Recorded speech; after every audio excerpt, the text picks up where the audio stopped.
Good afternoon and welcome to Atlanta Motorsports Park on the outskirts of Dawsonville, Georgia. It is a beautiful day for racing, and that includes round 7 of the 2024 Championship Karting Series. I'm John Matthews. I'll be joined later by Stephen Newbold, Seth Benton, and Chris Conowald.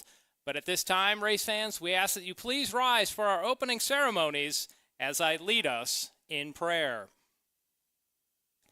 Heavenly Father, thank you for this day that you have given us, a chance for us to enjoy and embrace our passion, racing. We ask that you be with our drivers, our marshals, and our staff. Keep them safe today so that we are able to enjoy another day of racing soon in our future.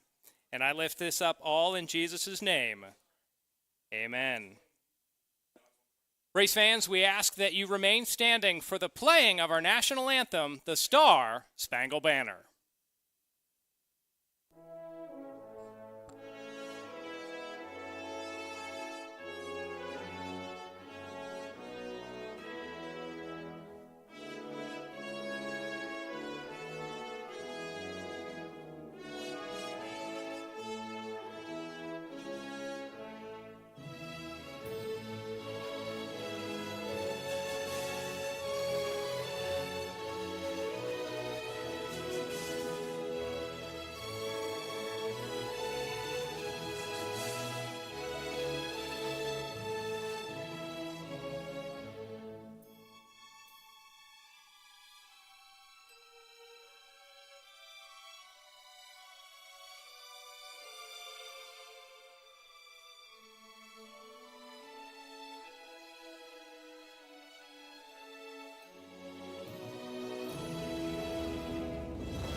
A beautiful view of the premises here at Atlanta Motorsports Park. Once again, I'm John Matthews, joined by Stephen Newbold, who is with the Liberty Racing Review, as well as Seth Benton. Stephen, what a gorgeous shot, and now we have cleared the deck so we can enjoy round 7 of the Championship Karting Series. You know, I'm really looking forward to this. Round 7 is going to be very entertaining. Round 6 was a throw-in match for most of the races. It was pretty entertaining all the way through, especially the LO206 Master Division. There was 25 karts in that field. Danny May actually came out of the win in that race. We're going to have a lot of competitors today with this being a partnership with the Georgia Karting Association. And that's right. This is round 3 of the Georgia Karting Championship Series. Stephen, that means we'll get to not only enjoy our regular classes, we will see the vintage karts, which are really a mainstay down at Lamar County Speedway. Yeah, the vintage guys actually brought back some hardware that represent Lamar County Speedway and Atlanta Motorsports Park. I want to give a big shout out to Billy the Legend Johnson and the number 2 vintage kart with Horsepower Palace. He actually won the North-South Vintage Race in Chestertown, Maryland, I believe last weekend or weekend before last. But big congratulations to those guys, Joey Gullett, Ken Blue Bayou, Kenny Buff, Jason Puddin Tidwell, which we know that name up here, and Philip Davis. So those guys, big shout out to them. Glad that they're here today representing the vintage karts, and we look forward to their race later on this afternoon. As you can see, race fans, from this overhead shot, the paddock, the pits are packed with karts that we'll have in several series. I do want to welcome in the third member of our broadcast, Seth. The one thing that won't be packed today is the thermometer. We're currently looking at 77 degrees. Normally this time of year, we'd be flirting with 90. So, Seth, I have to imagine for the drivers, this is going to feel like very comfortable weather out there. Oh, yeah, it's beautiful weather, perfect for racing. I took a look at practice and qualifying. These guys are looking awful punchy out there. They want to get out there and mix it up, and I'm looking forward to seeing what they got in store. All right, we will also at points in the broadcast hear from our pit reporter, Chris Conowald. That's when we get some winners. Victory lane would be right center shot on your screen right there. Drivers just enjoying a little bit of lunch Before we get underway, Stephen, we're going to start with our LO206 Junior race.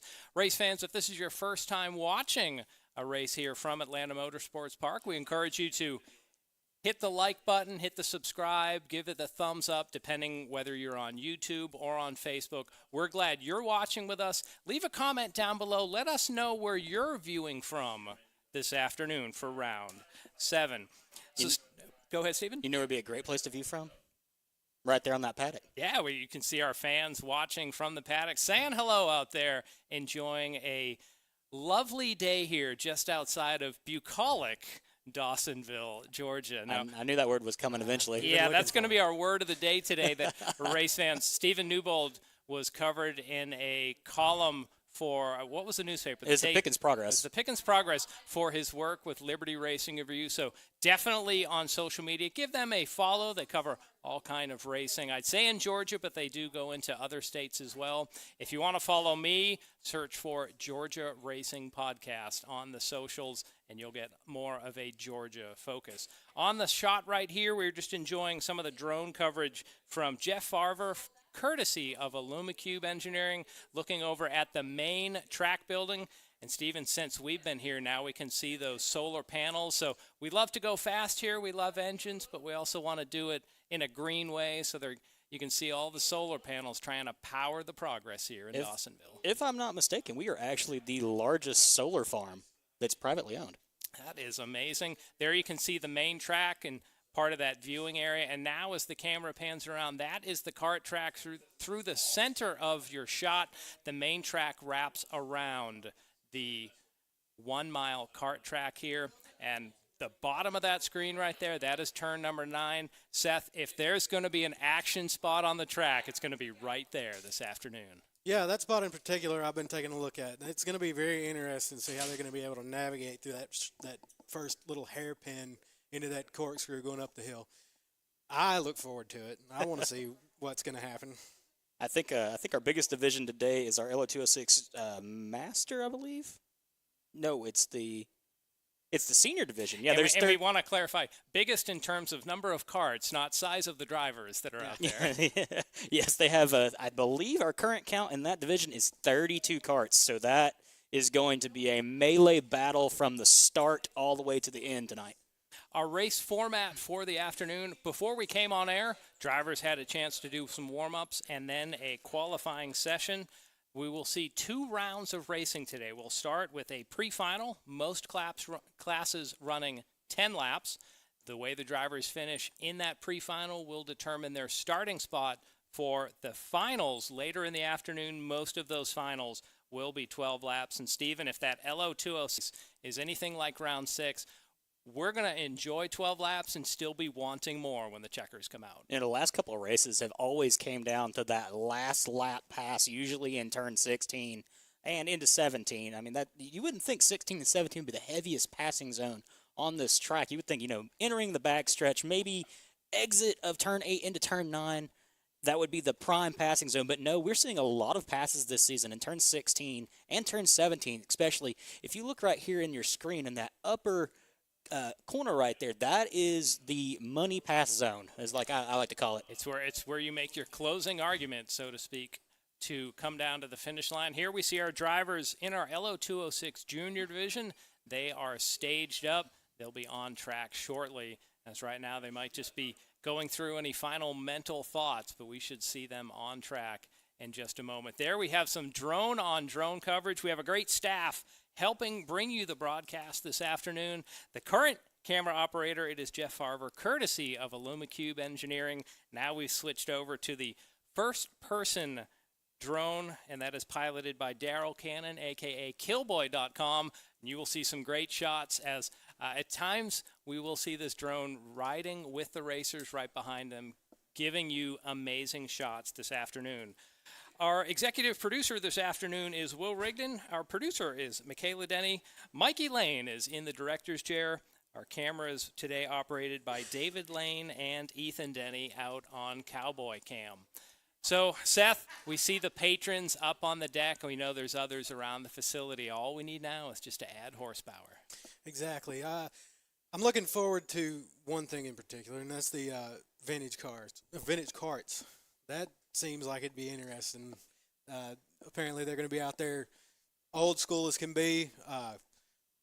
Jeans, leather jackets. Let's go. I'm looking forward to that. And they're probably loving that it's not 90 degrees Exactly. wearing one of those leather jackets.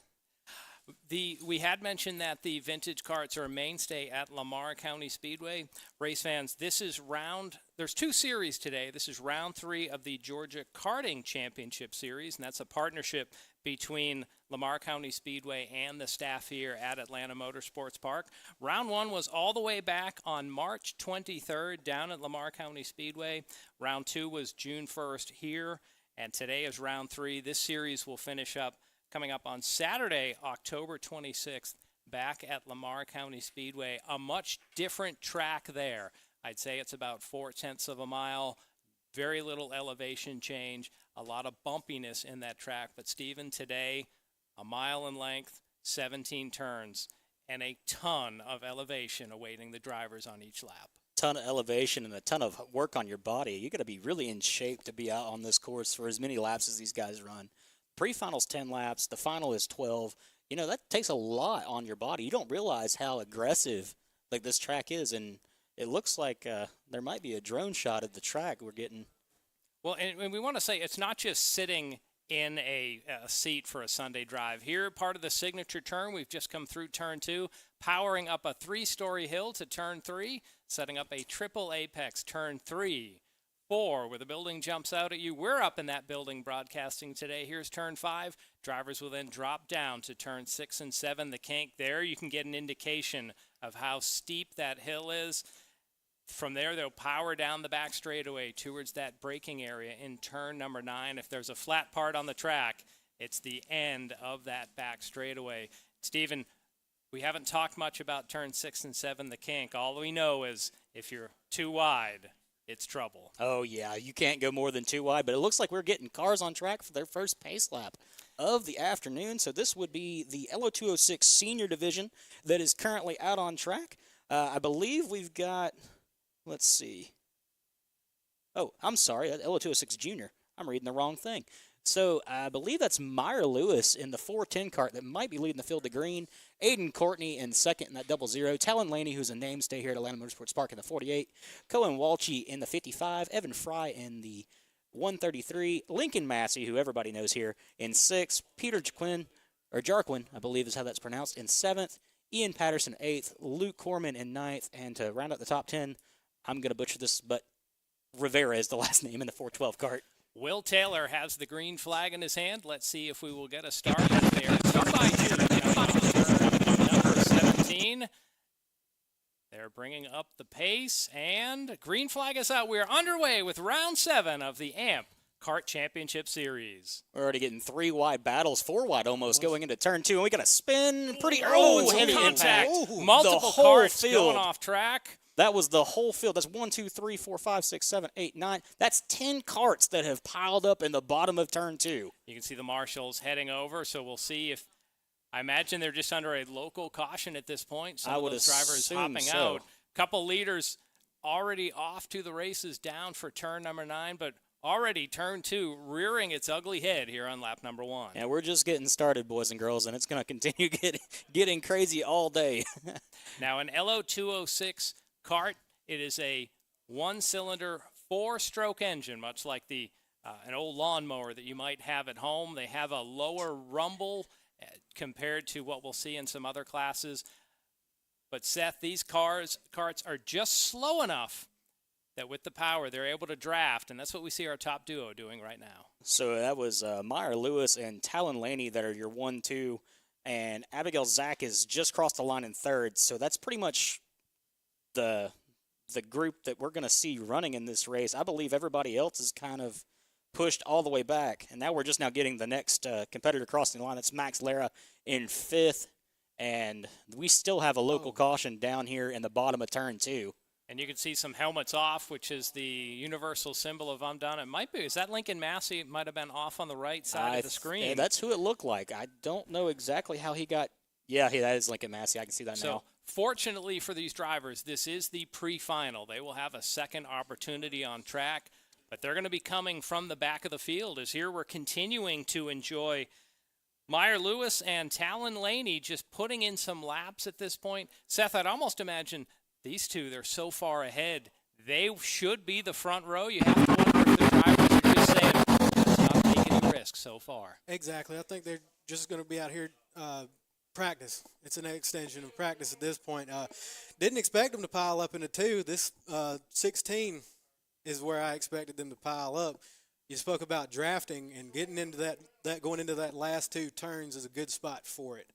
Well, I think it was the third kart. You could see Yeah, where when you go downhill, if you get on the brakes too hard, the rear wheel locks up. You could see the kart coming around. Rest of the field just barnstormed right into or around that spinning kart, and then the chaos happened. That's one I'd love to tell our production staff we get a replay of that one. That was a wild one from the beginning. So we were just notching laps here, 2 laps into a 10-lap pre-final. The next race coming up after this will be our LO206 Cadet, so some younger drivers. Stephen, it's hard to think that junior drivers are among the more experienced. Really, these are middle school students. Yes, most of these drivers are pretty young, probably 6th, 7th grade age, and some of these guys have been out here. I've followed the example. Talon Laney, he's been here for a little while now. Meyer Lewis has also been here for a while. Lincoln Massey has been here. I think he started in Kid Kart, in the Comer Kid Kart division, and he's just moved his way up over time. But seeing some of the racers that this track has produced is just amazing. I mean, we've gotten a couple national-level drivers that have come out of our track. As the driver's coming right at you into turn number 9, there you can see our top duo. No pressure from behind, so Seth, as you had said, just sort of a advanced practice session here as we're enjoying the Blazers Wings LO206 Junior division. Yeah, getting a little draft practice in. I don't see them trying to take any risks here. Looking like they're having a good time, honestly. You say that now, but after that last lap, as we see the cross flags come up, 5 down, 5 to go, nobody behind them in the shot. But Seth, I have to imagine that might all go out the window the last lap because you could say you're going to be second and you'll start on the outside pole, but then the competitive juices start to flow. Yeah, once the white flag comes out, the pride kind of fires back up. You kind of want that, even though it is, the pregame to the main event. I expect them to get a little testy on the last lap, especially going into that last corner. All right, Stephen, I hear we have some breaking news on the Newsmaker hotline. We do have some breaking news. So we're actually going to 8-lap pre-finals for the rest of the day. So I believe this will continue as an 8-lap pre-final. I'm not 100% sure on that information, but Lucas Arnett, our race director, just popped his head in here and told us what was going on for this event for the rest of the day. Well, Lucas is the boss as our race director for the afternoon, and also assisting with the race. Jeanette Berner is our scorer for the afternoon. Thanks to Jeanette and Lucas for their efforts here at AMP. So there we see them just about nose to tail, dropping down into that signature turn here at AMP, and then they'll immediately go 3 stories back up. Timing and scoring is showing that just now third place has crossed the start-finish line. So this duo 18 seconds ahead of anybody else. Man, that's Abigail Zach running in the 3rd position. I don't think Peter Jarquin is anywhere near her at the moment. I think it's another 3.5 seconds back. So about 2 turns back. Very stretched out field. On timing and scoring, 4 drivers have not even taken a time. They'll have to start the final at the back. Hopefully their karts aren't too damaged. They'll be able to make adjustments at the pit area. So the 4 karts that have not crossed the line in this race will be Aiden Courtney in the 00, Cohen Walshy in the 55, Lincoln Massey in the 7, and in the 412, I believe that's pronounced Liliana Rivera. I hope I got that correct. That sounded right to me. So. As once again our leaders drop down into that signature turn, something that has come into play, and you can see bits of it on your screen, viewers. Since our last broadcast here at the kart track, the lights are working at night. Stephen, when we can get Will, our executive producer, on the microphone, I'd love to hear from him about what changes that happens. But race fans, they do arrive and drive karting here. It had typically been a, say, noon to sundown event, but now with the lights, they're going to be able to go into the evening and early night hours, which just allows for more opportunities, for more adrenaline on track. And Steve, I would say in the summer, it lets you be out there in some cooler temperatures. Oh, definitely. Right now, speaking of cooler temperatures, it's what, 70? 77 degrees. Ooh, which that's normally, way better. Normally we'd be staring 90 in the face. I think we'd be in the hundreds. Well, it would feel, if you could take a track temperature, it would definitely we're definitely in the show hundreds. over 100. Lead duo coming up on a slower kart, and they will have to try to navigate their way around. Ooh, that's going to play major implication there. Got a little squirrely coming through that turn. Not sure which driver that is in the white helmet. It might be Evan Fry, who was the last car scored That on possibly the might lead be lap him. before. And that has allowed our top duo to actually become unhitched here. It might have been just what Meyer Lewis was wanting. Now, these karts are able to draft, like if you're watching at Daytona or Talladega. Once that draft is broken, it can be a little difficult for the driver in second to reel somebody back in. So might be like this to the finish here as we're enjoying our Blazers Wings LO206 Junior. Big shout out to Blazers Wings. Flat is being displayed. Meyer Lewis still in first. Alan Lane crossing the line in second. With about roughly a second behind. Make that a lap. That's it. Yeah, that's going to be interesting to see. So, these last two shake out. Might not be worth it to push it. Again, we always say, like, oh, they're always looking to. Checker's already got waiting. Second place, third place in the crowd.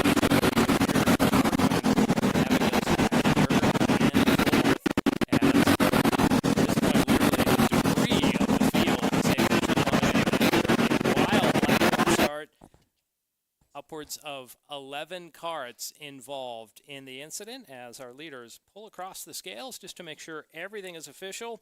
One of these karts with the drivers, 320 pounds complete.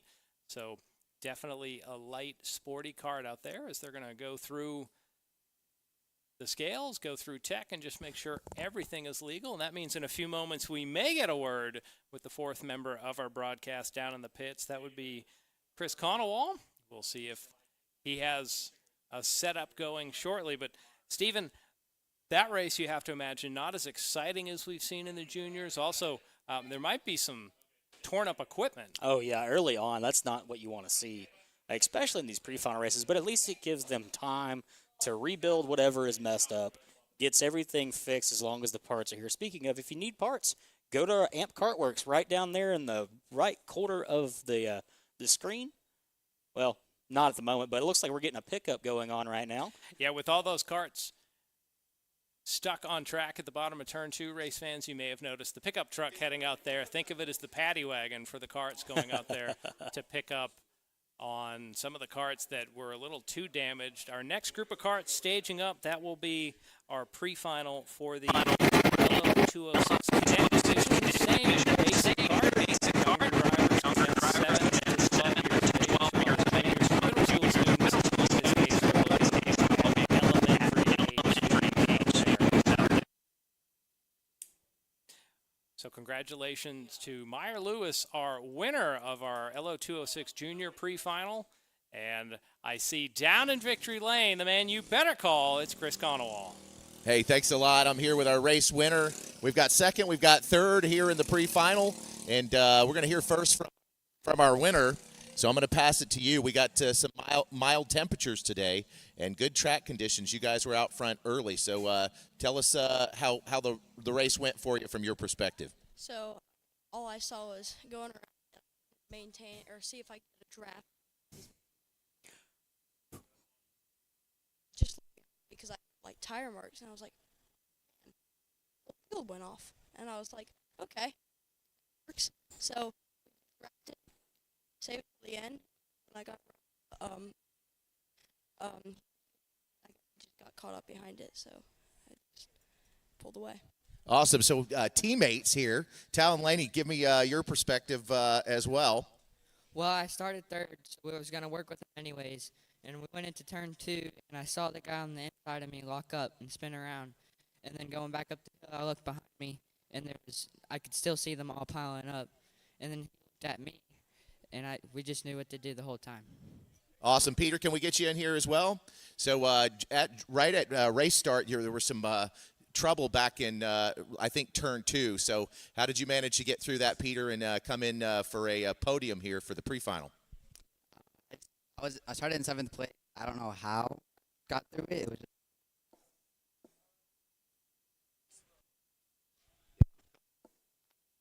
through it. I don't know how I didn't get caught up that. So just a little bit of luck from Peter. You guys are looking good here today.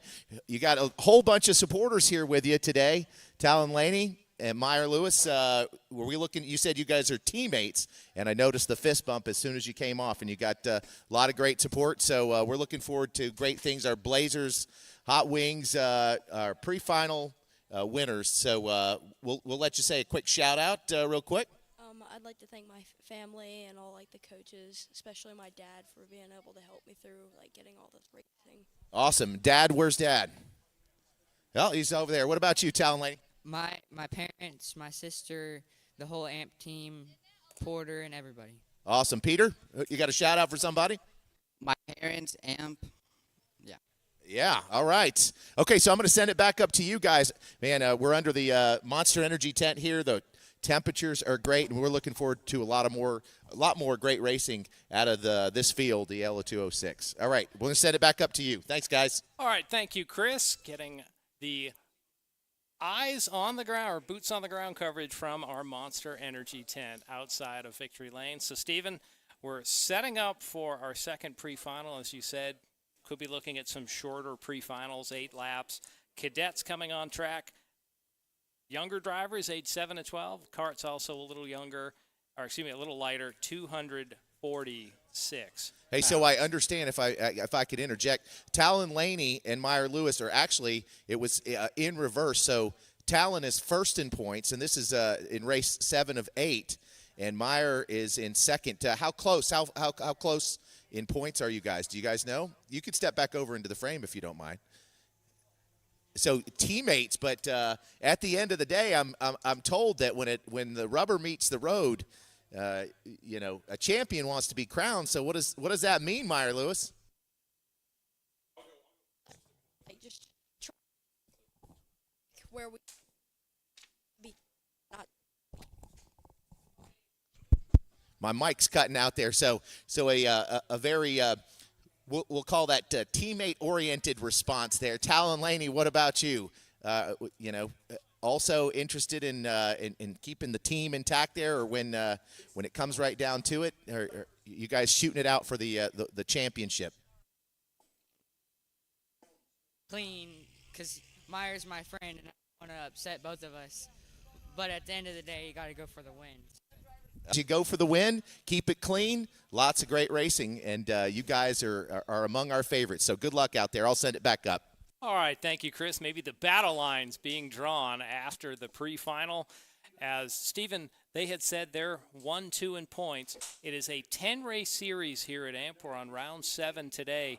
What really gets difficult for the math nerds out there, drivers get 2 drops during the course of the season. So a lot can still happen if we only have 6 races. Yeah, there's still a lot to go on. We still have basically a quarter of the season to finish. And like you said, all gloves are off. It's a battle week. We're going to be throwing punches. Not literally. No. I mean, they make some great content. I don't know if people want to see that. Or is it if you're going to have a fight with somebody? Yeah. What is it, go to a dirt track? Race with roads? There you go. You go for the fight. The next race coming up, as you said, is a double header coming up rounds 8 and 9 on Saturday, September 8th, and Sunday, September 9th. The final race of the series, championship Saturday, will be on October 12th. We'd love for you to join us. You can do those podcasts up whether you're watching on Facebook or YouTube. Hit the like button, hit the subscribe button, ring the bell, ring the platform says. So as we go live here, content will be pushed right to the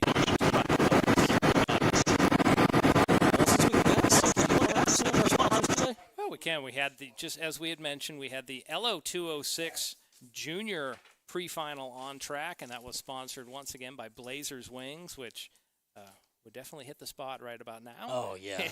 Some honey lemon pepper wings. Ooh. Coming up next will be our LO206 Cadet. But you're right, some of the fine sponsors that help make this race, this series possible, that includes Body Symmetry, Cartoons, Carol Danielle, Civil Logistics, Discovery Parts, DT Racing, Epic, Ferrari of Atlanta, Folger Gas, Georgia's Own Credit Union, John Miguel, Motor Cars of Atlanta, North Cobb Electrical, Onsite Shine, Primal Racing, the Carlin Group, VinWiki, and VRD. And some of our sponsors specifically for our kart division, we got Swan Mechanical sponsoring our LO Senior Division, and the KA Senior Division is Primal Racing School.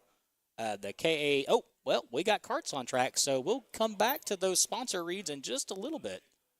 Yep, so here we go. Our LO206 Cadet starting to roll on track. Race fans, that's the exit of turn 17 there. So they'll get one warm-up and formation lap. So, Stephen, who does it look like we'll have here in this race? So in what timing and scoring is reflecting, Camila Canache in first in that 126, Kyle Farrell in second in the 013, Isaac Carvalho in third in the 1 kart, 04 of Hunter Wilson in fourth, Axel Diaz in fifth in that 010 kart, Ryan Hall in the 19 kart in position 6. In position 7th, that's the 028 of Grayson James Morrison. In 8th, that's Leonidas Robles. In the 21 kart. In 9th, that's the 35 of Bo Stowers. In 10th, 56 of Luke Rower. In 11th, that is the 71 kart of Nico Corpita. In 12th, we've got the 85 kart of James Sears. In 13th, the 99 of Barrett Turley. And in 14th, rounding out the field, is the 122 of Ryan Perez. Do you want to give a mention to our 7th starter, Grayson James Morrison? I had a moment to talk with his grandparents on the walk in this morning. This is Grayson James' first race here at AMP. He's done some laps at Lamar County, so he will get to ride the roller coaster here at AMP with over 40 feet of elevation changes as the field comes to the line, and they're going to call off that start. Race fans, what the officials want, as they're getting a little wild, they're going to do the cut through there. What the officials want is for the two lines to be side by side through what we call the tram lines, and they want them to be row by row so that everybody gets a fair start. Yeah. So we see the caution flag out. They're going to try to get lined up, although, Stephen, it looked like there was a little jostling as they came through the cutoff. Yeah, like a little bit of confusion there. I couldn't see exactly where that wave off was, but maybe we'll get a green flag this go around.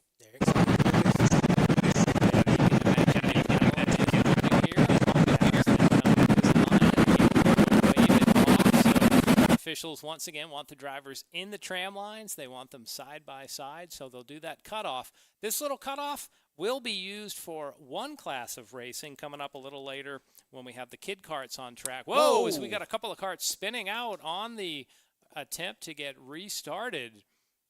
Hopefully they can get back in line so we can potentially get this race underway. Again, this is an 8-lap pre-final that will set the field for our 12-lap final. That cutoff they're using when the kid karts are on track, they run that formation of track called the Jelly Bean. Yeah, So, I'm not sure if they're going to. we're going to call it green. So we are underway here with our LO206 Cadet pre-finals, sweeping uphill through turn 1, already 3 wide, down to the place that caused disaster in our last pre-final. Then a little bit more chaos, a couple of karts going around.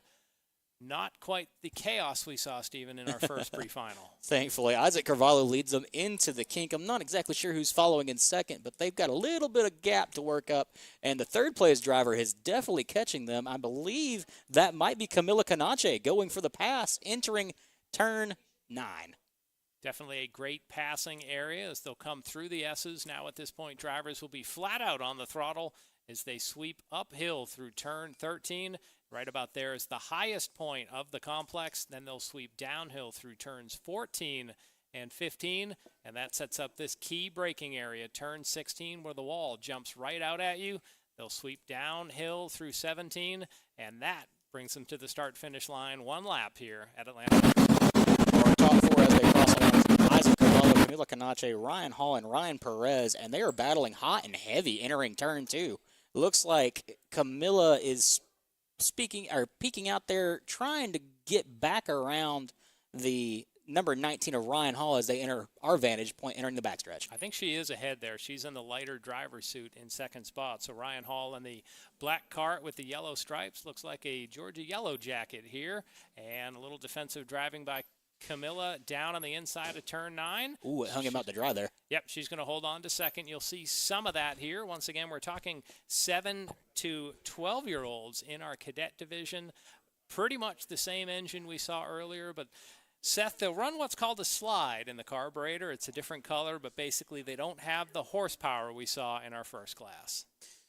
Yeah, hold on. It's okay, Seth. It's your first time. Basically a little less power for these drivers since they may not have the, we'll say the experience to be able to handle the bigger power, but it still gives them a chance to get out on track and race. With the lightness of these karts, though, they'll almost run identical lap times to what we saw in our junior division. So the drivers sweep down through the kink. Right about where that camera was is the lowest point on the track as these four almost nose to tail into turn number 9. Once again, we are on the third lap of our 8-lap pre-final. One cart off to the side there brings out a brief local caution. And looking at timing and scoring, Stephen, I wonder if that's Bo Stowers. He hasn't scored a lap officially in this race. I think that is Bo Stowers. Was it the 35 cart? Couldn't catch a number as they swept by. I think that would be Bo Stowers that's down there. I believe that's what, turn 13 or 12, 13 right now.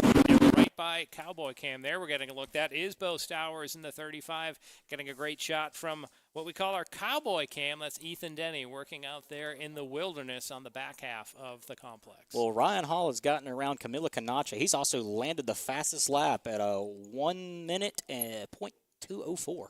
So he is definitely cooking on this cool, I guess you would call it false autumn day. Yeah, so when we say cook, that's a good thing. A lot of times when the kids say cook, it's bad. Yeah. It's a negative connotation. Sorry, I'm from a different era. Especially for kids this age. But there we're seeing Camilla getting a good run through the S's, getting right back to the rear bumper of Hall in second.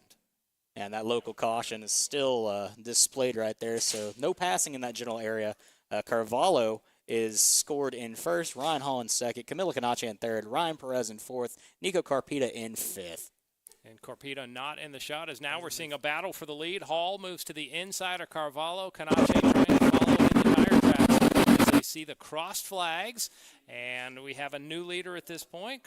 Ryan Hall moves to the point. They're still battling for third. So now we see... Oh, slight contact made between the Hall 19 and the Carvalho. 1. So Carvalho trying to get back to the point, but he's stuck on the outside through turn 3. He has to fade back in the tire tracks as our top 4 looks to get reunited once again. Now, this is just me, but he's going for the pass here in the backstretch. This is where I was thinking he was going to do it. He's going to hold him off, maybe, entering turn 9. Yep, he gets him. Yep, so Isaac Carvalho makes the pass once again to get by Ryan Hall. Didn't seem like Hall had a good run down that back straightaway, and it cost him some momentum. So our top 4 back the way they were before, but let's see what happens as they are nose to tail heading to turn 16. The mini train is booking it around the track, entering turn 16 into 17 in our passing zone that I like to call the wheel bite passing zone. As Camila Canache just looked briefly to the inside of Ryan Hall, not able to make a pass, so she just pulls back into the tire tracks. The 4th driver we haven't talked too much about is the 122 of Ryan Perez. So, Stephen, each of these drivers, names that we've called all season long. Yeah, these 4 are usually the top 4 that are running for that podium position. And as you can see, they are battling hot and heavy.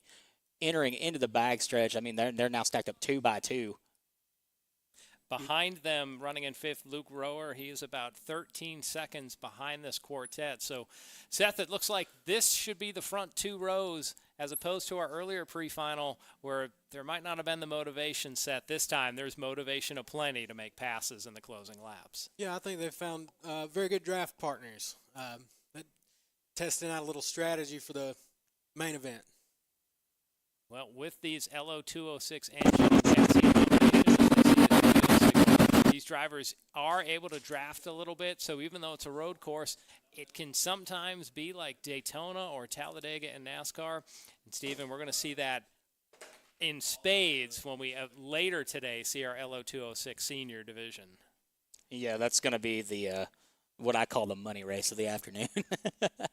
The money and the madness. Oh, yes. The LO206s of Mayhem are going to be fully released this afternoon. Pressure for third as Camila Quinache is getting a little bit of a bump from Ryan Perez, but she's going to cover the inside and hold on to third place for now.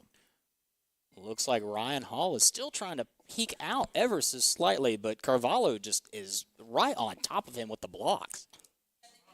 We have to imagine that yesterday many of these kids were in a classroom somewhere across Georgia learning math or English. Today, they've donned a helmet as Camila Quinache makes a dive down to the inside, almost 3 wide, as they come down to put lap number 7 in the books as the white flag flies. I don't think they were paying attention in class. They were thinking about this right here. You mean daydreaming, yeah. Because they're doing an excellent job at it. Think of the stories they're going to have coming up on Monday. Oh, here goes the pass for third. That's Ryan Perez peeking out to the outside, trying to overtake Camila Quinache. It's hard to make a pass on that outside. You get to see live timing and scoring on the screen. I believe that is our race monitor feed. Oh, look at that. Yeah, Camila's got some blocking behind Ryan Perez. No way to get around, so our top duo breaking a little bit free of our second pair here. Yeah, it looked like Perez was doing his best to get around Quinache right after the kink, but as it sits right now, Carvalho, Ryan Hall, Camila Quinache, and Ryan Perez as they enter the last couple corners. So our top duo should settle the front row. Camila Quinache holding off Ryan Perez for third. Here comes Ryan Hall down to the inside. A clean pass through 16. That's how you do it in the textbooks. Ryan Hall picks up your win in LO206 Cadet. Isaac Carvalho fades to second. Camila Quinache third. Ryan Perez in fourth. And they're going to cross the scales and make it all official. But, Stephen, we saw that last lap pass through that textbook maneuver on the inside of 16. Like I said, turn 16 is the money corner. That is the corner that's going to decide every race, I believe, in the final this afternoon. It's either going to be 16 or it's going to be down right before the S's in turn 9. There we can see our new scale house. I don't want to say scale house, but our new scale system where each driver has to come across. They used to do it all in that the side of the building there where the NOS energy drink tent was. They used to make sure every driver came across. This just a little bit easier logistics. They installed it this year before we had the biggest race that we have had in the history of Atlanta Motorsports Park. And that was a weekend. Oh, my Lord. Trying to go back. That was back on Saturday and Sunday, April 13th and 14th, when we had Cup Karts North America. Stephen, that weekend it was all LO206s, and they were everything you could have imagined. It was 190-something competitors, 180-something competitors. It was a lot. And every race was drafting like we just saw at the conclusion of this LO206 Cadet race. It was like an LO206 of mayhem for every division with 30 karts on track all at once. Yes. And it was, oh, man, nothing makes my heart happier than seeing that. Next group of karts that we'll see on track, the Speeds in the Business is going to pick up. It will be our TAG Senior Master. TAG stands for Touch and Go. Every class so far has been a 4-stroke engine, much like your car at home or your lawnmower. The TAG division will see our first 2-stroke engines of the day. So race fans, imagine a chainsaw or a weed whacker where you have to mix the oil and the gas together. Crazy high RPMs, which means crazy high horsepower. Yeah, it's going to be a little bit of a change in speed. We're looking from, 55, 60 miles an hour to anywhere from, 75, 80 miles an hour? They'll flirt probably with the 80s at the end of the back straightaway. Lap times, we were seeing about 60 seconds for the LO206 Cadets. TAG Senior, we're probably looking at around 50 seconds. So a big jump in speed. It's kind of crazy seeing how this facility has changed so much over time. I mean, when I started here, we were in the parking lot. Well, when you started here, I believe you were a corner marshal. Yep, You worked here. I was a corner marshal at this very facility. And there you can see all the tents, the haulers set up as our next group of karts staging up. Race fans, if you see this and it's wet your appetite for some speed and adrenaline, you can come and do a Arrive and Drive karting, and I believe they're now 7 days a week. Go to atlantamotorsportspark.com, follow the links for karting to get more information, to book a time to have your session on track. Beyond that, if that's not enough for you, they also have karting schools as well as enduros, and all of that you can find on the website, atlantamotorsportspark.com. Well, we are getting our tag senior and masters, but it looks like we're going to go down to Chris Conowall in just a moment when he's set and ready to talk to our top three, which is Ryan Hall, Camila Canache, and what was the last name? Because I've already gone past it. Isaac Carval. Isaac Carval, there we go. So, all right, take it away, Chris. Stand on one foot, Chris. See if that helps. Hello. There we go. All right. We got Ryan, Isaac, and Cammie here. And I'm going to start with you, Ryan. You were able to win there at the very end. And we'll try to see it. Hold on right here. All right, can you? All right. Let's. All right, say something, Ryan. By pushing really hard on the last lap and then going low out of the last corner and getting clear. All right, we went low in the last corner, got clear. Isaac, let's over to you. So, Ryan down to you end there, and so pre-final, you get the second spot. So, what can we look forward to in the next race? Any words of wisdom?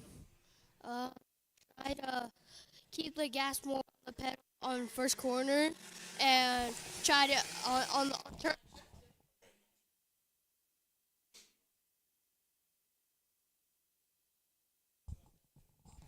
We go. Let's try that again.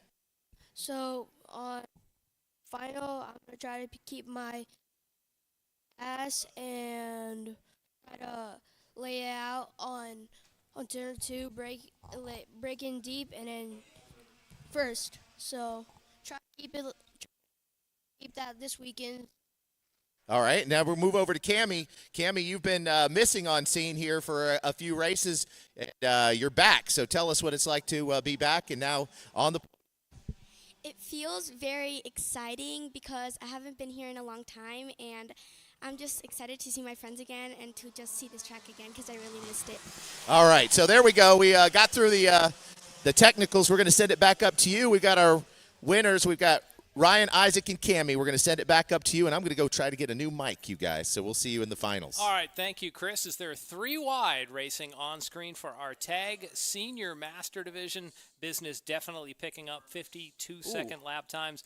Oz Cheek, your leader on lap number one. Do have an announcement for those of you on the property. No skateboards, no one wheels, and if you have your helmet on, it must be buckled. So no skateboards, no one wheels, and when you're riding around, as people are shifting around this facility. New leader up at the point, Mateo Rubio Luengo, a 50.6-second lap. So, Stephen, as we had surmised, business picking up here. Well, as you were just saying, that was a perfect segue for shaking up, and, you know. Well, I love Oz. I'm hoping he's a little slow because I'm pretty sure in the parking lot I blocked in his trailer. Oh, no. Their camper back there, so I can't have him leaving too early.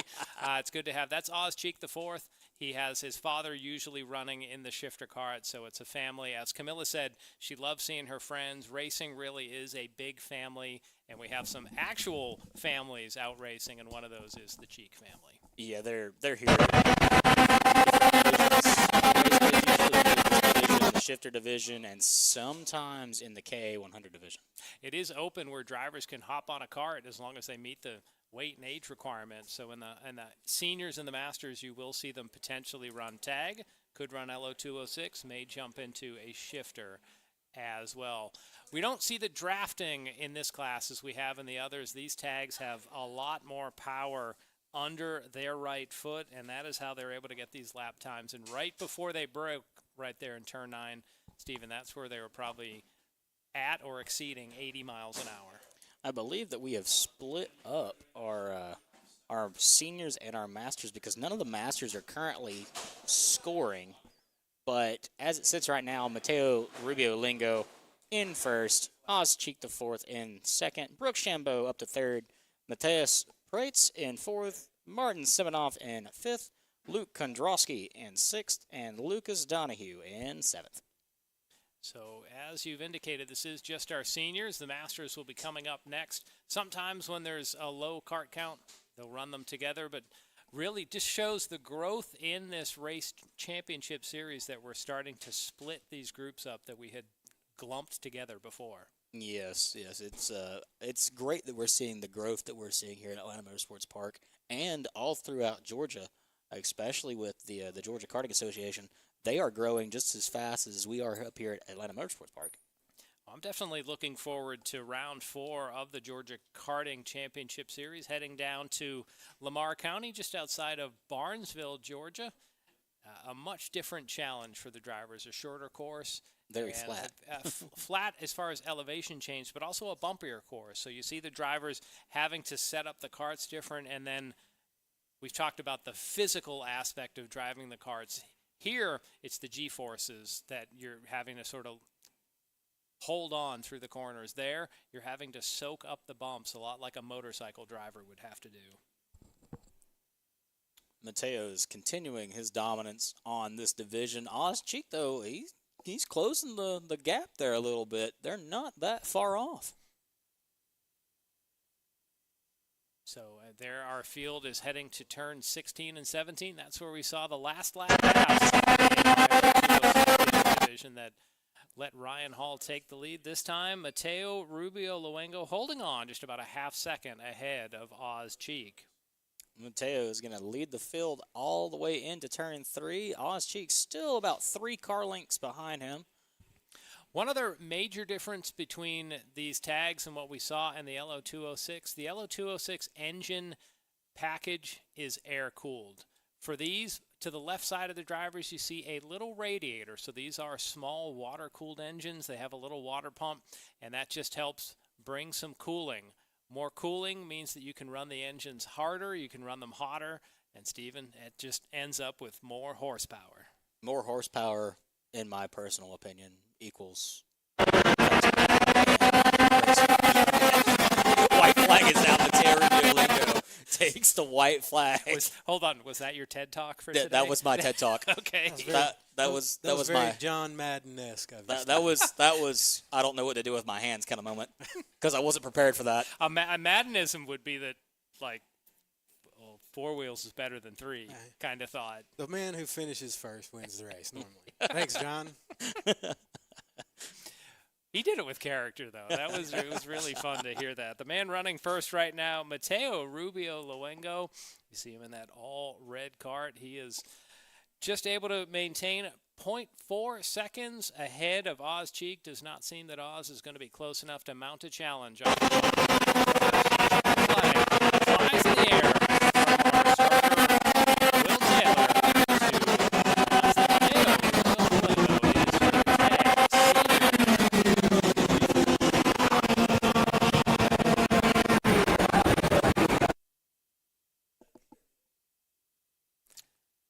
Once again, the drivers will roll across the scales, make sure that everything is official. These engines, 125 cc's, 32 horsepower. And when you factor in that these karts weigh 366 pounds, I'm not a math major, Stephen, but that's a pretty good power-to-weight ratio. I mean, numbers, they number. So that's another Maddenism right there. There it is. But these karts are surprisingly light And for a good look at the radiator there. You can see little strips of tape.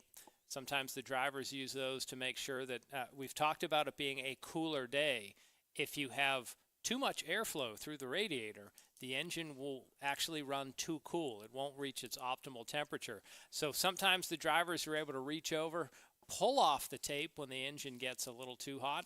Some of the other drivers have a slide that goes up and down. Imagine like an old window shade. And they're just trying to keep the engine at a proper temperature. But normally, Seth, if it was 90 degrees, you'd see open up the radiator. They need maximum cooling. But before we talk more about cooling, we're going to take it to the man who's in the hot seat right now, and that's Chris Conowald with our winners. Thank you very much, and hopefully the mic will work out for us. We can get Mateo in and out really quick. Congratulations on your win. And what's the next class you're going to be running? KA Senior. KA Senior. And so beautiful conditions out here today. Tell us about your lap speeds and whether or not you see any adjustments being necessary. Well, I mean, it's kind of hot outside today, so the track is a tiny bit greasy. Maybe try to adjust the rear a little bit, but so right now just focus on continuing on what we're doing and just keeping up the pace. All right, well, you're looking good out there. I'm going to send you off. I'm going to come over here to Oz the fourth, right? Yes. All right, Oz, and so coming in second in the pre-final. So tell us, reflect on this race. It was pretty good. I started fourth, and then Brooke and Matthias, they got messed up in the first corner, so I was able to pass Matthias there. And then I was able to get Brooke on the straight, and then by turn 6, I was in first. And then I think lap 2 or 3, I lost it, but I was able to get an over on Brooke and held it for the whole race. Speaking of Brooke, she just joining us here. Brooke, hold the mic right there, and let's get some thoughts from you here on this 7th race in the series. Yeah, so this race, it was pretty good. I think the start just kind of messed me up, and after that, we just kind of had to pull it back together, settle down, and reset. We did go 3 wide in the back. I think I was trying to try to take a pass Oz, but Mateo came around on the inside and took me and Oz with him. So, yeah. Awesome. Well, congratulations to you both, and always exciting to see you out here, and good luck on the final. So we'll see you out there soon enough. Enjoy the break. You racing in any other classes? Not today. Oz, how about you? Are you racing another class out here today? Shifter. Okay, so we'll see you in the shifter. All right, guys. Good luck. All right, thank you, Chris. Action on track. Once again, it is our tag master division. Chris just had a word with Brooke Shambo. On track now, Todd Shambo, her father. Todd currently scored in 4th. Brant Estes, the man at the point, and they have completed 1 lap so far. So Brant Estes is going to lead them around in the 209. You got Eugene Paneco in 2nd, Jose Garcia in 3rd, Todd Shambo in the 55, Simon Carton in 5th, Kyle Clark in 6th, Bill Strimple in 7th, Bobby Keys in 8th, and Scott Butler riding out your field in 9th. Eugene Paneco has that very familiar purple driving suit. I believe, Stephen, he's from Ukraine, really Yes. has put together not just like he drives himself, but he sort of has a stable, and he really seems to have a heart for mentoring other drivers. Yeah, he's done very, very well in the mentoring department here at Atlanta Motorsports Park. I believe he's one of the driving instructors for the kart racing school, and a wonderful guy to learn from. And behind him is someone we might as well call the mayor here at Dawsonville. It's not official. It is not the CEO.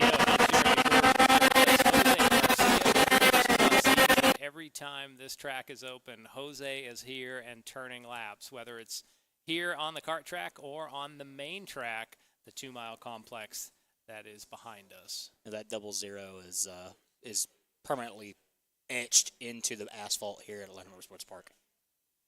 I wonder if it's like one of those characters from, we can't leave the premises. He's stuck here. Like, It's Groundhog Day. No, Groundhog Day, or the Tom Hanks movie where they're stuck in the airport. Yeah. Jose is stuck at a racetrack, which would be a cool place to be stuck at. Jose is a native of Decatur, Georgia. That's just outside of Atlanta. When we say just outside, it's just east. We're about an hour north of the Cross Flagler Mountain. We're about 3 miles west of the courthouse in downtown Dawsonville. As our drivers charge up the field, Dawsonville, such a rich racing history, Stephen, when you head towards downtown. The Dawsonville Pool Room is there, owned by Gordon Perkle. He is done a lot for racing, including helping the Hall of Fame get started, which is just a little further down the road. And he was inducted into the Racing Hall of Fame, I believe, last year. Yes, he was inducted last year. Speaking of Mr. Perkle, we went and paid him a visit the last weekend. He wasn't at the pool room, but he was sitting in his little recliner he's got at the Georgia Racing Hall of Fame. I think that for some reason the last time I saw him was at Dixie Speedway when they had a night to honor sort of past champions, and he was there. Actually, that's right, we were. When we're not racing, we're racing. Yeah, pretty much. If we're not here, we're at a dirt track somewhere.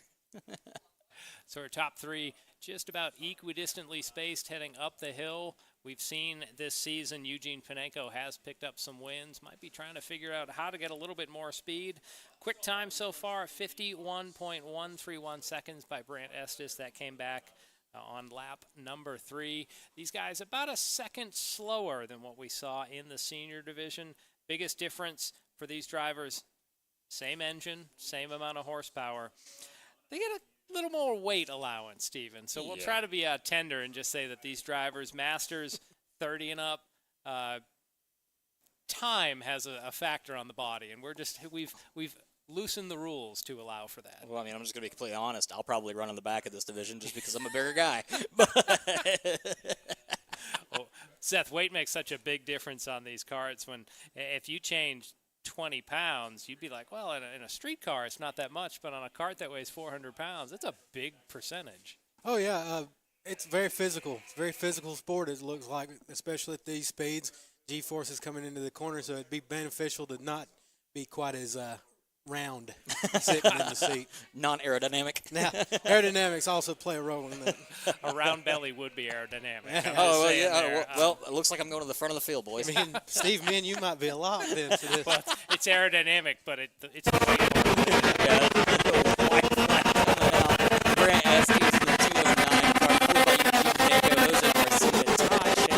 car, and Kyle Clark in your top 5. For our patrons that are on the grounds here, if you want to hear more of us in the public address broadcast from the booth, you can tune your FM radio to 88.7 FM, and that should broadcast fence post to fence post here at the property. So if you're back at your trailer or just taking a break, cooling off in your car, 88.7 FM, you won't miss a minute of the action. So last chance down that back straightaway. Eugene Panenko just can't seem to shorten that gap to Brant Estes. So Estes, I think if he keeps it between the navigational beacons, he's going to pick up the pre-final win here. He's going to be on his way to Margaritaville a little bit later on this afternoon. Brant Estes coming around the last corner at Atlanta Motorsports Park Kart Track. Brant Estes will take the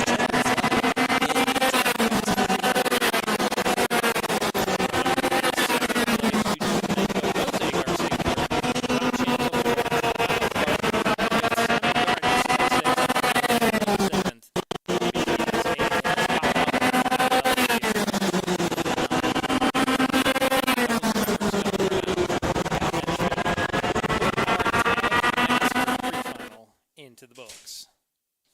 You know, what would be considered our bang banger division here? Yeah, it doesn't quite translate from the world of dirt track racing here. It doesn't. But one that would translate, in the dirt racing world, we have our Charger division, which is our beginner division. Coming up next, we're going to have a couple rounds of kid karts, the Comer and the LO206.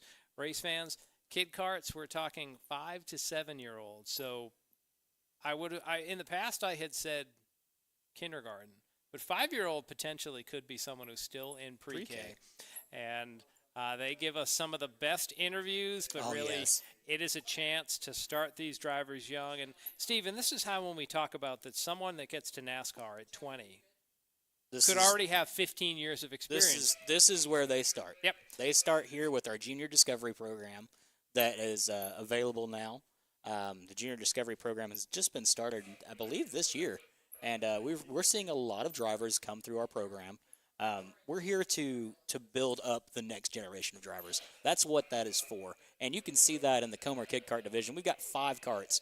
A couple years ago, we had 1, maybe 2. Well, we used to run Comer with the KA, or with the with the LO206 engine. Oh, wow. No, with the LO206 engine, they ran them together.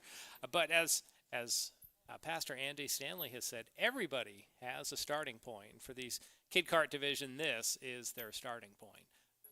Before we get too off to the Kid Kart, though, we're going to throw it back down to the Monster Energy tent and get a word from outside of Victory Lane with Chris Conowall. Hey, thanks a lot, guys. We here with Brand Estes, our race winner, and we're in race 7 of a 10-race series. So I want to find out where you are in the standings and talk about this pre-final win.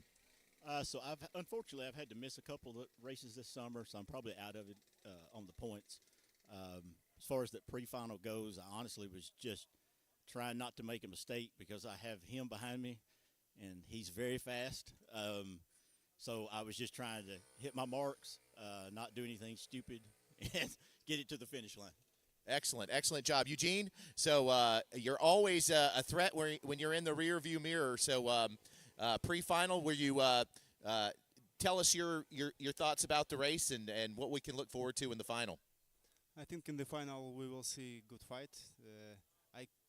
Brent did a great pre-final race, no mistakes, very consistently. So step by step I just lose the pace a little. But I have some ideas how to make my kart a little faster maybe for the final race, because I just lose speed on the straight lines and exits.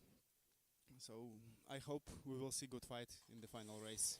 A good fight indeed, and so we are unseasonably cooler out here today, and as you can feel the breeze blowing through. So overall, would you say both the steady winds and the cooler conditions is that having a noticeable impact out there?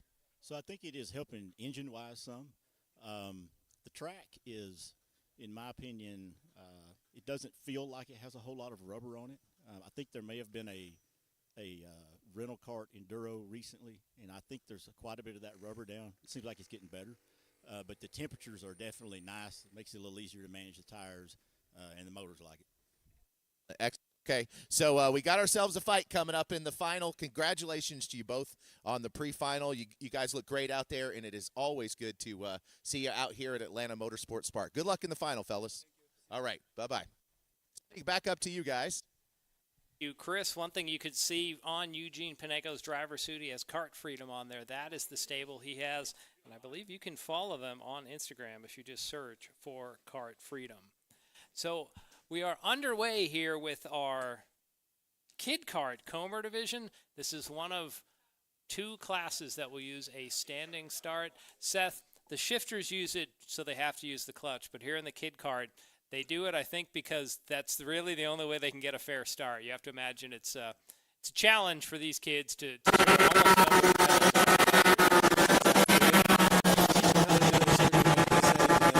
the rest of their lives. So any kind of strategy that they build from here is coming directly from that.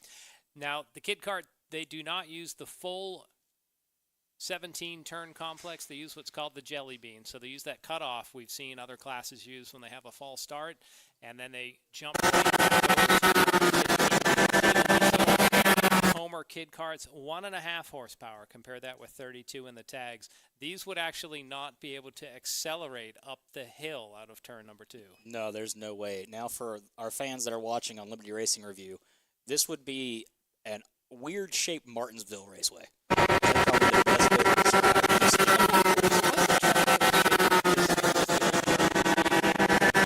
Jelly beamed back, a concave back straightaway.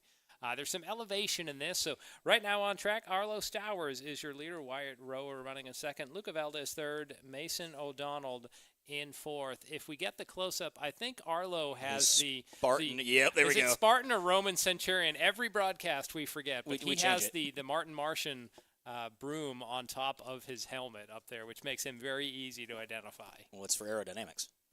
100% aerodynamics. It's high speeds. They need it. Reduce the drag, It's like up at Lanier with the big wings. So there you can see that is in the 45. That's Star. He has that. The kids have a lot of fun out there. You have to imagine 5, 6, 7 years old. They're out here doing it for fun, and the helmets just kind of accentuate that. Yeah, I love when we interview these guys because they don't know what to say. Good. You know. How was it? Good. Was the kart fast? Yeah. Good. Anybody like to think? Good. as we get the 2 lap to go signal, these laps go quick here because they are running about 24 seconds at a pop to get around this track. That's what we'll see when round 4 of the Georgia Championship Karting Series happens down at Lamar County Speedway, where it's just a shorter track. But here we're seeing Arlo Stowers. Right behind him, though, Wyatt Rower scored as 77 in the system. It looked like 23 was the plate on the front, and we might see a battle here to the finish as Rower was taking a quick look to the outside. Looks like Stowers might hold him off, but that gap is closing ever so quickly. Stowers goes to the inside of the track to run in that tram line, and Stowers is going to Wyatt Rower. Luca Valdez and Mason O'Donnell and Alex Schumer. Well, Schumer did not actually start the race, so that would be Luca Valdez. Once again, a great chance for these young drivers to start to get some of that experience. We like to call it seat time here. When Al Edwards joins us later, he'll mention the phrase racecraft, which is a fancy way of saying just more experience behind the wheel. So congratulations to Arlo Stowers picking up the win in our Kid Kart COMER pre-final. Now, if you notice, there is no sponsor for this division. So if you would like to sponsor the future of kart racing in Georgia at Atlanta Motorsports Park, please contact us at atlantamotorsportspark.com, and we can set you up with a sponsorship for this division. We should just give out Will's number right on the broadcast, Yeah. shouldn't we? Yeah. or we could just say it's 867-5309. Oh, man. Yeah, you picked it Somebody up. with a pen is listening right now doing the same thing you just did, Steve. They're gonna end up getting a number for Jenny out there. Yeah. At that point. Jenny. Yeah, that's the song. It's Don't a little. wanna get a- It's a little before your time. No, I know exactly the song you're talking about. Every time you turn on 97.1 The River, they'll blare that song. Great shot in the background there of the water tower as well as turn number 4 of the main track. That's one of 2 signature turns on the 2-mile main track. It is modeled after the Nuremberg ring with the carousel. So it is a triple apex turn number 4. That water tower, the tallest point of the main track. So here we go with our Kid Kart LO206 division. Looks like might be having a third kart coming out. The difference in this division, there's a slight weight difference between what we just saw and what's coming on track now. Otherwise, it is the engine. This is the LO206 engine that we've seen in other classes, but they have a different slide in them that really chokes down the engine. So these... It's a purple plate, right? Yeah, these can make 8.5 horsepower, so they should be a little quicker than the Comers. But the weight for these, with driver, 186 pounds. So that's not even that's like an NFL cornerback. Hey, there, that's less than my weight. That's what I was about to mention. Wow. As they say a lot of times, it's with helmet, all fluids, all fuels, everything in the car. Look at a good field here as 6 karts in the tram lines. Once again, they'll use a standing start just to simplify things for these younger drivers. We'll get a fair start in a moment. So we will highlight some of our drivers real fast. In the 1 kart, Tyson Burkett. In the 12, Matthew Perez. In the 26, Anthony DeFeo. In the 27, Corbin Turley. In the 46, Holden Gargis. And in the 61, Harrison Marich. Marich is a name that has been around here for a little while now. Well, we've heard the name Gargis as well, but usually it's Austin Gargis. I have to imagine that's a pretty uncommon last name, so you have to wonder if that might be the younger brother of Austin out there on track. Again, a lot of families involved as the green flag flies in the air from the hand of Will Taylor. We're underway here in our LO206 Kid Kart pre-final. So there the drivers will head up the hill and go through the cutoff, and suddenly they've gone from turn 1 to turn 14 in the snap of a finger. And could you imagine doing that? Actual kart. That would be ludicrous speed out there. I'd be taking a Hayabusa engine, strapping it to a Chevy Oh, cart. got to spin. Oh, spin right. Oh, and double a couple spin. Of karts spinning behind. And and some contact. Heavy impact in turn 16. Ooh. It's going to bring out at least a local caution here. That probably is going to bring out a... That might bring out a red. Side. So I believe that, well, no, they're still going. That impact did not look good. Well, we're going to get a word with some of the winners of our past race down under the Monster Energy tent. Take it away, Chris Conowall. All right, so we're going to play a little game at home. Each time you hear the word good, I want you to make a mark and remember it later in the evening. But let's start with our race winner. Let's start with your name, young man. What's your name? Arlo Stowers. Arlo Stowers. And how old are you, Arlo Stowers? 7. Yeah, 7 years old, and that was a win for you here today. Have you had a lot of wins as a race car driver? Yeah, it was pretty hard this race. Second place did pretty good too. He was a hard driver. He was pretty hard to pass and everything. Oh, yeah, and before we move to him, I want to talk about your helmet. You've got something extra special on your helmet. What you got? Mohawk. Yeah, you drive with a mohawk on your helmet. So let's move over to our second place winner. What is your name? Wyatt. Wyatt. And how old are you, Wyatt? 6. Wyatt, who's that? My mom. Yeah, and who's that? My dad. Wow. And so is this the first time you've won or got to be on the podium, or have you won some other races out here before? I won in more races. You have won a lot of races. So compared to those other races, how was today's race? Good. Good. We got it right up there. With that, I'm gonna send it back up to the booth. Good job. Great job. We're gonna say great next time. You did a great job, young man, Wyatt. Any final words? All right, we'll go with a good on that one too. What about you, Arlo? This race was pretty hard. I think this race was one of the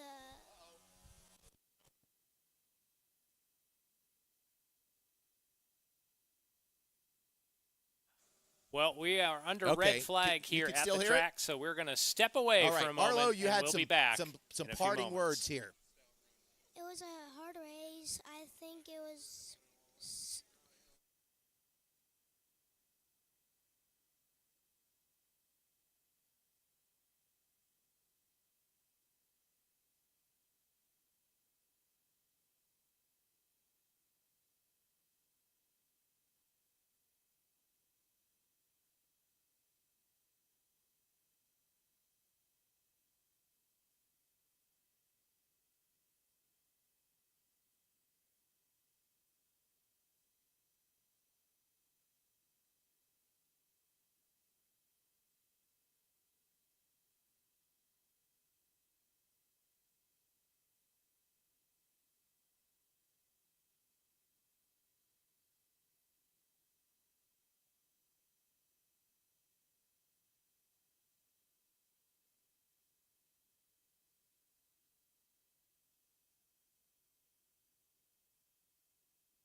Kid Kart pre-final. Steven, some hard contact there. We'll hopefully get an update later during the broadcast for the drivers. Yeah, I believe only one kart is off the grid currently, so that was 5 karts, I believe, that took the green flag for the second green flag attempt. Tyson Burkett crossed the line first that go around, so let's see if he can continue to lead this this race. 8-lap race, and 3 laps already on the board for Tyson Burkett. We will continue. Coming up after this, we will have our LO206 Masters Legends division. So, Steve, I know this is one of those groups that you really anticipate when you look forward to the show. Oh, yeah. Yeah, we're going to get a little taste of the mayhem. So he is salivating there. A little side-by-side battle down for second place. Looks like Harrison Marich able to get to the inside of Matthew Perez. A lot of these drivers, these are the younger brothers of some of the other stars we'll see in other classes during the day. So keep a look at some of those last names. You're seeing the race monitor scoring. If you want to follow along with Steven and I in the booth, you can download Race Monitor or Race Hero.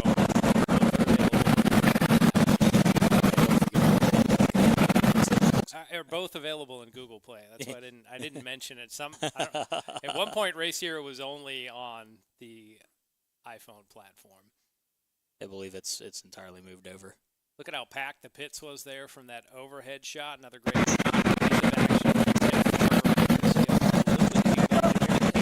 Popsicle sticks in the air, the symbol for 2 laps remaining in the race.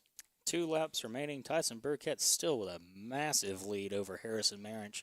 I don't think he can close that gap, but that gives Tyson Burkett, Harrison Marich the front row to start the final in the LO206 Kid Kart. Stephen, you could hear the excitement. He calls it Mohawk. We haven't officially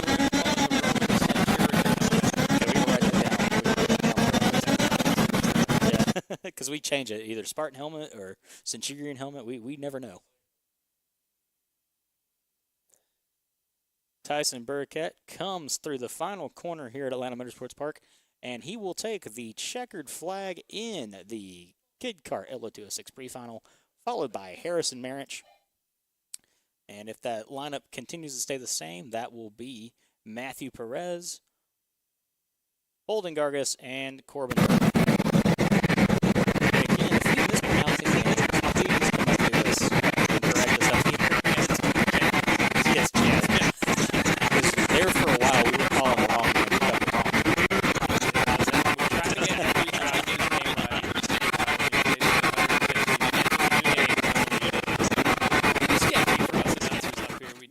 Honor your family name when we are doing a broadcast. Fans still enjoying the show from up on the deck there. So it looks like they're seeing a great bit of racing action, and it's going to be a lot more exciting in a moment, Stephen, as the LO206 Masters and Legends get on track. This is we'll say our most seasoned class of drivers that are out there. Masters is for drivers 35 and up. Legends is for drivers, I believe, 55 and up, Stephen, if we can get the right age and what they have to be. I don't think they have to show an AARP card, but it's pretty close. I think we might be looking at the wrong schedule because timing and scoring is reflecting KA100 junior seniors. Oh, no, you're right. I jumped past KA. Jumped past the KAs. You're doing like I was doing earlier, looking at the wrong thing. Or how about this? I'm cheating the process. Oh, okay. I want to enjoy. We want to enjoy more racing here. We want the LO206 as a mayhem, and we want them now. You're right, though. KA100 Juniors will be coming up. That'll be courtesy of VRD Racing. KAs are 2-stroke engines, so like what we saw in the Tag Senior and Master Division, they run very high RPMs. You'll see those plumes of bluish-white smoke come out of the tailpipe as they have to mix the oil and the gasoline together.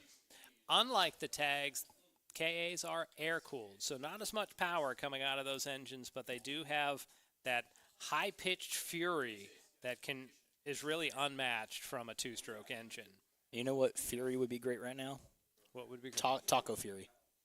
Tacos. Well, and we can't get Taco Fury, but you can. The food truck today is tacos and tequila. I used to actually go to their flagship location down on Roswell Road, just inside. I technically want to say it's Atlanta, but it might actually be in Sandy Springs, but I have been Close to enough. the flagship location.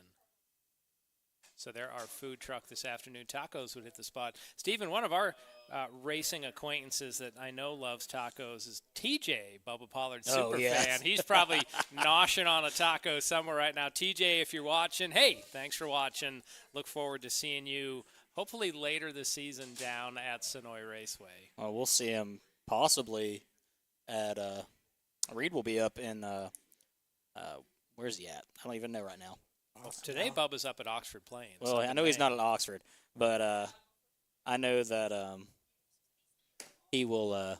He's going to Michigan. That's right. Yeah. Yeah, he's going to Michigan. Back Oshawa. Oshawa, yeah. Yeah, there we go. Oshawa for tomorrow's race. So I don't know if Bubba's entered for that race. It's ASA. He's kind of dropped. But I think the Oxford race finishes on Sunday. Something in my gut tells me it's a multi-day event. Maybe it's today. Maybe it's done. Bubba Pollard, a previous winner, I believe, in 2018 of the Oxford 250, one of those crown jewels of the asphalt super late model world. We are awaiting our KA Junior pre-final. We're going to send it down to Victory Lane as we go split screen. Take it away, Chris Conowall. All right, we are here at Victory Lane, and I'm going to start with you, young man. Please tell me your name and how you finished that race. My name is Tyson Burkett. I finished first. First place for Tyson Burkett. How old are you, Tyson? I am 8 years old. 8 years old. Okay, I'm going to move right here. Who do we have here? What's your name? Matthew, and I started second. And how did you finish? Third. Third finish. And how old are you, Matthew? 6. 6 years old. Okay, I'm going to move around here. Here's a familiar face, Harrison. Man, Harrison, how old are you? 7 years old. And how did you finish that race? Second. Are you guys, where are you in the points for the championship series? Do you know? Our first place points leader right now. And so our first place points leader. Really excited and really good. Really? So good job to you. And Tyson, how are you in the point? I'm in first for the Georgia Championship Series. You're in first for the Georgia Championship Series? Yep. Excellent, excellent. How about you, Matthew? Do you know where you are in the points? No. All right, but maybe your folks do. We'll talk to them off camera. But, congratulations to all of you guys, and we're looking forward to a great final race, okay? All right, I'm going to send it back up to the booth. All right, guys. All right, thank you, Chris. KA Junior Senior on track for their pre-final. I believe this is that high-pitched whine of these two-stroke engines. Oh, yeah, scared me a little bit. I just got used to watching the kid karts, and they came screaming by the building, about to have to jump out of the chair. And screaming's actually the right term. I've heard Al Edwards say when the two-stroke engines, life begins at either 8,000 or 9,000, and that's really the RPM point where these engines start to generate good horsepower. Seeing a battle for a second here. Gabriel Lopez Velarde was the leader on lap number 1. Second place, Talon Laney. Harry Cunningham running in third. Once again, this is an 8-lap pre-final. Where the drivers finish in this race determines where they will start in the final later today. And we are grateful to have VRD Racing as our sponsor for our KA Junior division. Thanks to those of you watching on YouTube or Facebook on the Atlanta Motorsports Park socials. We appreciate you joining in. Leave us a comment down below. Let us know where you are watching the action from this afternoon. Seth, mostly single file here. The speeds still pretty quick out there, 52 seconds the last time around. Real quick, very quick. Kind of settling into a follow the leader sort of situation right now after starting out with a bang. But they continue to, speed up as they get further into this. Now, you might be wondering where Steven was. Seth hasn't deposed him. I want to say Steven's okay. I've taken over now. Yeah, we were talking about tacos so much that Steven pretty much had to step out.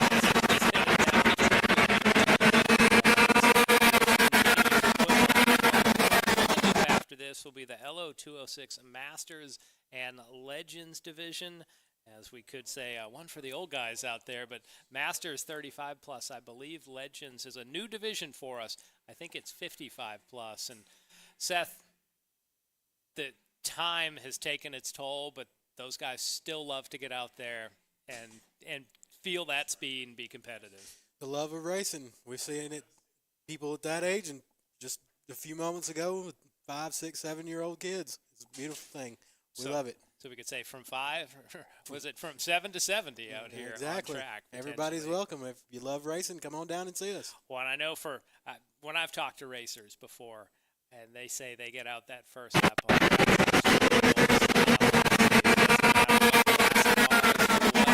surface they're on, they just love getting out there and enjoying some fast laps. Cross flags were in the air. Gabriel Lopez Velarde leads. Talon Laney second. Harry Cunningham third, with Oliver Nabert running in fourth. They've kind of broken away from the next trio, Adam Wine, Kai Mars, and Emma Schumann. That's 5th through 7th on track. Boy, what a great shot as they're literally driving right into your living room. Great drone shot there. That's turn 9, 10, and 11. And now the drivers head back uphill through turn 13, or you can see 5th through 7th trying to get lined up. But Seth, the draft, not quite as effective in this class as in our LO206 divisions. No, I can't really with the running as high horsepower as they are. That's why you're kind of seeing them split up. Now they're kind of bunching back up towards the end of this, but it's more a strategy thing. About 22 horsepower is what this class is rated for. But again, to get that, you have to have it at very high RPMs. I don't even know what the top number is. Maybe when Al Edwards comes in, we can find out. But the engine on these is basically a bigger version of Seth. If you had an old weed whacker, you know, it's that same kind of sound when they really get up and cranking. That's what I thought was happening when they fired up. That or Georgia Tech and the Yellow Jackets went buzzing by us outside. They're in Ireland right now. I don't know. So top 4 are still pretty much nose to tail this time around. Will Taylor. So 4 being chased by 3, but our top 4 have mostly broken away. Gabriel Lopez Velarde leading that second place driver. Talon Laney, Harry Cunningham takes a peek to the outside but falls back in line. And Oliver Nabert in the all-red cart and driving suit, he's running in 4th. Seth, if we get to see Oliver in victory lane as he makes a move to the inside, has one of the best hairdos that we will have seen in the paddock. And he's able to squeeze right to the inside of Harry Cunningham and seize 3rd place. More Mohawks? No. And Chris, you could probably testify to this. That hop on the set. Chris Conowald, our pit reporter's up in the booth at the moment. Chris, I think you would agree that Oliver Nabert has one of the best hairdos in the paddock. Oh, for sure. Yeah, and it's in just my flowing. It's like yeah, and you know, I wonder if he derives his racing prowess from the mane. Like Samson. Yeah, exactly. He might be. Well, you know what? Ask him that. I will. Okay. I will. Absolutely. Thanks for letting me jump on, Seth. You're doing a great job. I'm trying, boss. All right, so that was Chris. Better call Conowall. Our pit reporter / litigator on the broadcast this afternoon, as Oliver Nabert takes a peek down to the inside momentarily of Talon Laney. Laney able to fend off the charge. Less than a half a lap of racing remaining. Gabriel Lopez Velarde has been just about unchallengeable up front. Right now, Laney running in 2nd, Nabert 3rd, and Cunningham fading to 4th. Here goes Nabert, and we see the crossover from Laney. So textbook driving. Nabert has the drive. He's going to finish 2nd here.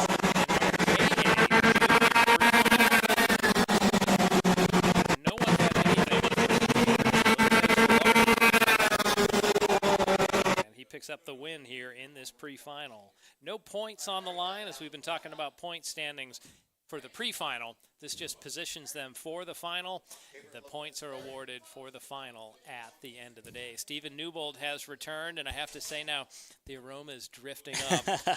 We can mute you. You can continue to eat. We don't need you to commentate on how wonderful the tacos are. One bite, everybody knows the rules. We're bringing back Papa Biscuit's Tendy review minus the tendies. That goes out to Reed Scott. Reed, we know you're listening, buddy. We hope you're driving safe and under the speed limit. Yes, on your way to obeying all local speed laws. Yes. Yes. Stay away from Buc-ee's. I'm tired of hearing about you going to Buc-ee's. Speaking of Buc-ee's, did you see that? The random Keith Urban. Keith Urban does a concert at Buc-ee's, and it's like, I wouldn't have thought Buc-ee's could have gotten more crowded. And lo and behold, there it was. So. Well, I'm going to step aside here for a second and eat these wonderful tacos from, what's the name of the? I believe it's tacos and tequila. It smells really and it's good. tacos. It's not tequila. No tequila. Not yet. The restaurant, if you're ever down in Atlanta or Sandy Springs, they are definitely worth going to. Located on Roswell Road. Well, I'm going to step aside and destroy these tacos. Okay, so there'll be taco demolition in the background, race fans, and you're seeing the drivers of our KA100 Junior Division just crossing the scales, make sure that everything is legit. Coming up next is our LO206 Master and Legends Division. Masters 35 and up, Legends 55 and up. Same engine running in both the platforms. They'll generate about 15 horsepower. Weight-wise, 390 pounds for the Masters. The Legends, 376 pounds. So we'll see what happens when they get on track, and that's one of those races we definitely look forward to. In a moment, though, we should see Chris Conowall appear on the front side of a camera and get a word with, hopefully, our winner, Gabriel Lopez Velarde.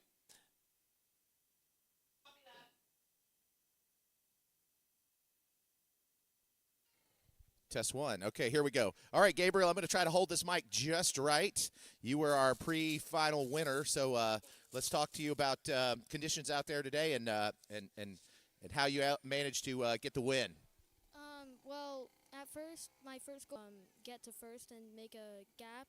Later, I was overdriving the kart a bit, and it was a bit too soon when I was pushing, so that did cause a bit too much grip, especially towards the end of the race. Wow, what an exceptionally thoughtful analysis about your run here. Talon, you want to jump up here? And, of course, no race without discussions of your hair is complete. So let's talk about your hair and wondered, has anyone ever nicknamed you Samson? Do you get your racing power from your hair? Most definitely. I get called Samson by my dad mostly. Excellent. Well, if it's all right with you, I'm going to start referring to you as Samson. So talk about, we got a second place finish, is that right? Yeah, yes, sir. All right, and you typically, do you run more than one class out here, Oliver? I did, but we decided not to do it today. Gotcha. Okay. All right. So you finished right behind our leader, Talon. This is the second time we're seeing you here today. So any other classes for you or just the two? Just these two. Okay. And so so let's talk about it seems to have warmed up just a little bit, and you came in with a third place. So you got 2 podiums today. So what can we look forward in the final? Have you been conservative thus far, or do you have some adjustments to make? I'm not really being too aggressive yet because I don't want to ruin the whole day in both classes. So. Gotcha. Well, that makes perfect sense. Perfect sense. How about do you have a racing nickname by chance? I don't know. Maybe Talinator. The Talinator. I love it. I love it. We got Samson, the Talinator. What do you think, Gabriel Lopez? What do you got? You got a nickname? Just Gabriel. It's Just Gabriel. Just Gabriel. Okay. All right. Well, Just Gabriel and 1, 2, and 3. We'll see you guys on the podium. So congratulations on your win, Just Gabriel. All right. You guys give a wave to the folks at home who are watching you guys in YouTube world and Facebook world. All right, we'll send it back up to Taco Town up there in the booth. All right, thank you, Chris. LO206 Masters and Legends together on track for their pre-final. They got a no-go on the first time. One kart already having some difficulties, pulled down into the bus stop chicane that we have there. As the camera pans up, you can see little localized yellow. So that's a tough way to start your pre-final, as that one driver rolled down into the grass. Once again, both classes together. Seth, when they rolled by, unlike the high-pitch whine of the KAs, it feels once again like the hills are alive.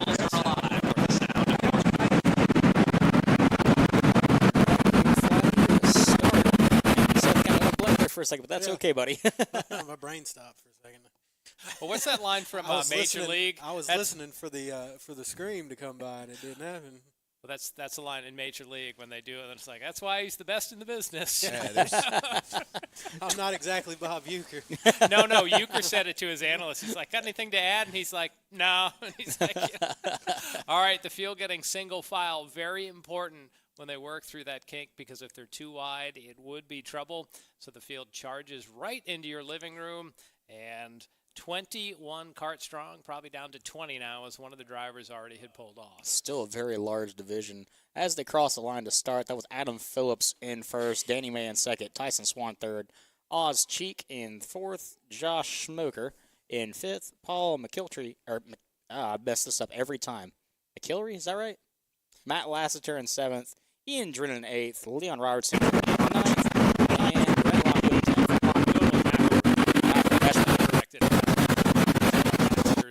Charging their way by. Looks like, wonder if we might be just running Masters here, and then the Legends will be coming up. I don't see. Oh, we got a mechanical issue on the 96 kart. That is Ian Drennan, who has had a mechanical.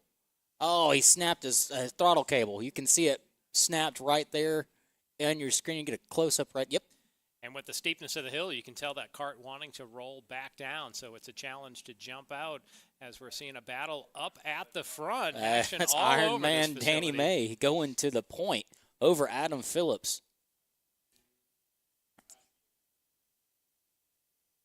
Sponsor for our LO206 Master Division, Willbite Racing. Too bad Al Edwards, the proprietor of the Willbite Racing stable, is not up with us. But Stephen, I know he usually has his hands greasy working on a lot of cars.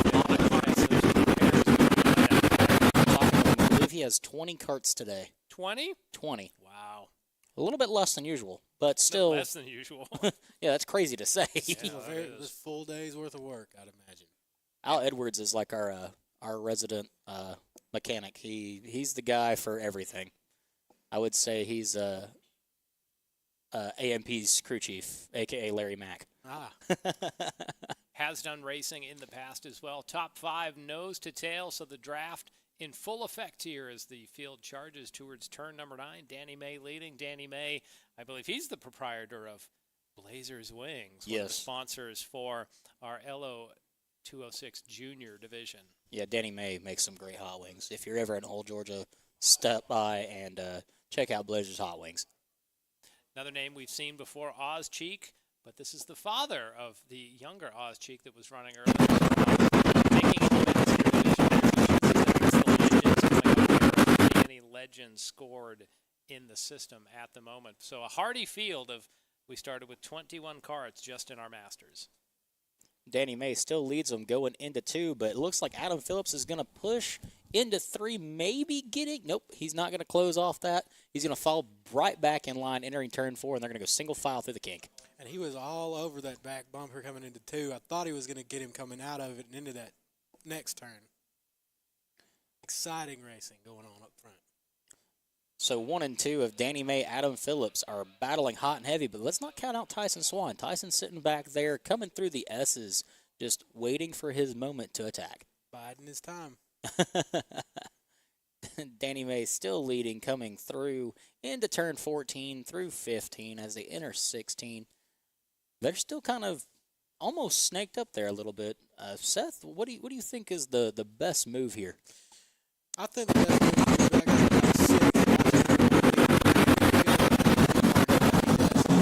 about 6th position. You can just draft your way up. Well, halfway flags have been displayed. Danny May still in the lead, holding it over Adam Phillips, and the 27 cart, I believe, or the 77 cart of Oz Cheek might have had a slight little issue there coming down turn 2. Off pace. And it is showing that we have a red flag displayed on track. So there is an incident somewhere that we are not seeing. So we are going to take a short little break here until we can get our red flag situation resolved as the karts are slowing down entering the backstretch.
Well, we are back, ladies and gentlemen, at Atlanta Motorsports Park.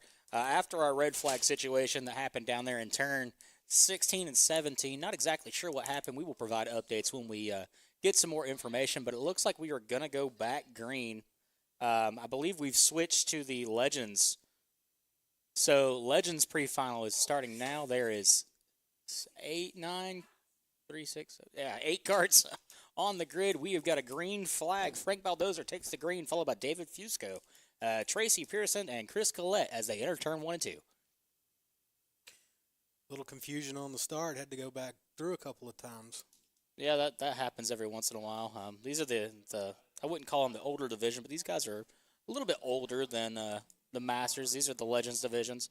I would say these guys are probably 55 and older. Let me double check my notes here to make sure that's right. Yep, 55 and older. They're on the standard chassis. Again, these are Briggs & Stratton LO206 engines. Overall weight, though, is 376.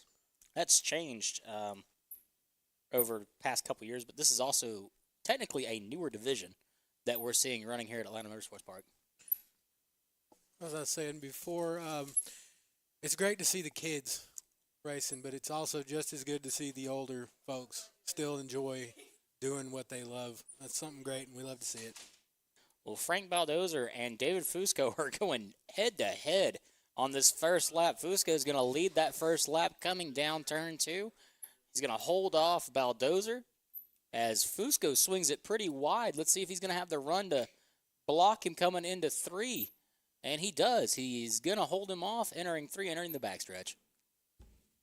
We're going to split up 2 by 2. So 2 by 2 and 3 different groups technically. They were kind of snaked there together in 3rd, 4th, 5th, and 6th, which I don't have accurate timing information. I've got numbers currently. I think the transponder numbers are... Oh, well, there we go. That fixed it. Stephen, I thought for a moment we were going to have waiting for data, which Yeah. every race in the world seems to have a waiting for data popping up. But as you can see, Thomas Neese now scored in 6th spot. I had to take a timeout for tacos there, and definitely well worth it, Stephen. So we're going to sit here real fast and bring back the Papa Biscuit food review of the racetrack. Specifically for Reed Scott listening on his way to Michigan. I'd say those tacos were at least 5 Bubba Pollards. Would they have been a TJ Superfan level? Well, How did we not take a picture and send that to TJ that we were eating tacos at a racetrack? He would have loved that. Yeah, so there are top 2. Fusco and Baldozer running nose to tail. Rest of the field reforming. As we had seen before, you saw 3 pairs out there. Now, 3rd and 4th just about have caught right back up, and now they are. So top 4 on track. We have some special guests down into the Monster Energy tent. So take it away, Chris Conowall. Hey guys, while you're enjoying your tacos up there, I wanted to come down to one of our big sponsors, the Blazers Hot Wings, sponsoring our earlier race, and you were our race winner, although we stopped short. Danny May. So let's talk about this race.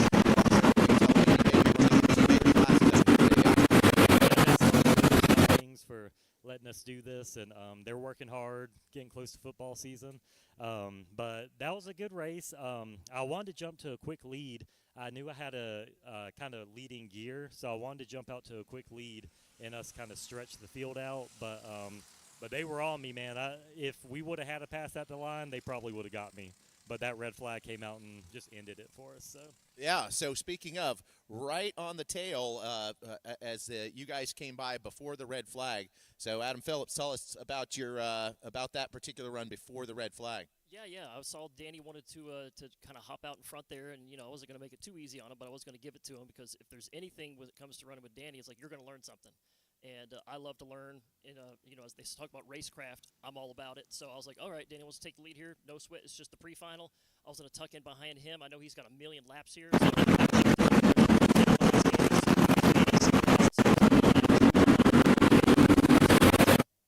Excellent. Speaking of learning, we are now in race 7 of the championship series.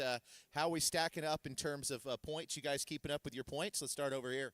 I'm just far enough away where I get to observe from afar, but it is interesting of note. No pressure, Danny, but it's tied for first place right now between Danny and Matt. And then you've got Paul is right there 10 points behind.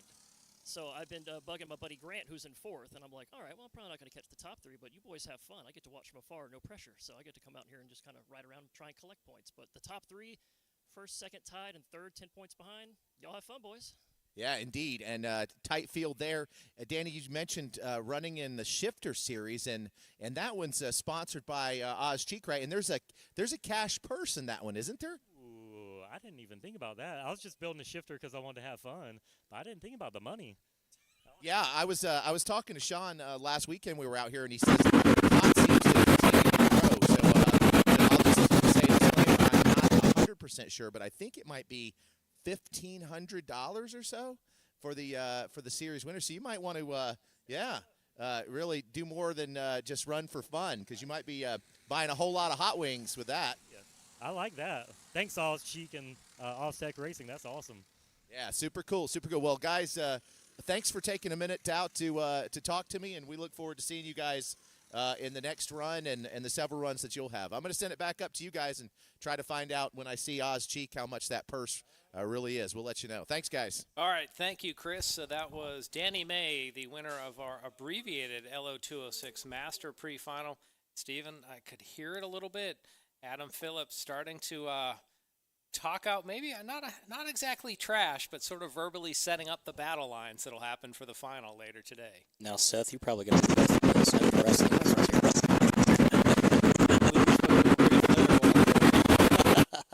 They're cutting promos. We got a pass for the lead up front with 2 to go. So a little like Fusco taking back over from Baldozer there, right at the line. that is Fusco in the 102, your new leader, able to get ahead of Frank Baldozer.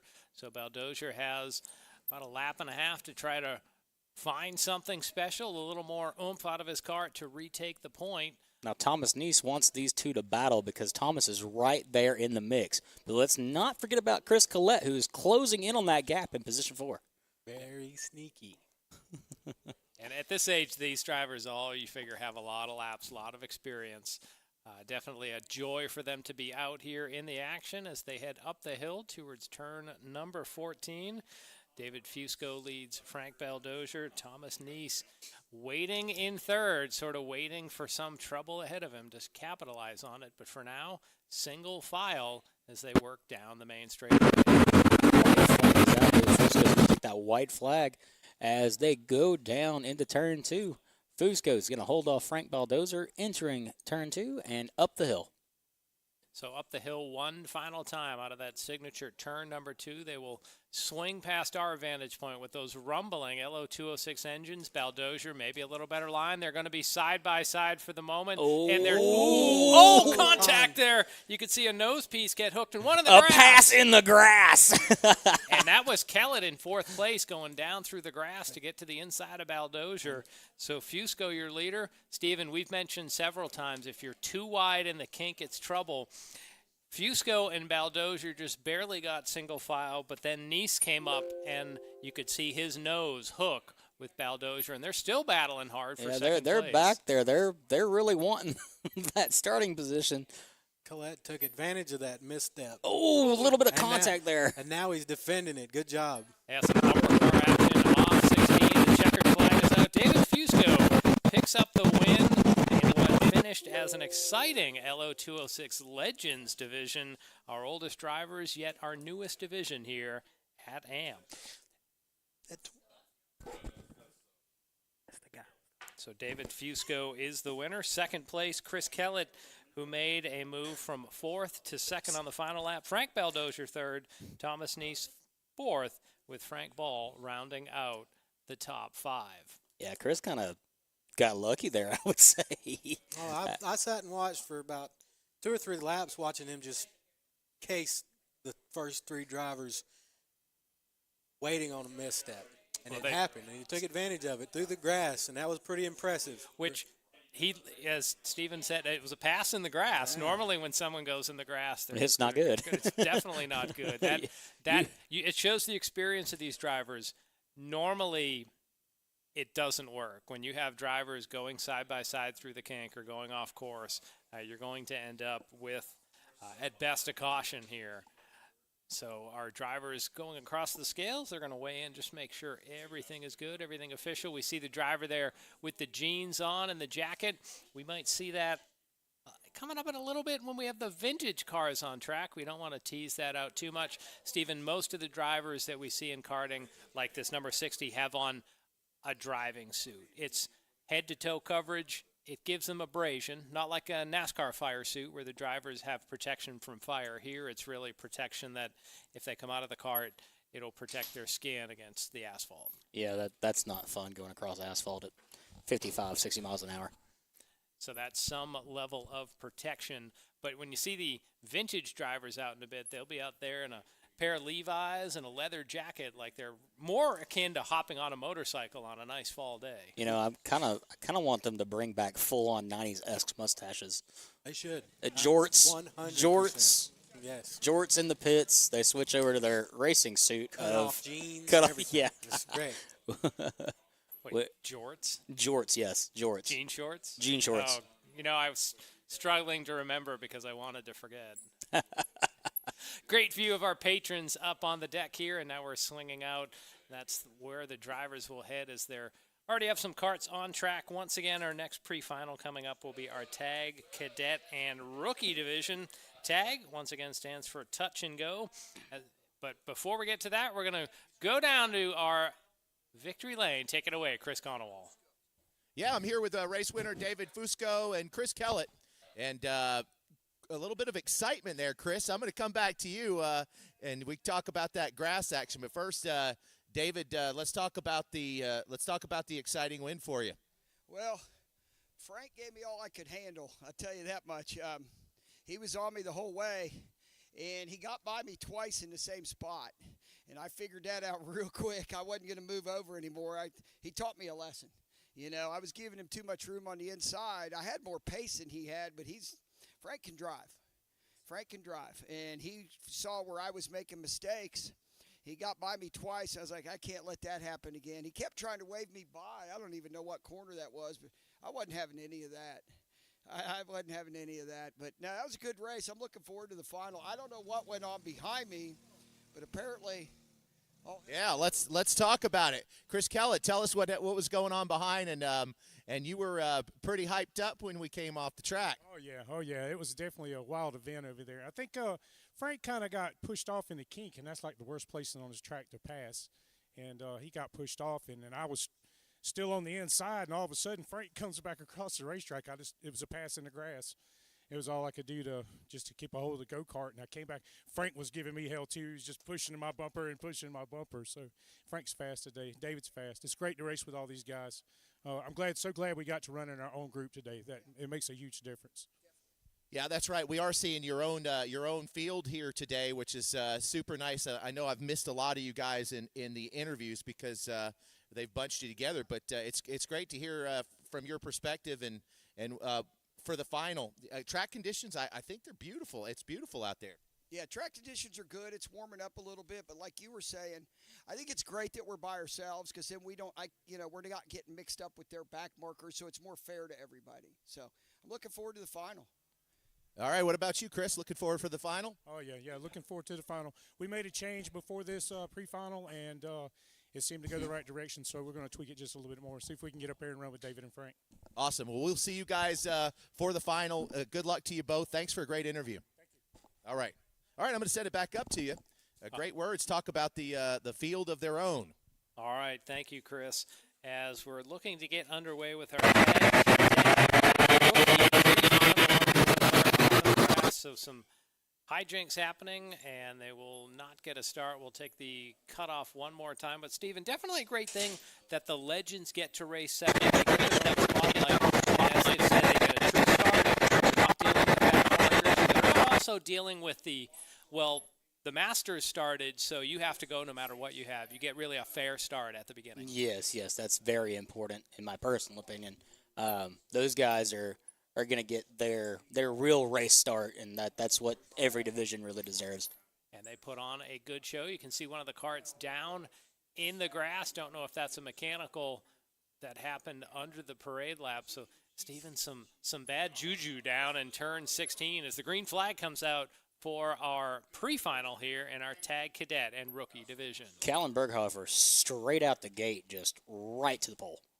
Walked away with it. Yeah, he's walked away with that straight off the rip. Kyan Air in second, Isaiah Williams in third, Roland Smith in fifth, Nazar Martinenko in seventh, Ryan Perez in eighth, Arthur Neapiatian in ninth, Bo Stowers in 10th, and Ryan Dehoney in 11th. What happened to number 3? We're holding it for Earnhardt up there. Timing and scoring. We'll get that updated when they put on another lap. Maybe that's in honor of missing data or waiting for data out there. That's a Scott Bloomquist tribute. It could be. Callan Berghofer leads the field. Tags picking up the speed, as we had said earlier, quite a bit from what we see in our LO206 division. And they're coming around to put it in the first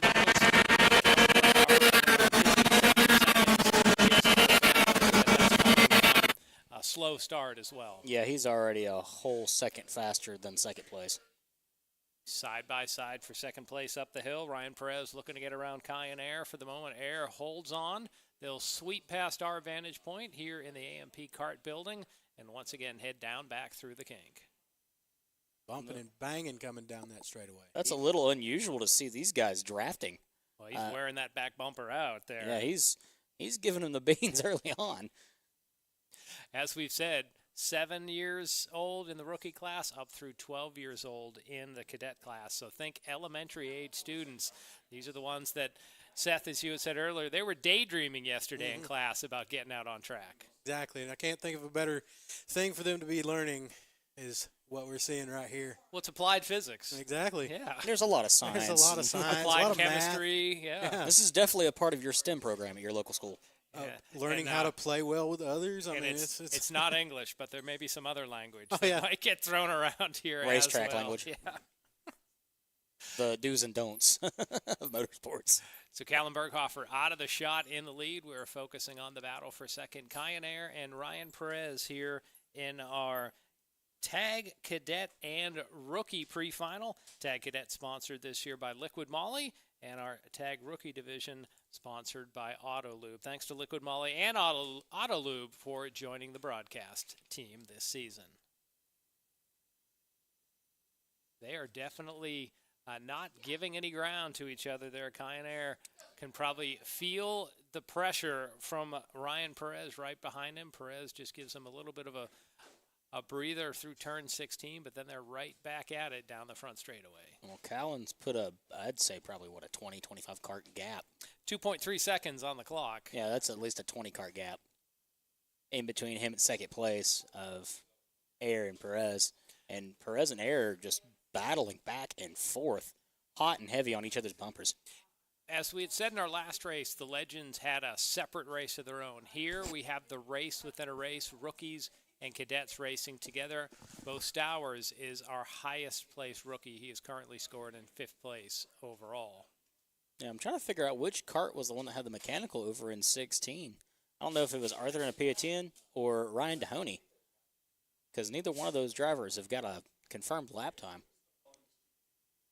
Well, we'll continue to try to iron that out and let you know if we find any details. Once again, we're watching Kyan Air running in second, holding off Ryan Perez as our starter gives the drivers the cross flag. So 4 down, 4 to go here in our pre-final. And you can see our leader, Callan Berghofer, just out of frame there. Kyan Air still running in second, holding off Ryan Perez at this moment, but you never know with Perez. He could strike at the last second. I'm surprised he hasn't tried to make a move already going into, 16? Yeah. I'm surprised he hasn't made a move right here in 9 because he's got the stronger run. I've been noticing him taking peeks here and there, but just staying glued to that back bumper all the way around his racetrack. Could be gearing as well, that it does seem like Perez is able to draw close at the end of these long straightaways. He may not have the power coming off the corner to make the pass stick. We'll see what happens for now. See right there coming into 14 on that last view that we had. He was all over that back bumper. Give him a little, I call it a bump and run, but he didn't quite run with it. Shake and He can bake. get the bump. Shake and bake. He can get the bump in, but at the run, he's struggling to get around him. No chrome horns on these karts as opposed to a NASCAR modified, which has a big old bumper up front. These karts, if you start bumping and banging, you're going to notice it out on the front nose piece.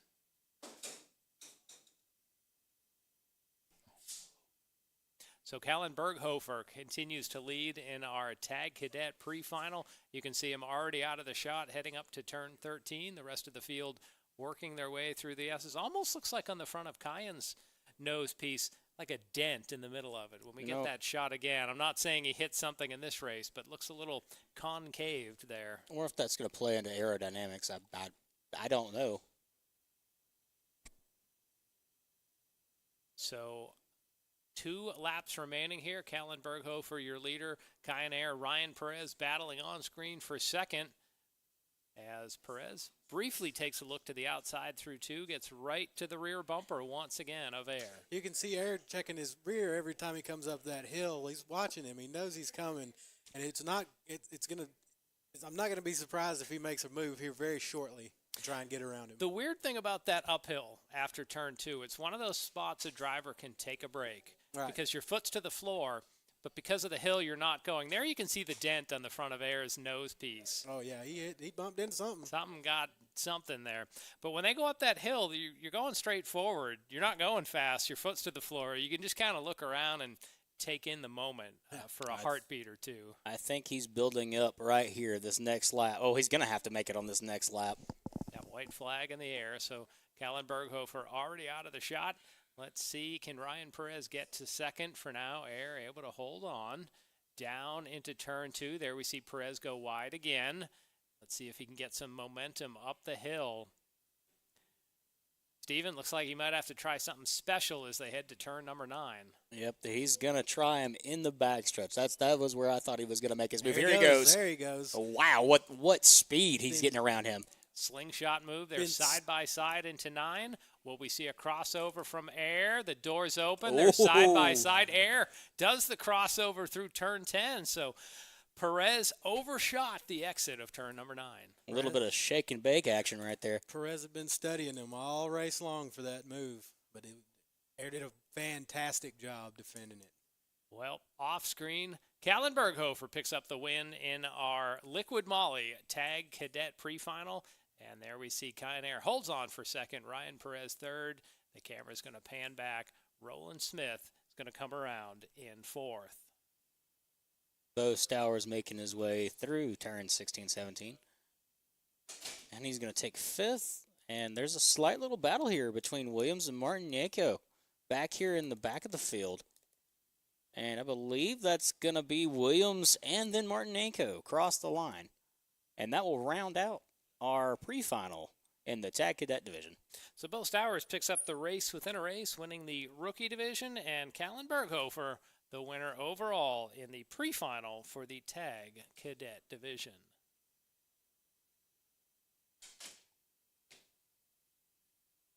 So all the drivers will head across the scales and make it official, and in a few moments, Chris Conowall will be down with the winners in Monster Energy Drink, a little victory lane setup. Although that's weird. I've seen tech before where they weigh them. I've never seen a drug dog come out and start sniffing the cars. That's the dopinator. They're checking for tires that are dope. For tire dope, I guess. We have brought Weber Valley to Atlanta Motorsports Park, ladies and gentlemen. Was that a Weber Valley thing? That is a Weber. Yep, dopinator. Dawson County Sheriff was out here last weekend, and they might have left him here.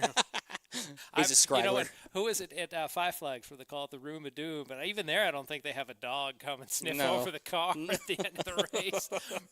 All right, we're having a good time up here in the booth. Another man who will be with someone that had a good time.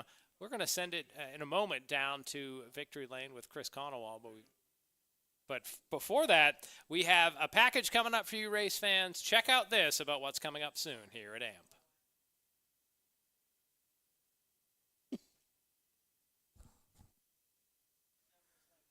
All right, I've got our race winners from both classes. Callan Berghofer in yours. Bo Stowers in yours. No, where's Bo? Oh, he's making his way. What position did you?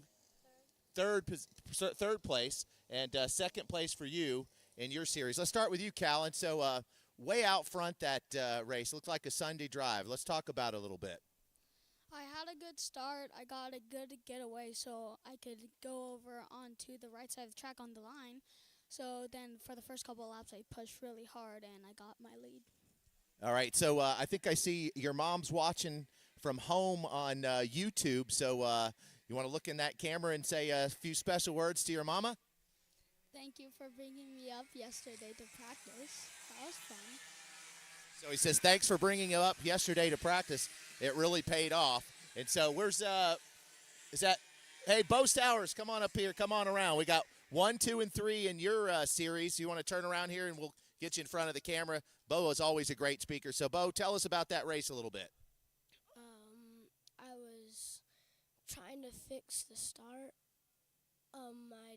The two people I was racing against kept pulling up, and I was trying to get them to come back. I was going to let Manny race their race, but one of the guys got in 13's way, and I wanted him to be able to race his race, and it was fun.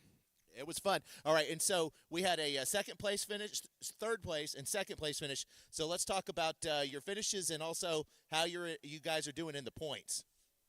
Currently, I'm sitting second in AMP Karting Championship behind Callan. Okay, and how about your points?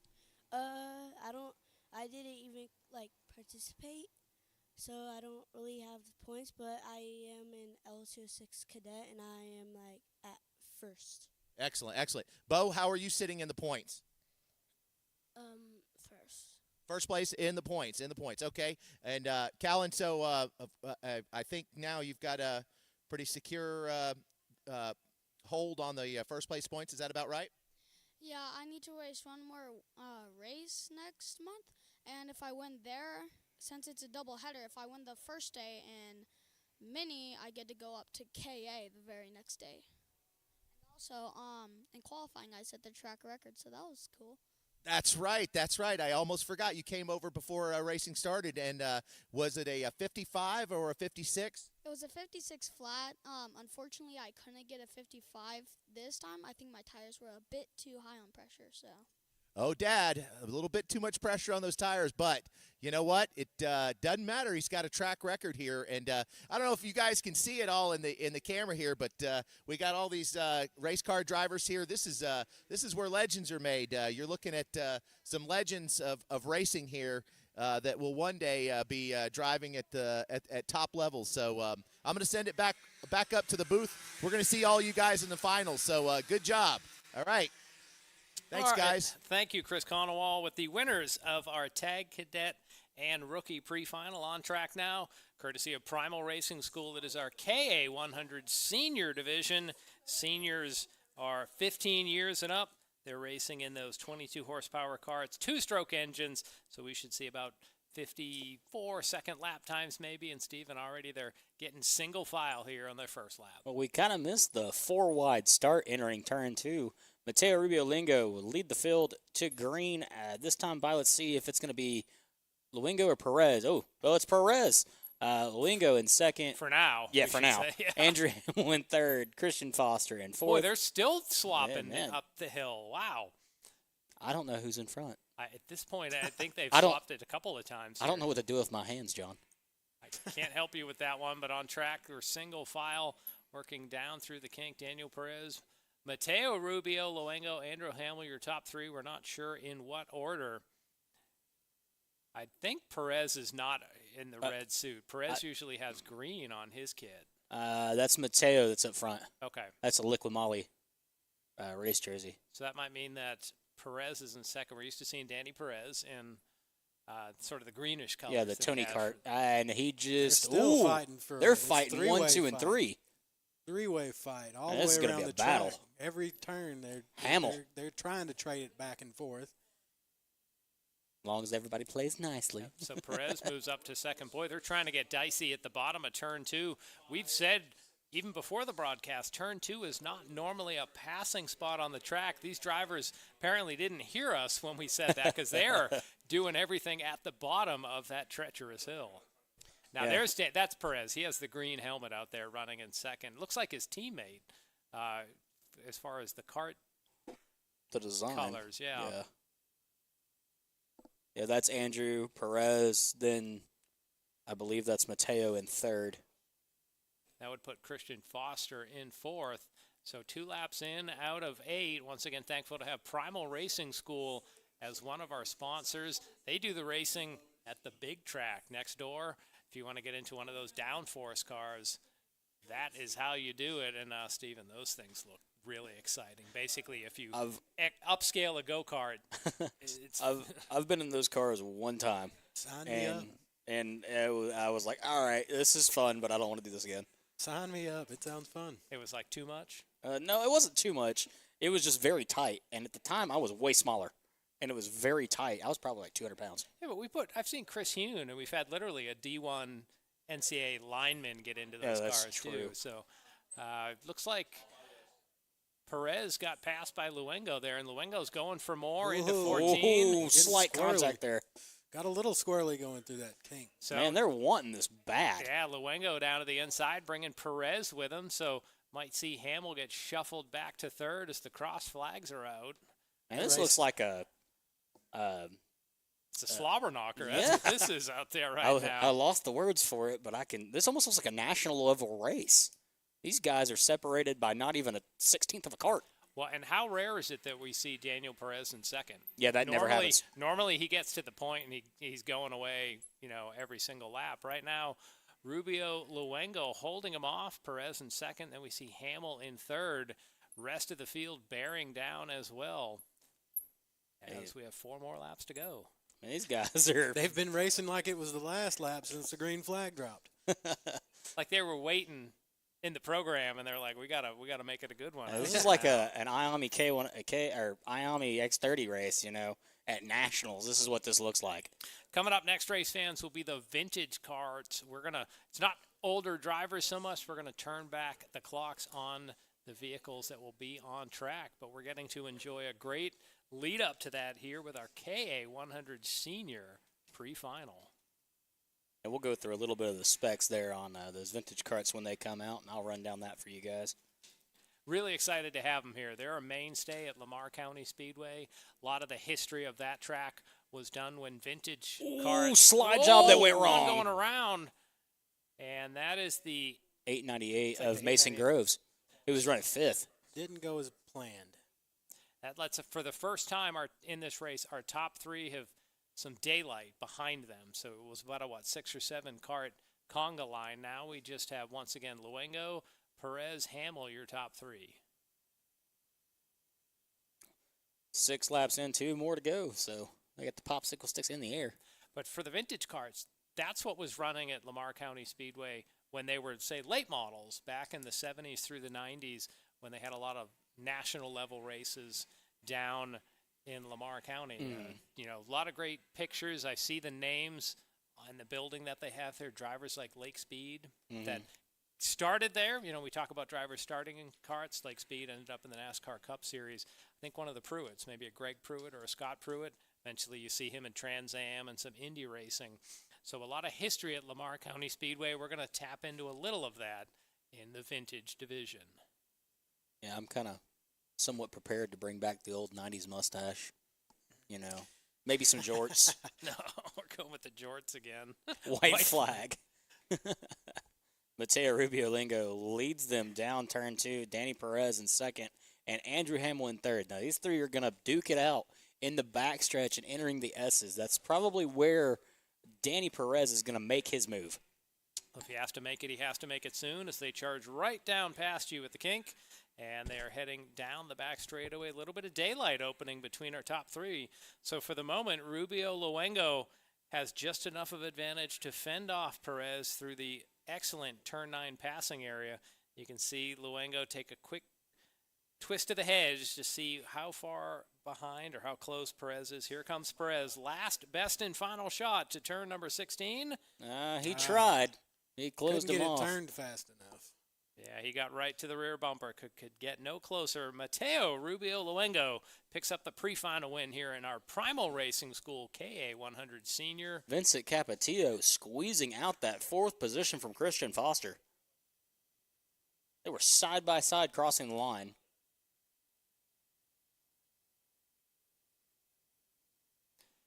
So, boy, that was a great race. Not That normally was- one that normally the KA is known for speed, and then you just see, Perez sort of lay waste to the field. But there, Perez coming in second on the scales, might have to start to think, what does he need to adjust on his kart? As they're just going to make sure everything is official. He's good to go. And in a moment, I imagine Chris Conowall will be corralling these drivers in. But yeah, great little race in our KA. So we have the vintage coming up, then the shifter class, the apex predators of the karting world, and we'll conclude our pre-finals with our LO206 senior division. Steven, I know in races past, the shifters would be last. And I think we're really changing the guard here, saying that the LO206 senior is the prime class when they are running in that final spot. Well, there's a reason we call them the LO206 is a mayhem. Those guys are 30 deep just about every race day, and it is the greatest show on road course racing. I thought you were going to say the greatest show on dirt. No, Somebody else no. has that trademarked, I'm pretty sure. As the next group of karts rolls onto the track, you can see them head down the hill. So our KA is getting weighed in, and now we turn back the clocks a little bit to our vintage cars. Steven, you have done some reporting. Tell us a little bit about what we are seeing on track now. So the vintage karts, most of the drivers here are 16 or older. I would say most of these guys are probably in their mid-40s. The chassis is a mid-90s older kart, so it's got to be a straight rail kart. So a little bit of info on the engine. They're a 5-horsepower flathead Briggs & Stratton engine, old school style. So their tire is a Vega Red tire. They're running those currently. Overall weight's about 370. Their fuel, it's not your standard race fuel. It's methanol. So these guys are running alcohol. And the oil, it really doesn't matter. They can run whatever they want to run. Corn-fed, baby. Yep. So these guys are lining up. Just Sure. Well, before we get to the start of the vintage class, we're going to send it down to Victory Lane. Chris Conowald has 3 fresh young faces in Victory Lane. Yeah, I've got Mateo, Danny, and Andrew as well, 1, 2, and 3, respectively. So I'm going to start with you, Mateo. This is the second time we've seen you in Victory Lane today, so let's talk about that race. That was definitely a great race, an exciting one. What are your thoughts? Yeah, that one was definitely a little bit more hectic. So just obviously Andrew and Danny were right behind me the whole time, so it was just sort of trying to be as consistent as you can and keep them behind you as best you can. Yeah, for sure. And Danny, you and Andrew, were you guys tend to work together out here a lot, teammates? Yeah. Yes, sir. We're every weekend here. We train every national, every race, every training. We're together. So the chemistry's there. We know what each one's gonna do. We know where everyone breaks. So having my teammate here with me is amazing. Excellent. So speaking of, I'm gonna come on over here to Andrew. Andrew, you guys working together. So. You gonna just talk strategy before the final? Yeah, I first just want to say thanks to Danny and all the components of racing, and thank God for letting us do this. But yeah, me and Danny are gonna talk it over. We're gonna figure out a way to win this thing, and it was an amazing race. Just fun to be out there. Absolutely. All right, so let's talk about point standing. We're in race 7 of the series. So Danny, you got out ahead in points early on. Do you know where you're sitting right now in the points? I believe I'm first, if I'm not mistaken. I'm actually not sure, though. How about you, Mateo? Do you know where you're sitting on the points? I got no clue. No clue. All right. How about you, Andrew? No? Okay. Well, we'll try to get you some points updates before the next race. But, as we send it back up to the booth, Danny, you always like to shout out to some folks who helped you get here. Who would you like to say a special thank you to? Of course, Bloody Symmetry. He's always with me. Nibro, DPC, Liquid Molly, Blazer Hot Wings, with always being with DPC and helping us throughout the journey. Excellent. How about you, Mateo? Liquid Molly, WRS, all those guys down there in the tent who put the car together. Just a big thanks to them. All right, Andrew, last word for you. You guys are looking fantastic out there. You guys are the next crop of the next level after we get beyond karts. And so I'm going to send it with you. Final words. Any thanks you'd like to give, and where are we going to see you guys, each of you? Are we going to see you guys, watch you guys on TV in a few years? Yeah, just say thanks to DPC and Danny and Andres for helping me and just tuning the car. And I think all of us, the goal is to be out there on TV and winning championships. Awesome. Okay. All right, 3 of our best out here at Atlanta Motorsports Park. I'm going to send it back up to the booth. And we'll see more of these guys in the final. Good job, guys. Once again on track, it is our vintage pre-final. Stephen, we had talked about them being sort of open rails, and there you can see Tyler Swan, Tyson Swan nose to tail, and from that overhead shot, you could really see how different these bodies are compared to every other class today. Oh, yeah, no panels, straight rails. I love it. I love the throwback. It just looks great on a track anywhere.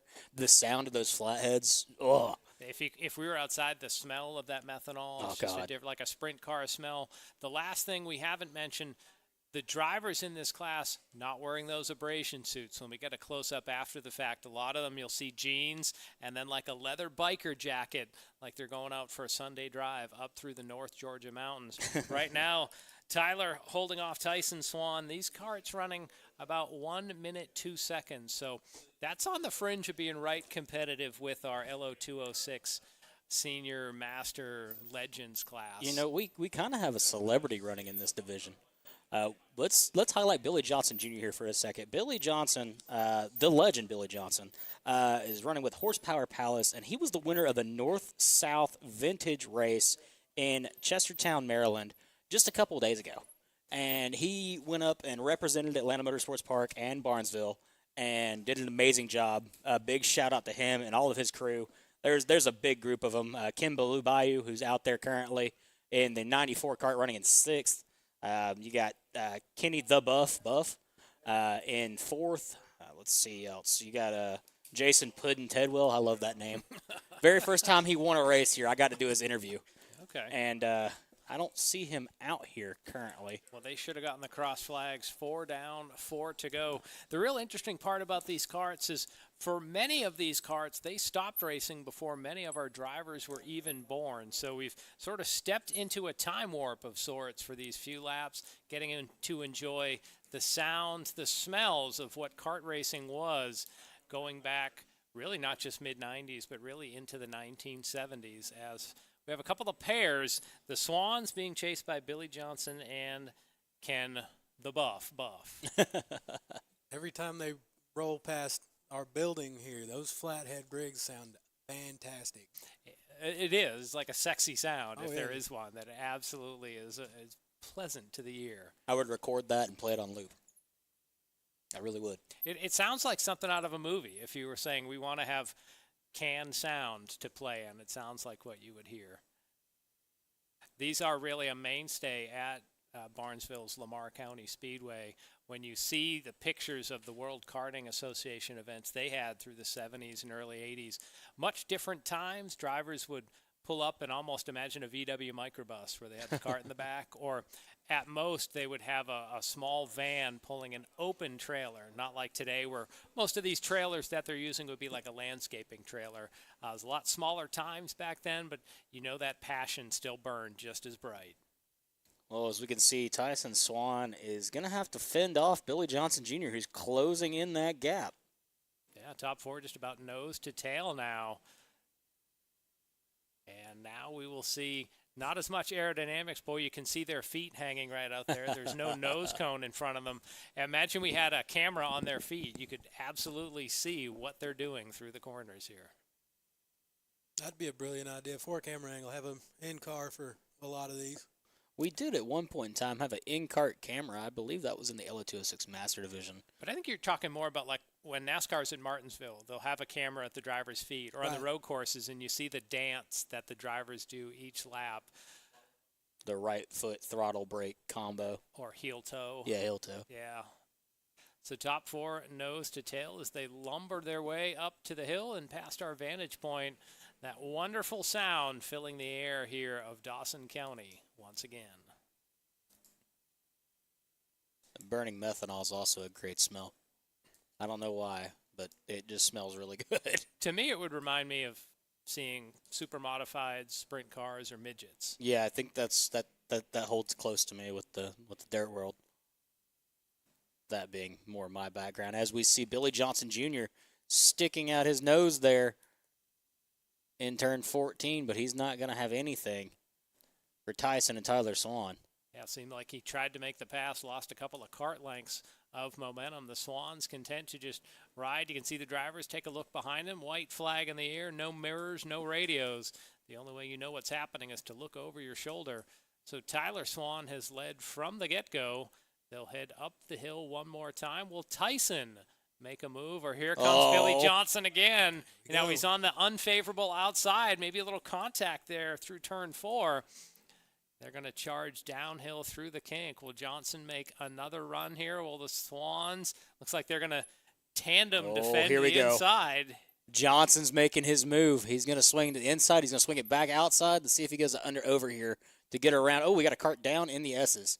Yeah, that's going to bring out a local caution. That might have been Kevin Alvarez by the timing and scoring, as they're 3 wide through 14. What? What is going on? Did you just say 3 wide through turn 14? They're trying different strategies here. Let's see if that works.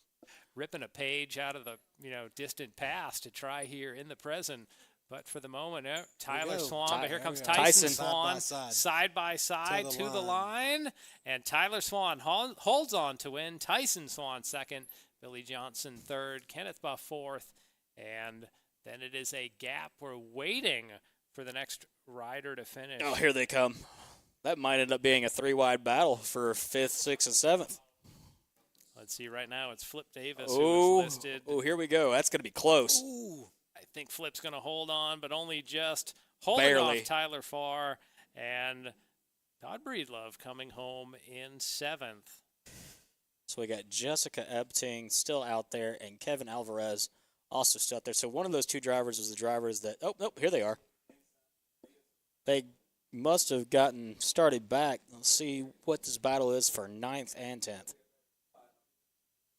Now, earlier you said these are a flathead engine. A lot of people nowadays can't even conceive of what a flathead is, as far as when you see the head of a flathead, and it's like, what are these extra holes on the side of it? That the overhead to me makes mechanically so much more sense. And I've had my father try to describe a flathead, and it's like, well, no, the valves are on the side, and I'm like, it doesn't make sense. But you're right. At the top of the head is, at the top of the where the piston comes up is nothing. Yeah.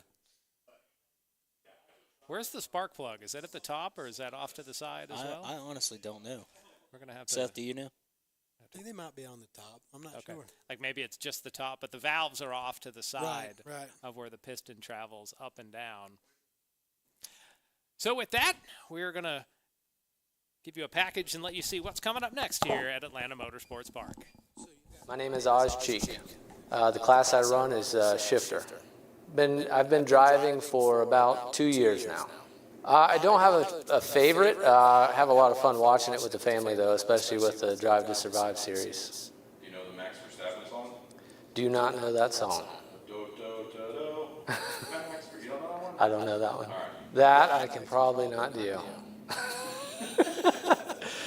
As far as, we've got Oz Cheek, and he's running in first right now. The guys are having a hard time catching him. Want to make sure for the shifter class, we're trying to grow the shifter class. So OZ Tech Racing, which is our race team, we're sponsoring this class, and it's $1,000 for first place for the championship. It's $500 for second and $250 for third.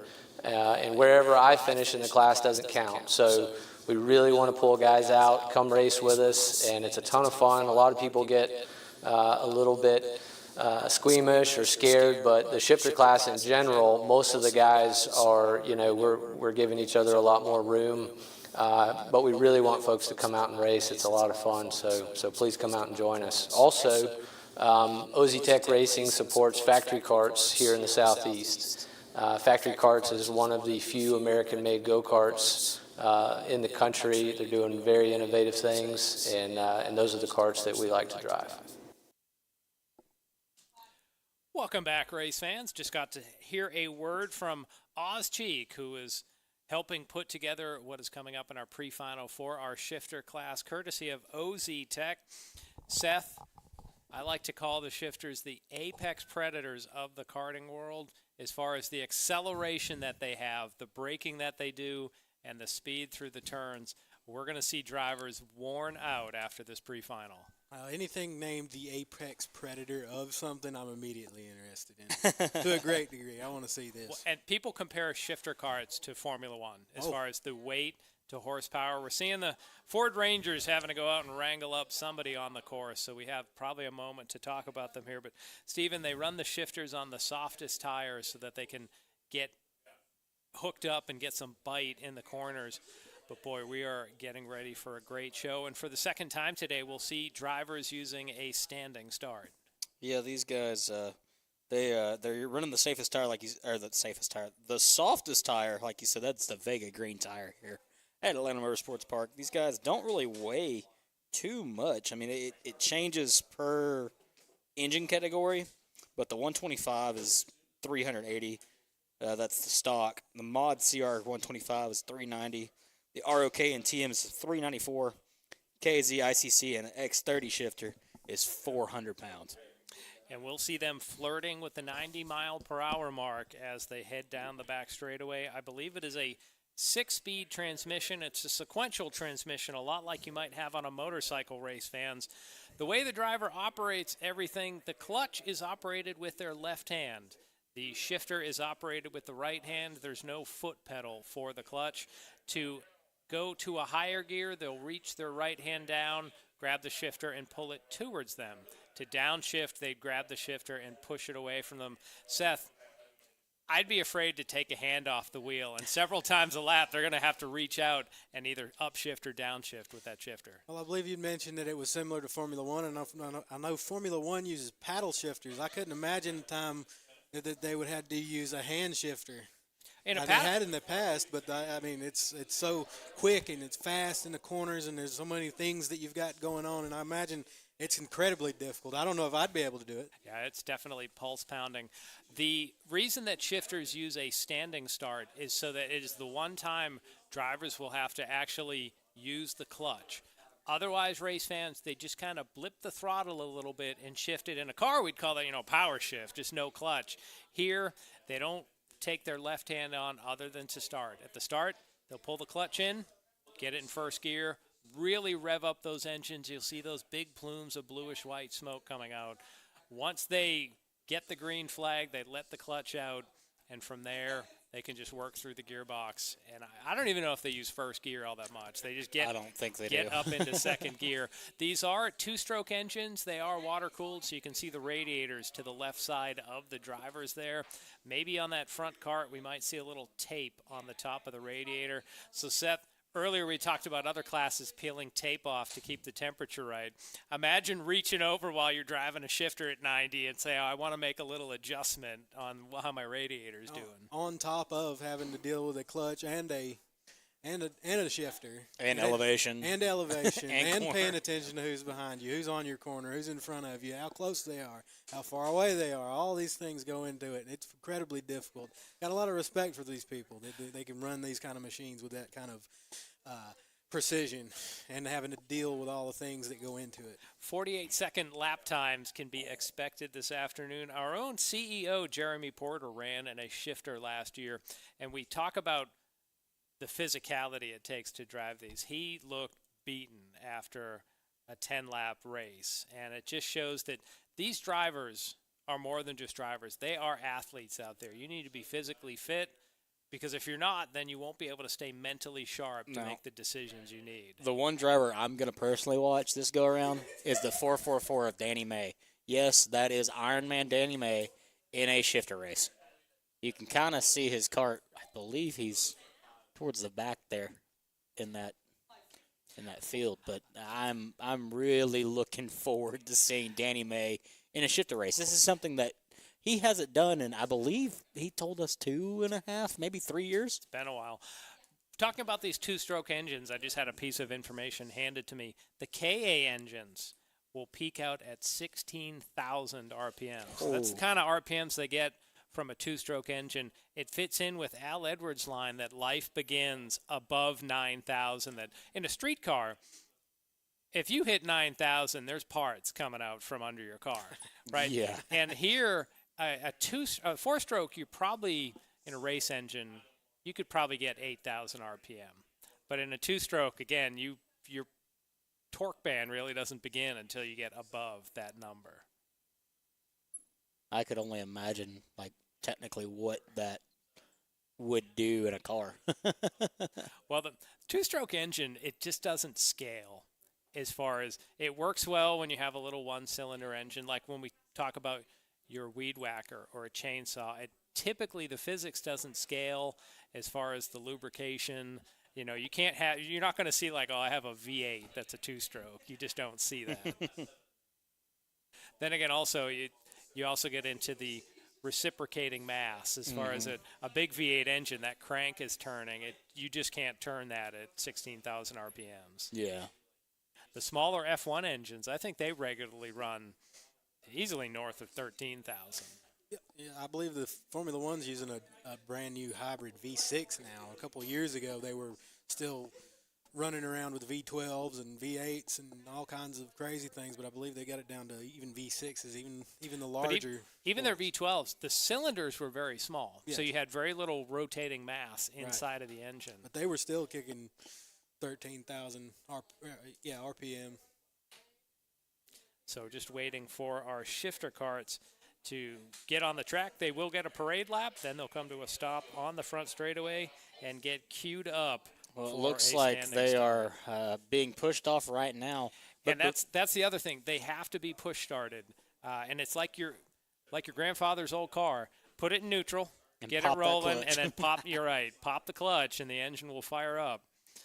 And some drivers can even do it themselves. They'll run beside the cart like they're in luge or bobsled or something, and then their hands holding the clutch in, or it's in neutral. They'll hop in the seat, pull the clutch in, get it in gear, pop it to get the engine rotating, and then they can take off. And if they stop, in the other classes, if you stop, the engine keeps idling.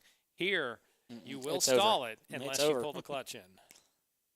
Like an old 5-speed. But since we have a second until these drivers start, would just like to remind everybody in the paddock that if you are on a bike or anything that's got wheels, we're going to need you to have a helmet on and have that helmet strapped. As well as no skateboards, no one wheels. And speaking of stall, Danny May is stalled at the top of turn 2. I don't know if he's got a full mechanical or if he's just stalled it out. And of course, seems like Murphy's Law. If you're going to stall, it's on an uphill. Yeah. For our poor marshals out there. So Danny May, the way they're pushing him, he may not get to run in this pre-final. Let's see if we can. Great view of some of the mountains around here. You get a good shot. I believe that's down towards the south, maybe Sawney Mountain towards coming down there, because that is generally pointed south. And as we always caution our drone operator, don't zoom in too close into the woods here in Dawsonville. We have a long history of racing, and that was originally powered from a long history of running moonshine. It's really how racing started here in the North Georgia mountains. Families needed some money to pay for land taxes, and to do that, they would take some of their corn crop and turn it into whiskey, which the federal government had something to say about that, so they would run it down into Atlanta using Highway 9. People figured that Highway 9 had more illicit moonshine running on it than any other highway in the United States. That number, Highway 9, is where Bill Elliott picked his number for 9 when he was running in NASCAR, and his son has sort of inherited that number. It's kind of amazing the history here. You got, the Sosby family, you got the Flocks, you got the Elliots. Really, the Elliots big time in Dawsonville. All of them. It's not just Are the one Flocks, Georgia? I thought for some reason they were North Carolina. I think they're North Carolina, but they did frequent a lot up here in North Georgia. Okay. So here you can see the staggered start. The drivers in the tram lines, they are stopped. Sometimes for this race, they use the flags. Others, they use that Race America timing and scoring. And Seth, it'll give it that Formula One feel where you see the lights start to dance across, and then, every clutch has been dropped and plumes of smoke coming out.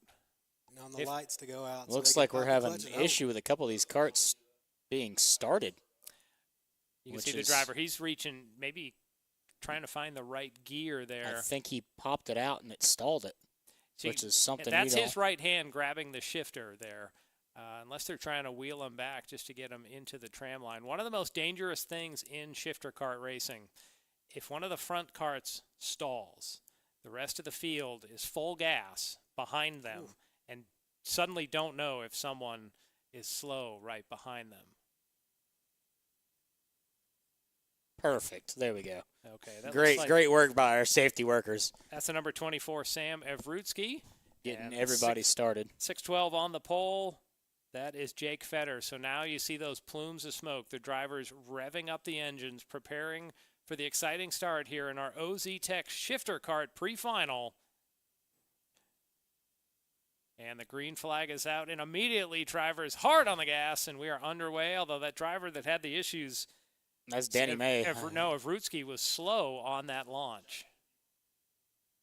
Yeah, Danny May, I don't think is going to make this race. I think Danny May did push off into the pits. We only had 4 drivers take the green. They swing past our vantage point and are immediately charging down the hill, reaching speeds of upwards of 90 miles per hour before they're slamming on the brakes for turn 9. Yeah, and these guys have got 4 brake discs on all 4 tires, which you're going to need. Technically, it's 3. You have 2 up front and you have 1 on the rear axle. Oh, yeah, that's right. It is a solid rear axle, so there's no point in having separate brakes in the back. I mean, we've got an example of a shifter kart sitting right in front of us. I could have looked right at it. I didn't even think about that. You're right.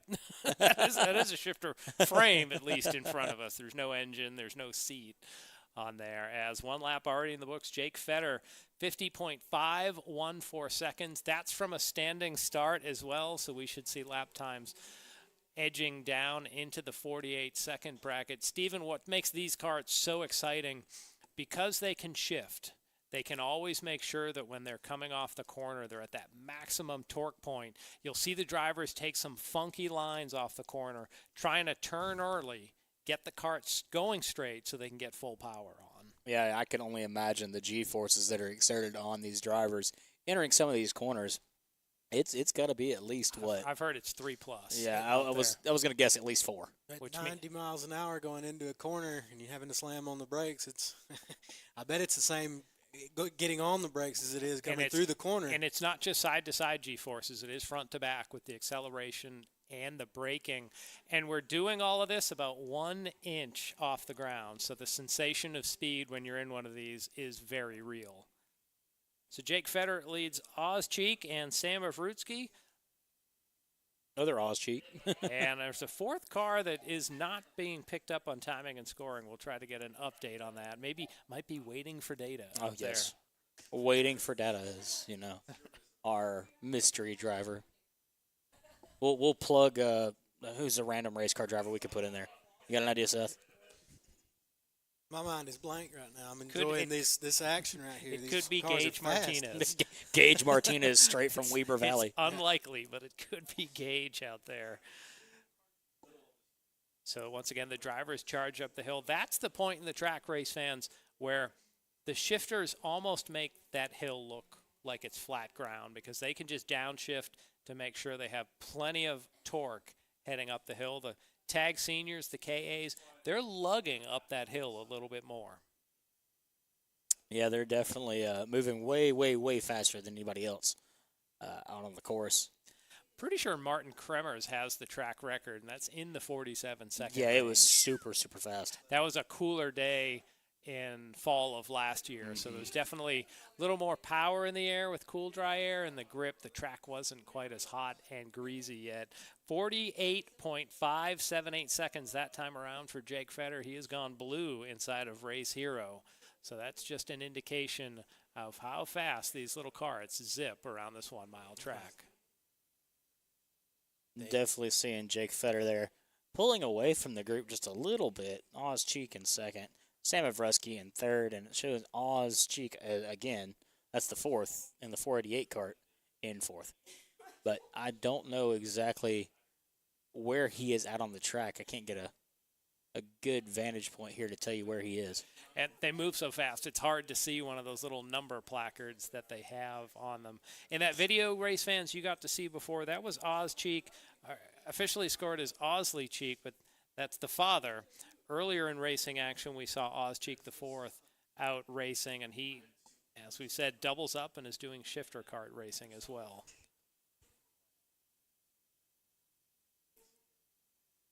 So they come screaming by our vantage point, over 30 horsepower, trying to hook up to the ground as they work through a 6-speed sequential transmission.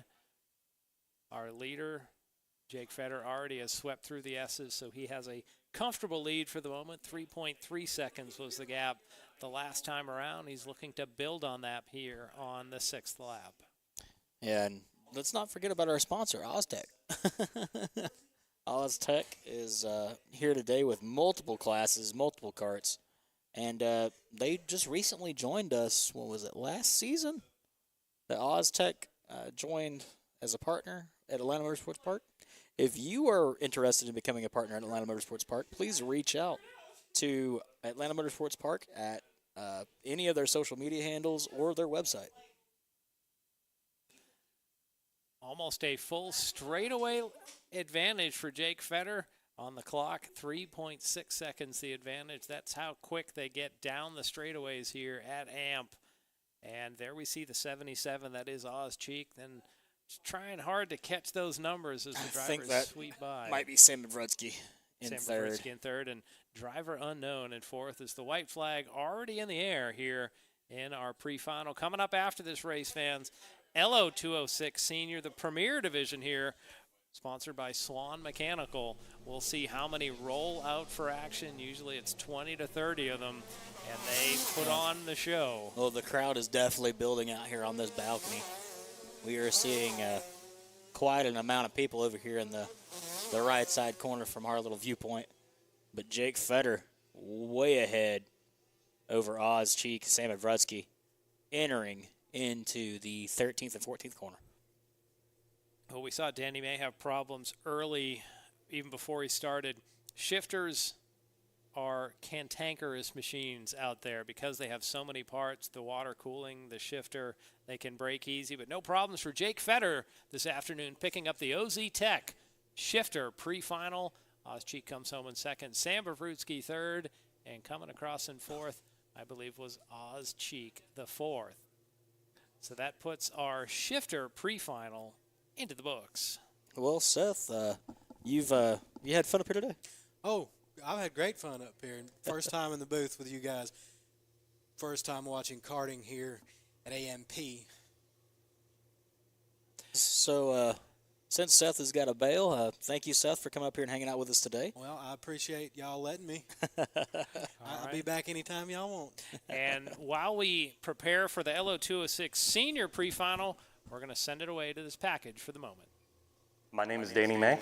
I race LO206 Senior, LO206 Masters. I've been racing for 4 years. My favorite F1 driver is probably Max. I do not know the Max Verstappen song, probably something about pouty lips, and I don't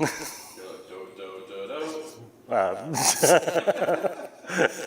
And in first place, Danny May.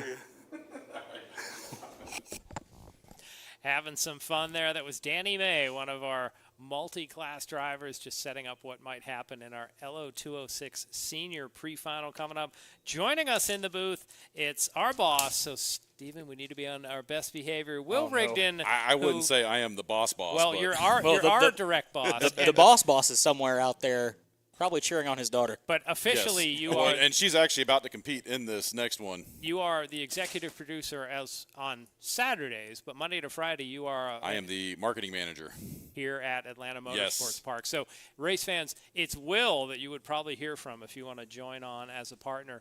Will, we've seen a great growth in the kart racing program here at AMP, something we haven't talked about today. The other amenities at this track.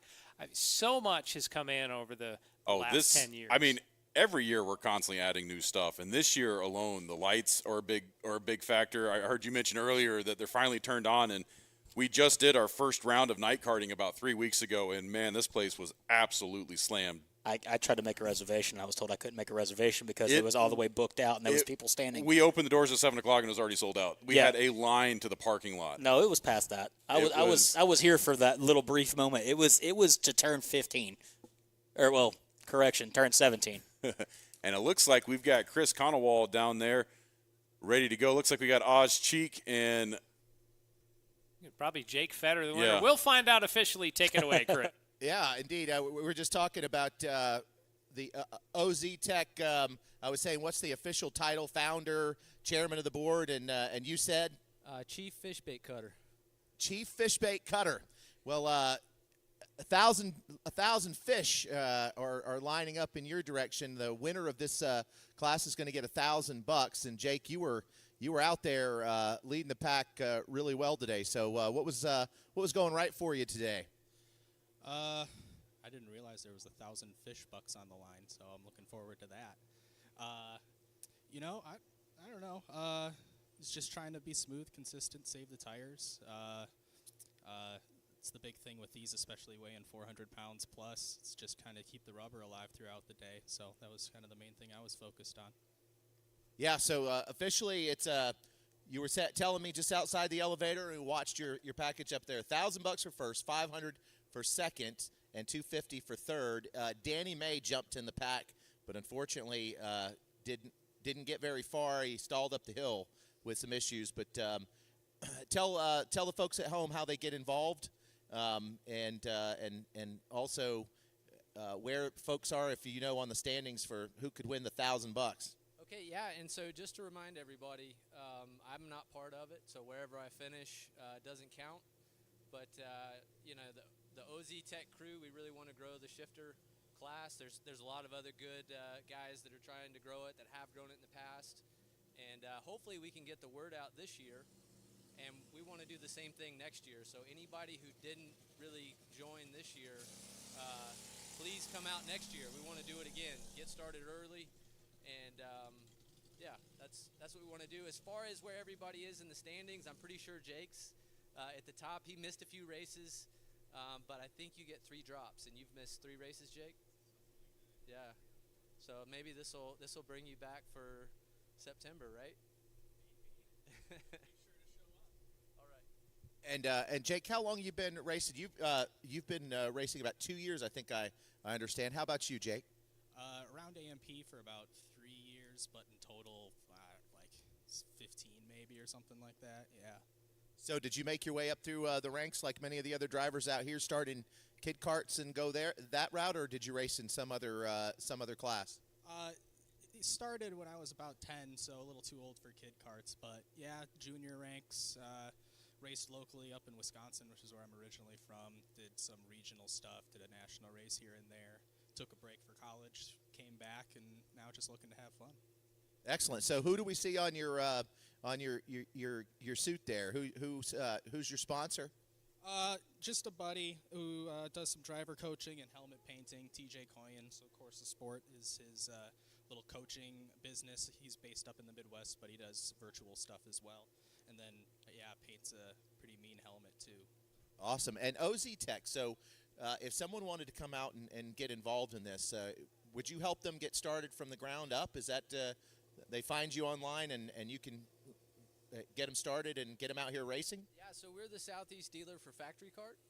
So if they're interested in Factory Kart, we can help them with that. And then we also have an engine building program for the shifters, the tag class, K100 and X30, and then LOs as well. So,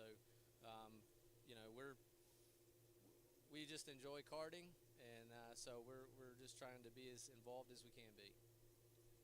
Well, a big special thank you to OZ Tech, and yeah, keep aiming for the fish, man, because $1,000 to the winner. We'll see you guys in the final. Great racing out there. A lot of great racing. All right, we'll send it back up to the booth. All right, thank you, Chris. That was the top 2 in our OZ Tech shifter pre-final. Coming up next will be our LO206 Senior pre-final, and that today sponsored by Swan Mechanical. We have another change up in the booth, and we welcome in for the first time this afternoon Al Edwards from the Will Bite Racing Team. Welcome, Al. Thank you. I appreciate that. It's been one heck of a day. Now, normally we see Lincoln Massey up here. I think he went out first lap and was involved in an incident. I think is he part of your team? He is. He's part of the Will Bite Racing Team, as well as Aiden Courtney. So all of our juniors got caught up in that crash. They all had some pretty significant damage, and so we've been out there humping it. I can testify that Al has very greasy hands right now. And I washed them too. Al needs some lava now. Yeah, I sure do. But yeah, it's been an interesting day, and it kind of always happens when we have these combined series. And so It's always enjoyable, but again, interesting. A lot of things get changed up. We got in LO206 Senior here. We've got Nick Laferdo back. He's been gone for quite a while, and I'm not quite sure where he stands today, but he's always a strong contender here in LO206 Senior, so it's good to see him back. As race fans, you can see they are strung out around about half the course. 31 LO206 Seniors signed in for action as they rumble past our vantage point. The old Ken Squire used to describe a field charging into the first corner as an Oklahoma land rush. I think we're going to see that reenacted here because, Stephen, 31 karts would be a full field on even up to a half-mile speedway. Yeah, that's a lot of drivers, and this is going to be a great pre-final. Luckily, we get 2 extra laps for the final. So we go into what, 14? Or I'm sorry, 12. It's 12. We're seeing it. We're going to have an 8-lap pre-final. Oh, okay. And we'll be wanting more. And after a 12-lap pre-final, I imagine we will also be wanting more. So the field just trying to get woed down. They may need to take another lap around so that the rest of the back of the field can get put together. Al, I remember the days when seniors would run with masters, and we would have maybe 20 combined. So here we are. Look at them all stacked bumper to bumper coming down the tram lines. It's beautiful. And we're going to get a false start. There. So, Al, as a driver, I know we would all say you need to be patient. You can't win on the first lap. Does that all go out the window once they see that green flag in the air? Yeah, in a lot of ways it does, because in LO206, it's like restrictor plate racing. Any advantage you can get early on is an advantage that will help you get to the front potentially if you can expose somebody else's weakness, or if you have a stronger kart, you made some setup changes and things like that. So, it's an all-out free-for-all here going into turn 2. Turn 1 generally is pretty clean, but turn 2, unfortunately, you got 2 wide sometimes, and we're going to get another wave off here too as well. Another false start. You can see the patrons lining the inside of the U-turn as well as enjoying some of the high-up views from outside of our vantage point at the Kart Center building. So we're grateful to have Swan Mechanical joining us as our class sponsor in our LO206 Senior Division. Steve is furiously scribbling or nervous here because he is sensing the anticipation here. I feel mayhem. Yeah, as the field once again comes down to the tram lines. They are 2 by 2, row by row. Now they're starting a little bit fast. Looks like green. Green's out. So we are underway with our Swan Mechanical LO206 Senior pre-final. Looks like we're pretty clean through turn 1 here, going down into turn 2, 2 by 2, a little bit 3 wide. A little bumping and grinding through there, but it looks 3 like wide we got up the clean. hill as yes, well. Look at that, 3 wide. People making that pass where they carried some momentum. Now, as we've said, you have to be single file getting down through the kink. One kart going out way wide by our vantage point. And will they make it through the kink? Somehow they all get single file, and now a snake slithers its way down the back straightaway. That's a beautiful sight, all the way from turn 9, halfway down the backstretch, just a snake of karts. Nick Laferdo, your early leader as the field getting sorted out. Al, now at this point we see the echelons, the draft forming here. So we've got a couple down in the grass off turn 12. Yeah, it looks like we've got a couple down there in the grass that got together down in the S's. And if you look at the front of the pack here, the first 5 are starting to break away here with Nick Laferdo out in front. Ryan Curtin, a Wilbite Racing driver, he's running 4th right now. We're going to see what he's going to be able to do it. Another local favorite, Alyssa Vasquez, got shuffled back a little bit. She's not having as good of a day as she had last race. But, boy. I think she's in 11th there in the pink kit that we have. So 5 being chased by 6, although as we say that, Nick Laferdo opens up a smidgen of daylight. The field thunders past our viewpoint, the wonderful sound of those 4-stroke engines. Now, Nick Laferdo is still driving that 00 Racing for Children's kart, correct?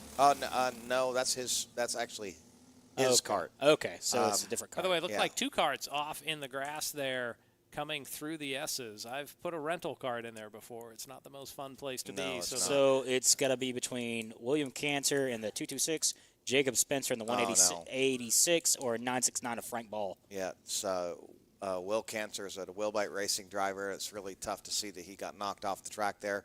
Wondering what happened there. We're not going to have a replay of it, I don't think. I don't think we have any footage, but now you can see the first 2 drivers starting to break away just a little bit, working together. Nick Laferdo and Logan Kowalski Just as you said that, there's the then rest they of the get field right back together. there. Yep. And so now it's gone from a 5-kart race to a 4-kart race. And again, you see them starting to peel away a little bit. Nick is really opening up a gap here. And let's see what Nick can do with it. So much like the field is connected by a rubber band, they're all back together, top 5. A little bit of daylight back to 6th and 7th, as that Sam Mavrutsky currently scored in the 6th spot. Ooh, I don't know what's going on there. Oh, just had some contact. That was a mechanical issue. Yeah. Is Oh, that Ryan Nick? Curtin. No, that's Ryan Curtin. He's off. Ryan Curtin's got some sort of a mechanical looking down. He might have thrown a chain there. So now, if you look here, when something like that happens, everyone's got to check up a little bit. And it's now the top 3 are together with a significant gap, probably 5-6 kart lengths, maybe more out there. The first 2, Nick and Logan Kowalski, are working together. Caden Jarvis bringing up 3rd. Now Kyle Trammell taking up 3rd. Wow, Sam Mavrutsky in 5th. It's good to see Sam out. Al, we're assuming that it was a thrown chain. What would cause a driver to have a chain either drop off the gear or break while racing? A number of things. Some of them use these pin-it style, very easy to remove sprockets, and if you don't get that thing tight exactly, they'll come apart on you, which is really unfortunate. But there's lots of reasons. You can have just the chain just a little bit too loose.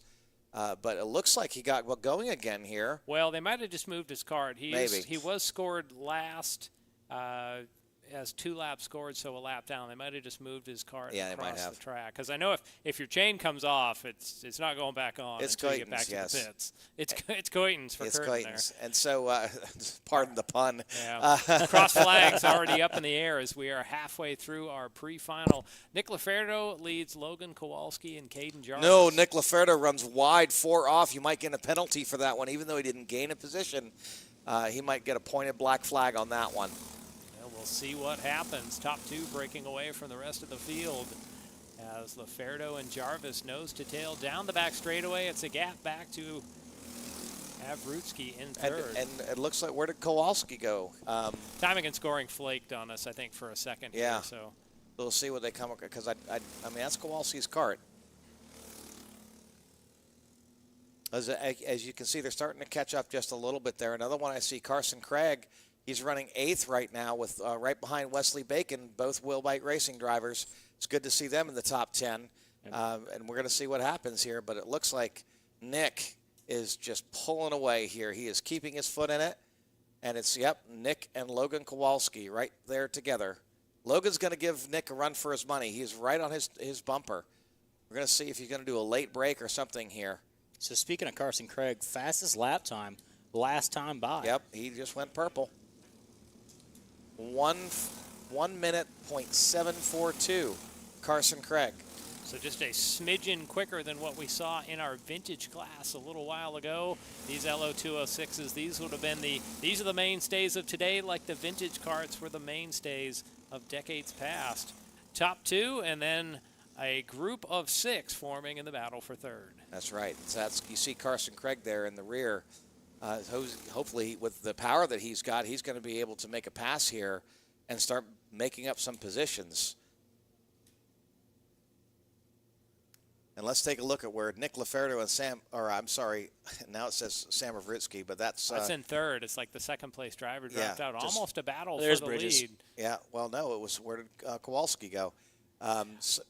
There's been some timing and scoring. Over in Race Hero, it says Laferdo leads Peyton Bridges, then Mavrutsky running in 3rd. So okay. Drivers hopping around a little bit as they're too wide up the hill. You Boy, see you it. don't Look wanna at be that stuck challenge on on the outside. inside. You got stuck on the outside. You're going to get freight train on this one.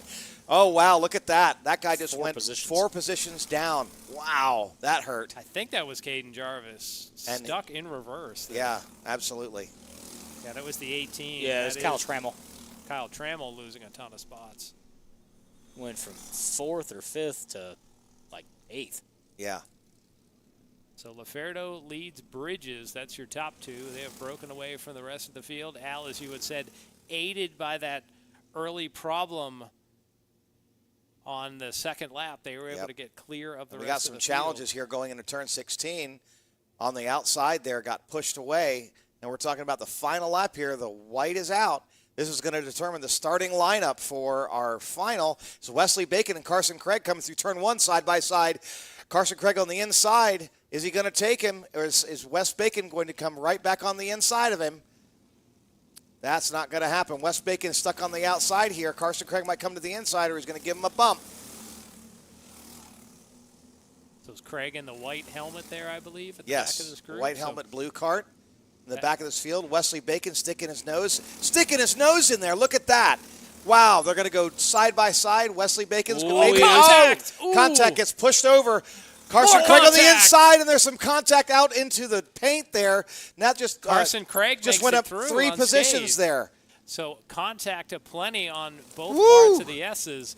Out front, Laferdo leads Bridges, but we're seeing this crazy battle for third on back as the checkered flag is in the air. They're side by side to the line. Side by side of the line, and there goes Nick Laferdo. It's like an odd finish out of those two. That was a really odd finish. That looked like one of those Le Mans finishes. Yeah, I think he was out. pedaling it. He was definitely pedaling it. So Nick Laferdo wins. Peyton Bridges second. Evrutsky third. Carson Craig, fastest lap of the race. He jumps up to fourth. Kyle Trammell fifth. Wesley Bacon in sixth. What a wild one they had through turn 9, 10, and 11. Do we know which drivers those were? That were all. I mean, there was like 4 of them that were involved in that incident. Yeah, that was. I don't know if we got a complete list of everybody that was involved. We'll try to piece that together. Here is that last lap. Pretty sure is what this is. Yep, we're going to see a replay of this here. That was amazing. So right here is where it all starts. He tries to see go Wes 2 for Bacon 1. gets pushed onto the outside. Carson Craig down to the inside. Oh, just that guy just got together.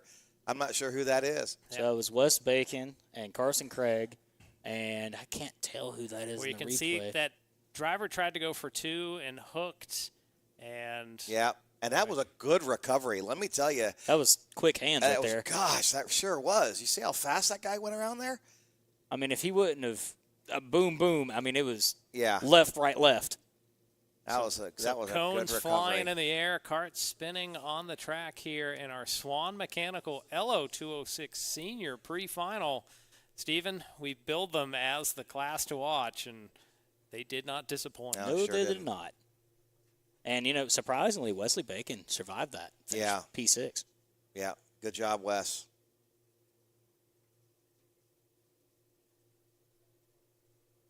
Well, with that brings a close to our LO206 Senior pre-final. Let's take a look at what's coming up next here at Atlanta Motorsports Park. My name is Peter. I'm from Knoxville, Tennessee, and I'm 14 years old. What class are you racing? LO206 Junior. Junior. How long have you been racing for? This will be my first race. I've always been wanting to do racing ever since I was younger, and I've just had the passion for it. F1 or NASCAR? Formula 1. And who's your favorite driver? Landon Norris.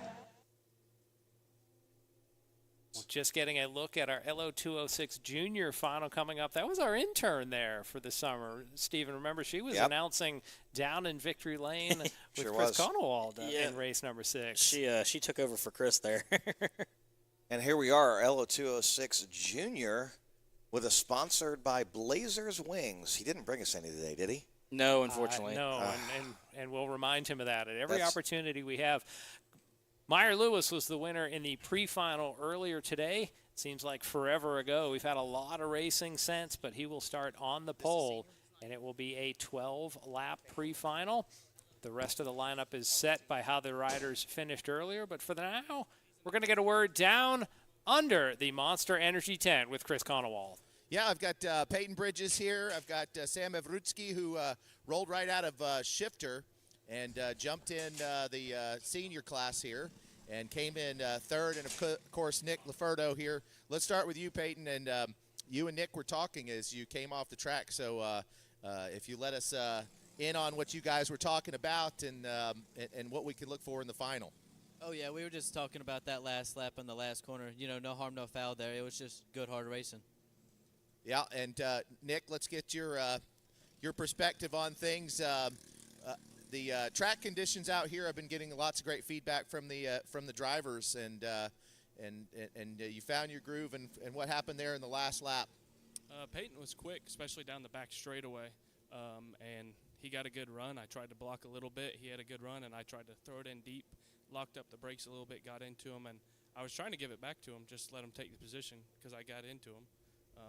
But, yeah, we had a good race, and I guess we pulled away from most everyone. Oh, yeah. And Sam, you got to do a complete race before racing that. I mean, you were just out of the shifter and into the cart. So tell me about track conditions, and then you got, is that 2 podiums today? Yeah, 2 podiums. I mean, it's a huge jump from the shifter to 206, and the 206 is a lot slower, so comes a lot easier. But that drive was just kind of recovery. We had a bad qualifying, so I was just trying to catch up to them. Gotcha. Okay. So, Nick, Sam, we've seen lots of you out here. Mr. Bridges, tell me where do you hail from and how long you've been racing? I usually race in Barnesville, Georgia, and I've been racing since I was around 5 years old, so 11 years. Gotcha. How old are you now? 16. 16 years old, and so how long you been out here? How many times you been out to AMP? About 3 times. 3 times. Okay. And so who'd you come out with today? You got family here? My mom and dad and the Roberts Kart Shop. Okay, awesome. All right, so we got a final coming up in a little bit. Is this the only class you're running? Yes, sir. All right, so we're gonna see you in the final, and you got a second place podium thus far, and good racing and great interview. So good to have you out here. Thank you. All right, Sam. Any last words before you get ready? Same thing. You're gonna jump out of the shifters, and did you know there's $1,000 on the line in that shifter series for first place? Did you know that? 1,000 for first, 500 for second, 250 for third place. So there's money on the line. Another astonished look from our driver. You didn't know that? No, I did not know that. It's a good incentive, so. Yeah, for sure. They can do better. Yeah, and Nick, you're definitely a very seasoned driver out here. Have you given thought to stepping up to the shifter class at all? No, too much separation. I like LO because it's close racing. It's good racing with these guys, the younger guys. They're good drivers, and in tag, KA, shifter, there's too much separation. There's not enough racing for me. I got you. Okay. Well, speaking of close contact, it'll be tight there in the final with you and Mr. Bridges and Sam here. Great racing, a lot of great racing. It's exciting to watch you guys. Congratulations to you. I'm going to send it back up to the booth. Appreciate it.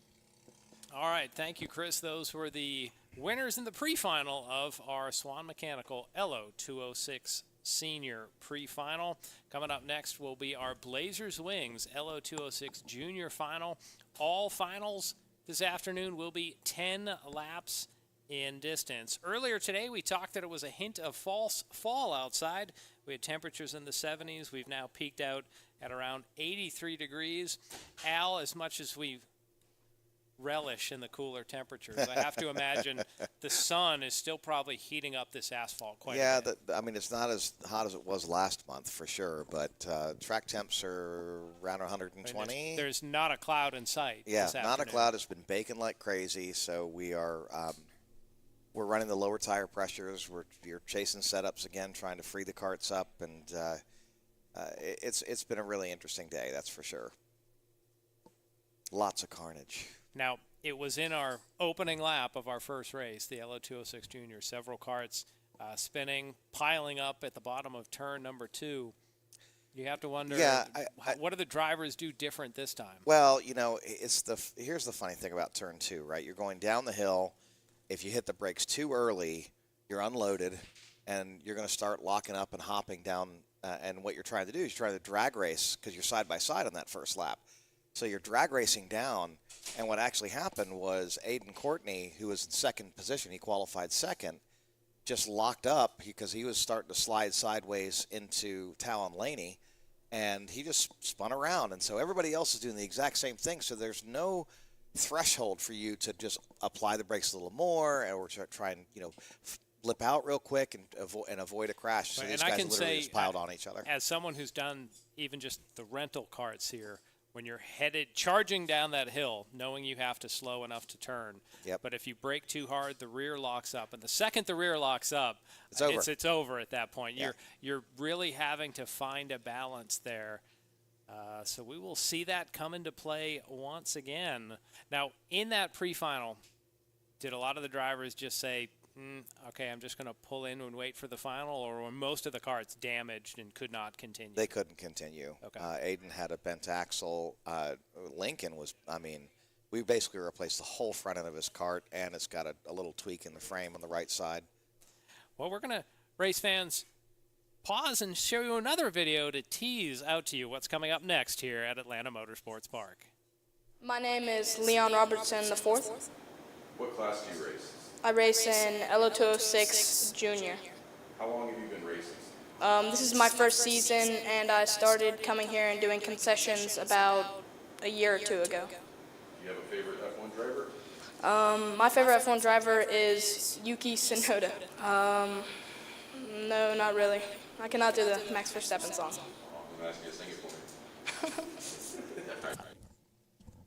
All right, I'm really liking some of the work that the staff has done here at Atlanta Motorsports Park, interviewing some of these drivers, giving us a taste of what we're going to see. Some of these personalities that, Al, we think of them as they're athletes. They're having to be, in good physical condition. At the same time, they're unique human beings out there. They're students.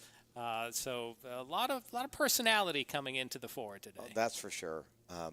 Even with me. All right, LO206 Juniors rolling on track. They are on their formation lap. And now Lincoln's in this race, by the way. Lincoln and Aiden have repaired their karts, and they are back in this race. You can see the sign up there for Blazers, and this race is sponsored by Blazers Wings. They're over in Hull, Georgia, owned by Danny May. So this is our, once again, point, Steve, where we have to mention that Blazers Wings are awesome, and Danny didn't bring us any. Yep. There we see Oliver Neighbor among the people out on the deck out there. So drivers getting a sneak preview of what's going to happen on the racetrack, as well as family and friends getting set for a 10-lap final here in our LO206 Junior division. Let's see if these guys have as much angst as they did the first go-around. Yeah, I'm hoping it's a little bit calmer, quite frankly. I second that. Yeah, I think a little bit of Goose Fraba would go a long way here. A little bit of what? Goose Fraba. I'm going to have to see that written down, I guess. I've never heard that. Goose Fraba. It's an ancient Eskimo word that calms their young. Goose Fraba. Doesn't work in racing, I don't think. Yeah, it works for me. Let me tell you, it works for me. It got you out of a cart, though. I don't know if that worked a little too well, right? As And they're are we gonna go green? side through the tram lines. Green. Flags out. Feature racing underway here at Atlanta Motorsports Park, round 7 of our championship series. And for the most part, they are single file down into turn 2, where they had so many problems hours ago. This time, the whole field makes it up the hill. We got 3 wide going on there in the back of the field. That would be probably Lincoln Massey, Lillian Rivera, and Aiden Courtney back in the back of the field just battling it out. Yeah, Lincoln's already made up positions. Meyer Lewis was the winner in the pre-final. He had the luxury of starting on the pole. Behind him, it is a mad scramble for positions. Ooh, some contact. Oh, contact. One cuts through. Cones going across the track. So they didn't do it in turn 2. They waited until turns 9 and 10 for chaos to happen here. Not quite chaos, thankfully, but a little bit definitely of a bump little bit traffic of there going up out of David's Bend there. That's a bad place to slam into the back of somebody. Steven, I'm going to say if there's cones on track and karts cutting across parts they shouldn't go on, that's sounds like chaos to me. As lap 1 goes in the books, Meyer Lewis leads, Talon Laney second, and then it is a log jam behind. Luke Corman in third. Now the key here is, Lincoln has generally been out in front, mostly in LO206 we got Junior. A big incident down there in the kink. Yeah, wow. And that's Leon Robertson and Cohen Walshy. I think there's a cart off on the backside right there. So a couple of carts off turn 5. That brought out the local caution. Yeah, so that looks to be like Leon Robertson and Cohen Walshy. Leon was just featured in the package that we just had. Yeah. So tough break for Leon. Looks like he is off to the side. There's the cones in the track. That announcer's curse. That was the production staff. Okay, production curse. Yeah. As they're side by side coming up. Look at some of this passing going on through David's Bend here. A little bit of over-under going on there. That was a hard one. But it looks like Meyer Lewis is out for a Sunday drive right now, but we're early into the race, so who knows what happens here. Yeah, speaking of Sunday drive, well, never mind. Yeah, well, in the pre-final, Meyer and Talon Laney really had a huge gap They over the checked field out. now, Yep. and you could see that really they were just trying to And here's a just challenge get in some turn laps. 2. Look at this. Local caution once again as the field comes by our vantage point.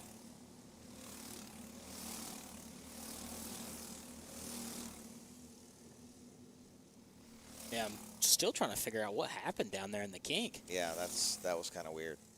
Not normally an incident occurring place. Yet not after the first or second lap. No. Al, that's where you had your big accident, though. Turn 4, turn 5, wasn't it? Yeah, coming out of turn 4. So they can happen there if a couple of carts get sideways. As top 2 pulled away from the rest of the field and still battling in the pack. One cart almost getting up on the curbs there. Got moved back a decent way. Yeah, they're really mixing it up there in this back pack. Over-unders. Look at that. Lincoln Massey on the inside doing an over-under. He's going to stay on the inside here going through turn 1, and he's going to take the position. That looks like he has gone from 9th to 6th or 7th. I think is where he's at. And he's coming up the hill. You see he's coming he up wants the hill. more. Three Oh, wide absolutely again he up the wants hill. more. He absolutely wants more, and he should have more. He just moved 2 positions, it looked like. So they're single file once again down through the kink. Leaders already into the distance as they're still battling Sure here. is. Look at this. Lincoln Massey is pushing this driver in front of him. Like they believe that's Aiden Courtney. He really wants that ice cream today. No, it's not Aiden Courtney. Yeah, he definitely wants to get, well, he's going to get the ice cream anyway. Because normally he has it before the final. We Yeah. normally see him up here already having well, one of his I'm Snickers going to give him a ice piece cream of ice cream. He was a really good sport. He had good spirits down in the pits. He wasn't really upset. You know, that's one of the things with these guys is sometimes they get so upset they get in their heads. And my solution to that is put in work. You know, and so it's like, you know, come on, let's find the solution to the problem. Let's not sit here and relive the thing over and over again and get upset about it, because we just got to focus on getting things fixed.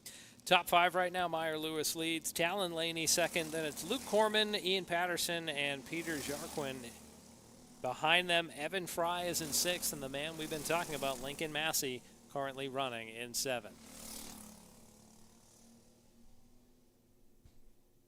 Yep, and I believe, yep, here he goes on the inside here. Lincoln is trying to make it up as best as he can. Let me tell you, he's going for it. He's gonna finish this final as high position as he possibly can. When we talk about championships, Al, points have to be somewhere in the back of these drivers' minds. Yeah, if absolutely. you have a bad final, that's where it hurts you on points, so It you're does. really in damage control mode. Yeah, you are. Now, one thing about Lincoln, he did not start the season in junior. I think he missed the first 2, maybe 3 races, and then he did cadet and junior together as he kind of learned junior, and it didn't take him long. He's a very quick study. And then now, you know, he's usually in the lead, so I don't know where he is points-wise. And plus, with the drops factored in, it gets a little sketchy on the math side of things. Up front, Meyer Lewis leads Talon Laney the gap just about a 1/10 of a second. So there may be a battle for the lead before the end of this as we continue to enjoy this 3-cart battle here in the middle of the field. Yep, and one of the numbers are always with you statistically, right? If you show up and you qualify and run and finish in the final in the top 5, you have a shot for the championship, somewhere on the podium in the championship. So this is our 3rd, 4th, and 5th. Luke Corman, Ian Patterson, Peter Jarquin on screen battling for the bottom step of the podium. Out front there you see our top duo just about a cart length as Talon Laney scored as the new leader. So somewhere on lap 6 he was able to slide to the front. Now, we've got 4 laps to go, but I think Lincoln Massey is catching him. Driving like a man possessed out there. Now he started pretty much at the tail of the field. He started, yeah, almost dead last. Over under past our vantage point. They're side by side. Oh, and just in time they get single file down through the kink. Last time around, Lincoln Massey was about 3 seconds behind the trio in front of him. So we'll see if he's able to, you know, chew into that. Yep, and let's take a look. It looks like we've had a leader change here with Talon Laney up front in front of Meyer Lewis. They're working together. which is great to see Talon running up front here. That is Laney in the lead. The 410 of Meyer Lewis now back in second. Let's see if Lewis is able to get back on the front foot here as they put lap 7 into the history books. Now it's battle for third here. Yeah, I think Lincoln's catching them. I think they're working together, Lincoln Massey and Evan Fry, because Evan Fry is all over Lincoln. We got a challenge here going up into turn 3. He's just going to have to shuffle back. He doesn't have the momentum to get through the corner there. If that was in a crowd of other karts, you're going to get shuffled 2 or 3 positions like we've seen here just today. Well, maybe a pass coming up here at 9. No, just No. going to play bumper cars for the moment. As Patterson content just to give a little push to Corman and stay 3rd, 4th, and 5th. Yeah, it's definitely the Talon and Meyer show today. It doesn't look like this backpack, even working together, has a chance of catching them. But, you know, this is where the race is, really. There's, you know, Talon and Meyer are going to battle it out. But the battle for 3rd on the podium is definitely going to be a hot one. As we see our 2 leaders sweep by, a maybe attempt briefly for 4th, but Peter Jarquin falls back in behind Ian Patterson once again. So that is 3rd, 4th, and 5th on the screen, battling for the bottom step of the podium here in our Blazers Wings LO206 Junior final. And so what I'll say about Lincoln in this kind of trying to catch, his last time was 102.182. He is 4/10 off of the 5th position. So he will probably not catch these guys running like that. Now, granted, he is definitely on an injured kart. He's done great to get from 9th up to 6th. That'll mean some long hours in the shop usually in the week after an Oh, no, incident. it was a long hour between races. No, I mean when you go to the shop the week Yeah. after you have damage, you'll put in long hours, like nights in the shop. Top 2, you can see our leader see the white flag, take a peek back as Talon Laney looks in the eyes of Meyer Lewis and realizes he has to hold on for just 16 more turns. Up the hill go our leaders. You can see Laney in that 48. Meyer Lewis working on the rear bumper as they sweep past our vantage point for the final time. A trio battling for 3rd, but up front, Laney holding off Meyer Lewis. Let's see what happens. Lewis looks to the outside in turn 9. Yeah, Laney went totally defensive on that one, but that can cost you. If you run wide, you can drop in front of them if you do a little bit of an over-under there. And it looks like we've got some position changes here. Wow, look at that. Contact! Ooh, more contact. Off into the grass. It looks like Luke Corman got pushed off to the grass there. Wow. Yeah, that'll probably be something that... And now we got a challenge through David's Bend. And Meyer's back in the lead. Meyer Lewis took the lead. Yeah, he did. Somewhere, so coming to the Here stretch, comes Talon. Laney's going to be a drag race here to the finish line. If Talon keeps his foot in, oh my gosh, wow. So Meyer Lewis gets the sweep in our Blazers Wings final for our LO206 Junior division.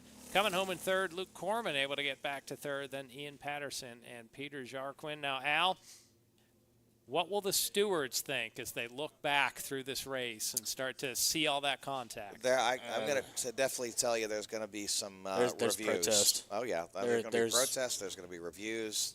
There's a lot of pushing and bumping, more than really necessary, in my opinion. But, you know, that we'll let the officials work that one out. Well, and are they able to use the GoPro footage they have? I'm sure that's why they have it on there. So there is a rule about GoPro footage that you have to get it to them within a certain amount of time. Okay.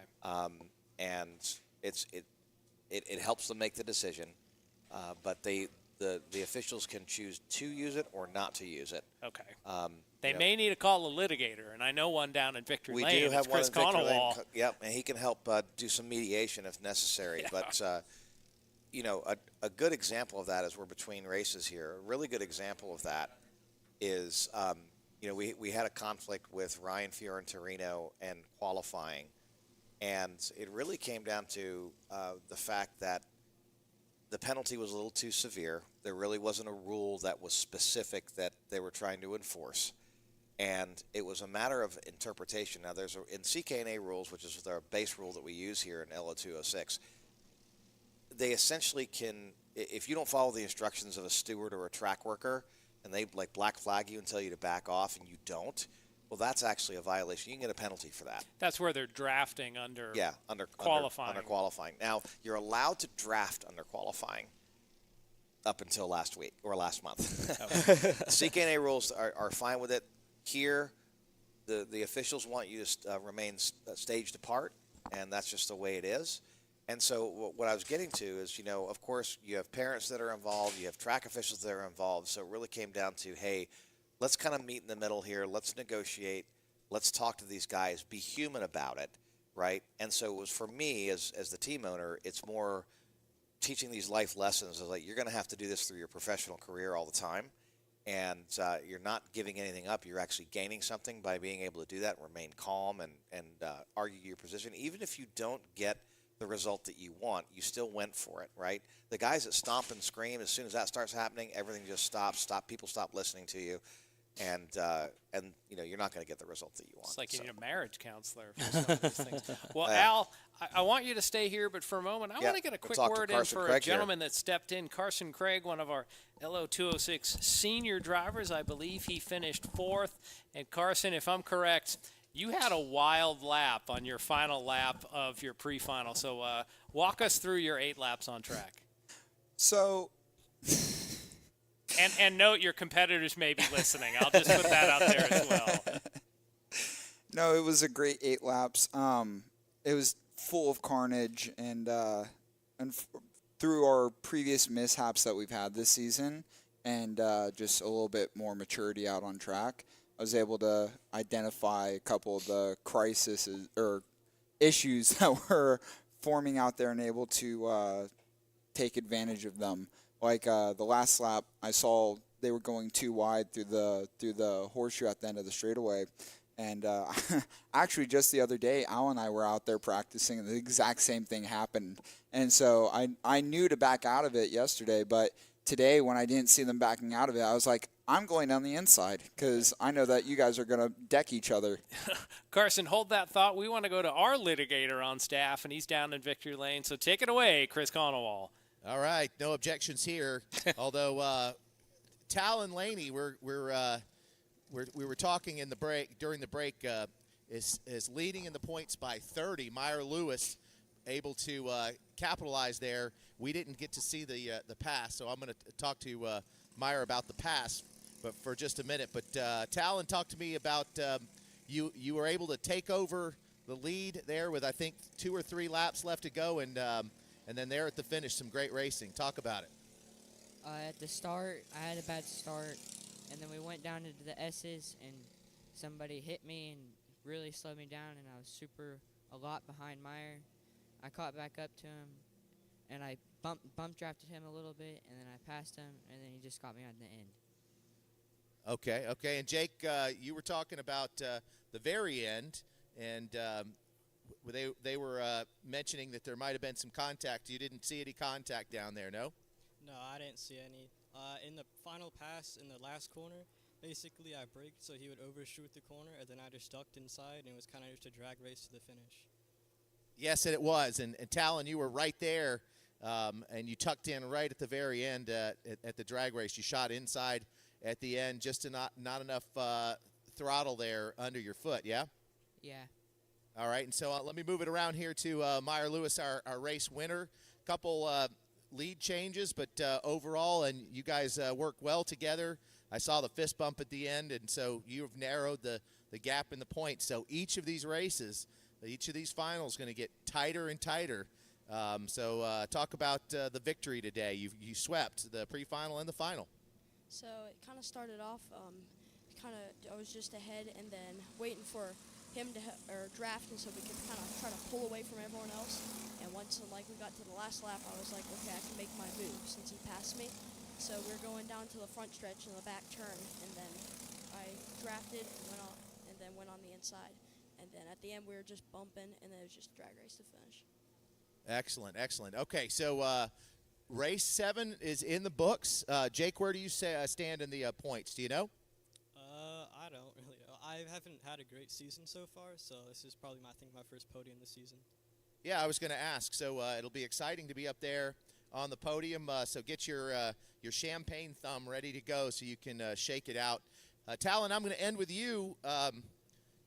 You're a great race car driver out here, and we're looking forward to race 8. And I think we've got some time between now and then. So are you going to be racing elsewhere between now and the next race?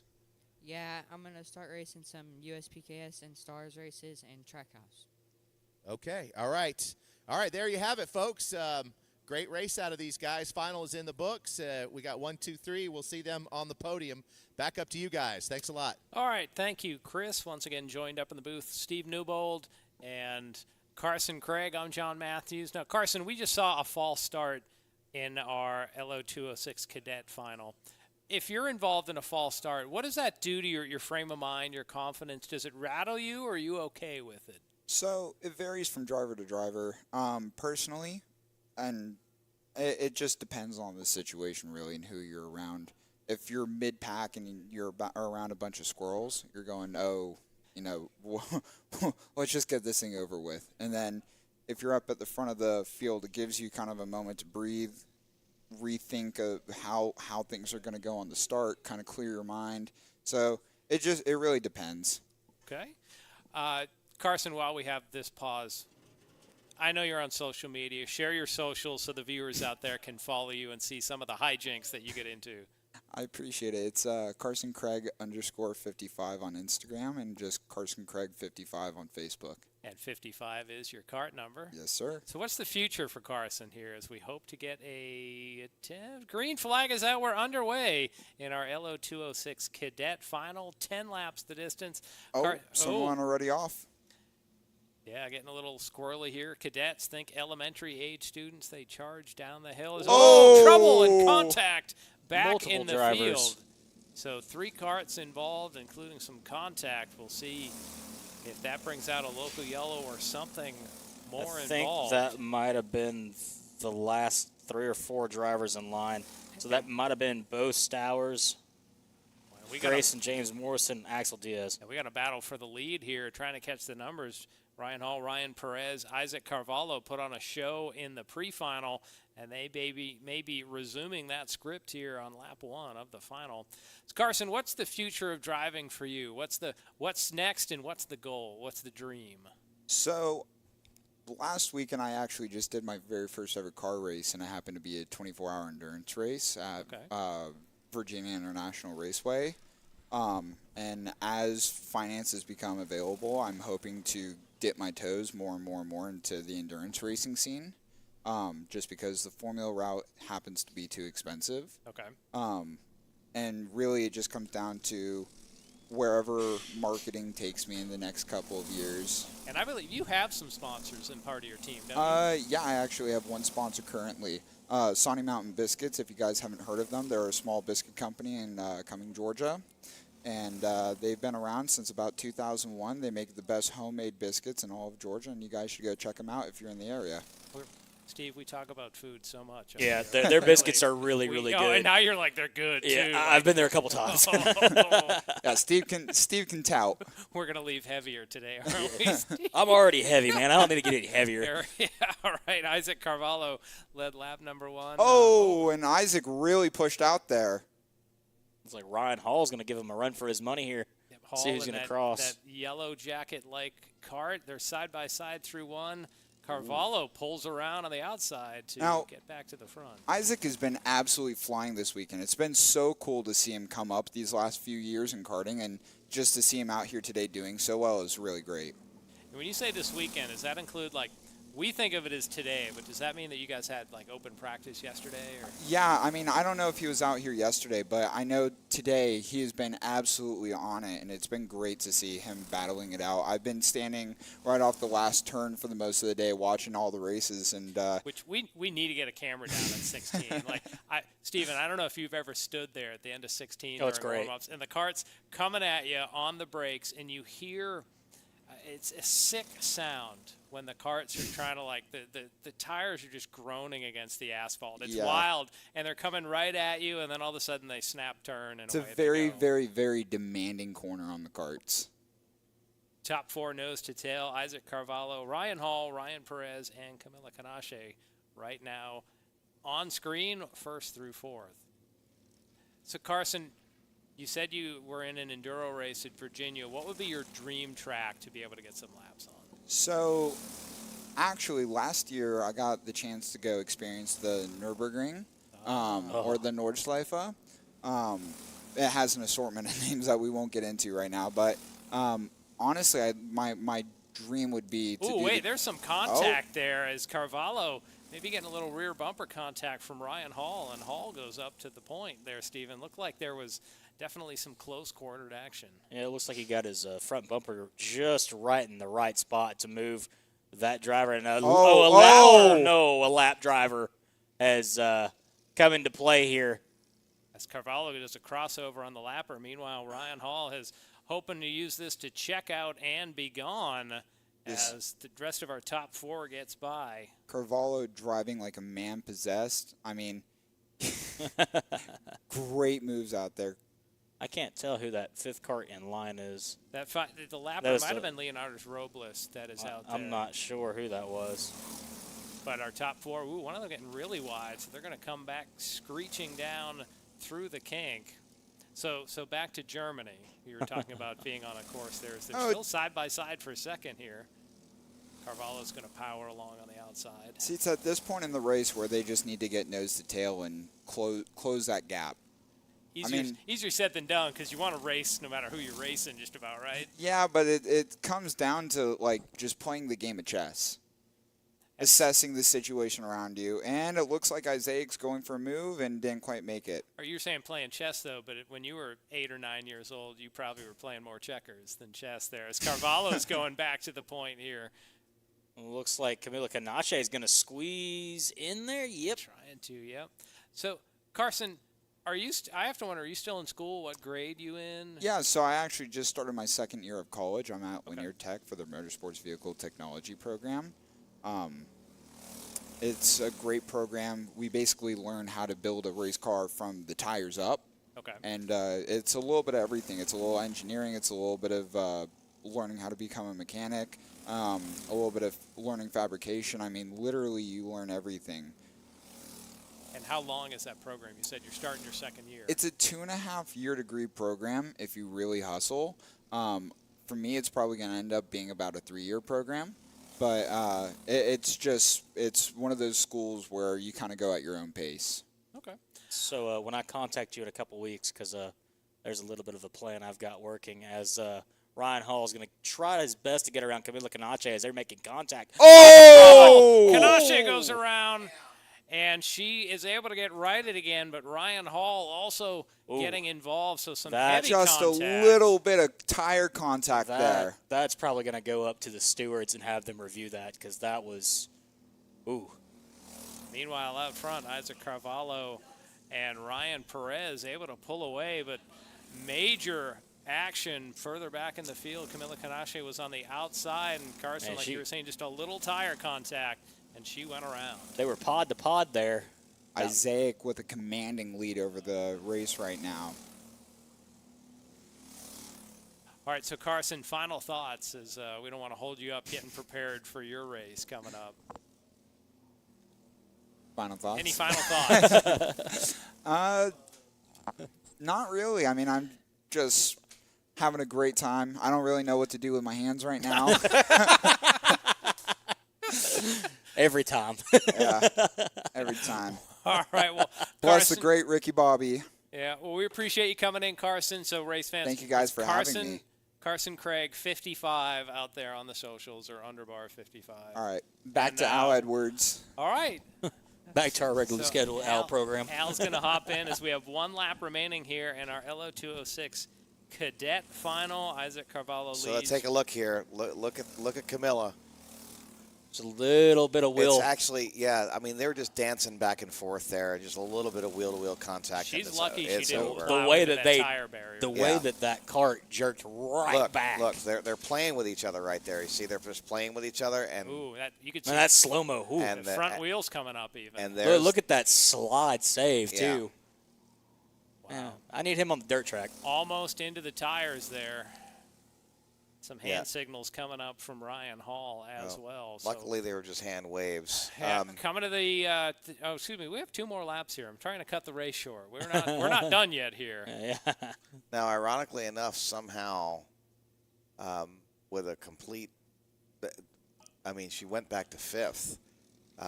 Now that leaves 6th and 7th. I was thinking that they really got held up there, but they didn't. Well, you could see on that slow-mo that when that left front 3rd. wheel popped up in the air, it was trouble from that point on. So Carvalho leads, Perez 2nd, Hall 3rd.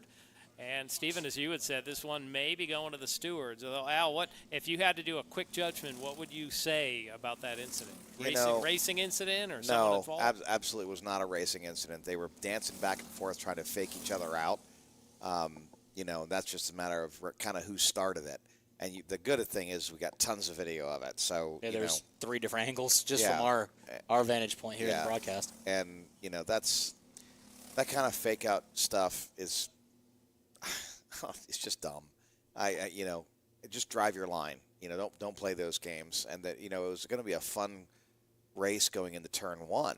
And unfortunately, they both got a little overzealous and paid the price. Camilla back up to 4th on that last lap, and the white flag is in the air. Isaac Carvalho has just about 12 more turns to victory. Ryan Perez is 1.5 seconds back. Ryan Hall running in 3rd. So we'll see if anyone can challenge Carvalho. Hall was the pre-final winner. Doesn't look like he is going to sweep the day as Carvalho sweeps through the S's. Now Carvalho entering into turn 14. Just kind of on a nice little Sunday cruise or Saturday cruise. Yeah, he doesn't really have to work too hard at it. Just like a video game out there as he's just wheeling around. We're getting set as Isaac Carvalho sweeps off turn flag. 17, and he's going to pick up the win in our LO206 Cadet final. Ryan Perez finishes 2nd. Coming back in 3rd, Ryan Hall, hands waving in the air. I don't know what the full meaning of that is. Camilla Kanash 4th, and Luke Rower in 5th. Al, when I see hands like that not from the leader, I don't know if they're happy or if they're signaling to someone or it's expressing frustration. Yeah, I think it's expressing frustration. That's got to be super frustrating there. Yeah, that one hurt a little bit if I was Camilla. Yeah, absolutely. But again, that's up to the stewards to decide. Yeah. Well, and even if there is a penalty, it took away a chance for a great finish. Oh, yes. There. Yeah. Because when that incident happened. I mean, they were literally touching each other the whole race, and, something like that happens, and off you go. So Isaac Carvalho. Here's a good another replay. They're just running right down. You can see Camilla not always on that white line, but there's a little dancing and left rear, right front But let's actually give props to the person behind them. That 127 driver. Yeah, that who was just went right around them. Who was I think that was Perez was able to get by. Yeah, I mean, he watch this. He flips out, right, and narrowly avoids it. So they're back and forth. Camilla, boom, touch, and then another little touch, wheel over wheel, and look at him, just barely gets by, and you see his head bobbing back and forth. I mean, that was a hard correction. Because you don't expect an incident. That's one of the rarest spots to have an incident. It's absolutely. Right down the front straightaway. Unless it's the very last lap. Now I'm going to actually give someone a shout out here. I did the exact same thing to Tyler Swan about 12 years ago. He's riding, I think, in our vintage carts as well as. That's Tyson. That's Tyson. Yeah, okay. Tyler's also out there, I think. Yeah, they were the Paris Swans. Yeah, and Paris Swans. So you could write a poem about that. But either way, a haiku. Haiku. Woo. Okay, we're going down to Chris Conowald here. It's oh man, our trackside reporter here. Whoa, that was a race. Yeah. So take it away, Chris. Give us the word on the street from Victory Lane. Yeah, we're getting set up still down here. We've got Isaac Carvalho here, our race winner. It was tight nose-to-tail racing there for a while, but then toward the end, you were able to get out to a commanding lead. So talk about it. You're going to be on the podium here in just a little bit. First place, congratulations. Tell us about the race. I just followed Ryan, and then I passed him on the back straight on the first lap, and then I kept on going from front. I kept on pressing on the brakes because he was like going more deeper, and then so that I controlled the cart a lot better from the pre-final. Awesome. Ryan, let's talk about the race from your perspective. You heard it from Isaac there. So what can you tell us about getting into the bumper and how the pass there at the end, but you came away with a podium as well. So let's talk about it. So I really am proud of myself because I did have kind of a bad start, but after I had a draft from Ryan Hall, and I had a good draft, and after Camilo passed me, and then Camilo started to fight Ryan Hall, and they spun in front at the straight line where the guy is to do checkered. And when they did that, I almost went where they went, but I had time to get out of that crash, and yeah. Yeah, well, actually, just a minute ago, they had the replay up there on the big screen, and as they went to the right, you were able to just miss that. So lots to be proud of there. So other than that, there was a point during the race where you guys were passing a lapped car. Do you remember that? A lapped car. Your eyes are getting big. Talk to me about that. It was very intensing. I mean, honestly, I had to pass on the outside because he was on the inside. I thought he was gonna go on the outside, but because a lap cars need to go on the outside, and the inside needs to go fast cars. You know how in traffic they have fast lanes, slow lanes. That's what I was thinking of. And but it didn't quite go that way, did it? No. Yeah, no. And so so we had Cami Canache out here today also, and you mentioned about the spin out that they had that got you into the second place spot there. So we were talking also in the break. Your family originates from Brazil, is that correct? Yeah. Yeah, go Brazil. That's awesome. It's really cool to see just all the diverse families out here, and we've got Brazil spoken for. I think we've got Venezuela as well, and where does your family originate from? Brazil as well. Very cool. So Brazil 1 and 2 on the podium. Congratulations to you both. What a great race, and I guess we'll be seeing you in a few weeks. So what are your plans between now and the next race? Just keep looking forward on and trying to do my best. Awesome. Okay, how about you? The break. Now you guys are back in school, I take it, and what you going to be doing for the next few weeks? Maybe be practicing in this track and learning about my mistakes and stuff. And yeah. You got such a great attitude. I love it. Why don't you guys jump up, give each other a shake and bake, and let's send it back up to the upstairs there. Put them together. All right. We're going to send it back up to you guys. There's number 1 and number 2. We'll see them on the podium. All right. Thank you, Chris. An international flair here in the mountains of North Georgia. Isaac Carvalho picking up the win in our LO206 Cadet final. On track now is our tag senior race. We are 4 laps in. Mateo Rubio, Luengo leads. Brooke Shambo in second. Oz Cheek the fourth, currently scored in third. Steven, shaping up to be a great day for Mateo. He won this pre-final earlier. He won the pre-final in our KA senior as well. So he's looking to go 3 for 3 so far on track.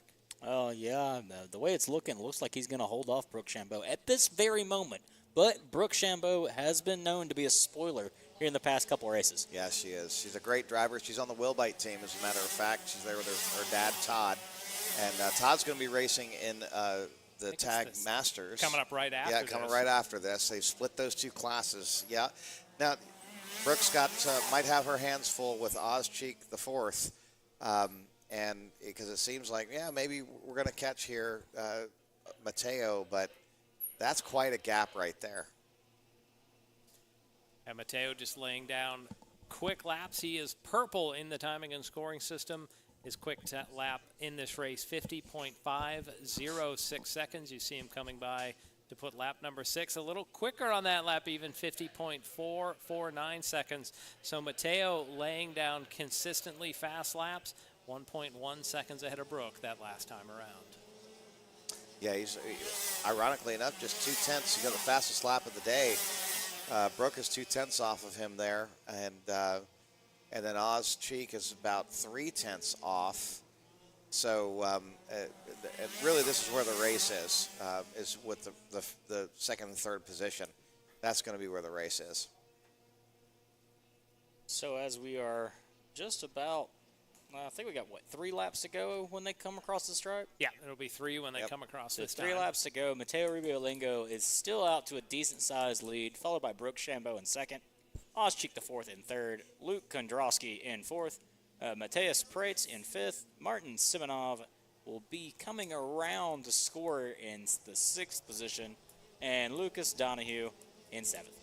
Do want to give a shout out to Cindy, who's watching on our Facebook feed from Tennessee. Hey, Cindy, thanks for joining the show, and we hope you're enjoying the racing action this afternoon.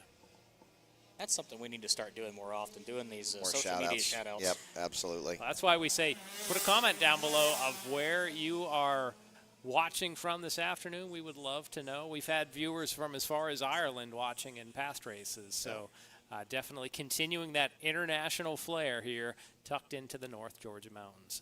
And Stephen, I got to say it, just outside of Bucolic, Dawsonville. That's still the craziest terminology I've ever heard. Al doesn't know the story. Yeah, yes, I do. Yes, I do. As a matter of fact, for our viewers that are watching, Stephen was profiled in a column in the Pickens newspaper, and in the opening it said outside of Bucolic, Dawsonville, and I'm stealing that. Yeah. And I had to look up what Bucolic country meant. living. The good parts. The good parts of country living. Because when I hear it first, Bucolic, I think I'm like, you need to go to the doctor. Right. Or a vet. A vet's coming for your horse. Yeah, that's exactly right. But, Stephen, that's kind of cool for you in Liberty Racing Review. Yeah, it's been kind of a little bit of a whirlwind the past couple of weeks. We've been featured in a lot of things.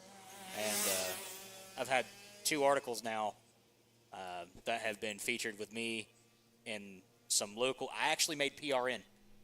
Final lap here, Lenny guys. Baticki on that? Yes, Okay. I made PRN. Well, correction. Liberty Racing Review as a whole made PRN. Okay. With the Tucker Anderson win at where was I at? North Georgia. Okay. With the Topless Outlaw Series. Well, let's take a look. Ozcheek really is throwing it into the corners trying to catch Brooke Shambo.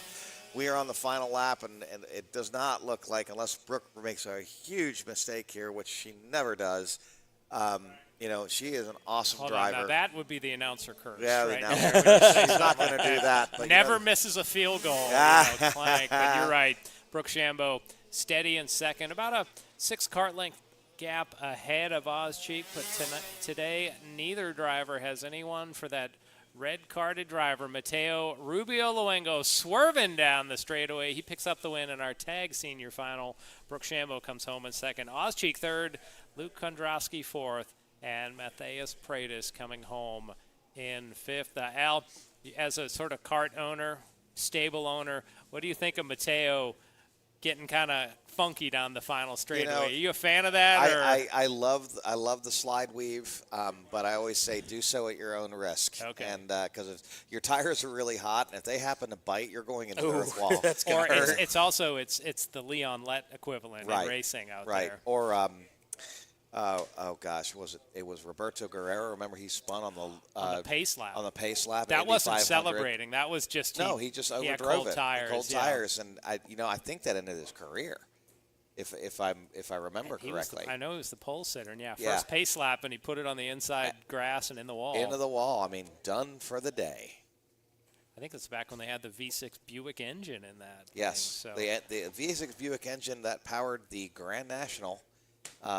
And also, if you remember, that they were also running that quad 4 4-cylinder. Remember Oldsmobile was that they had that Quad 4, which was an amazing engine. I stuck one of those in a Fiero.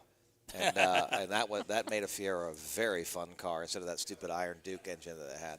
Hey, now the Iron Duke has made it all the way through the Postal Service. Yeah, it's still alive. Yeah, somehow they're still the alive. Iron Duke sounds like something you'd hear in like World War One. I had that in my old like mail Jeep. Austro-Hungarian Empire kind of thing. So the Iron Duke was a 4-cylinder, staple 4-cylinder that has been around General Motors for a very long time. It was put in all brands, so it was not a platform-specific engine.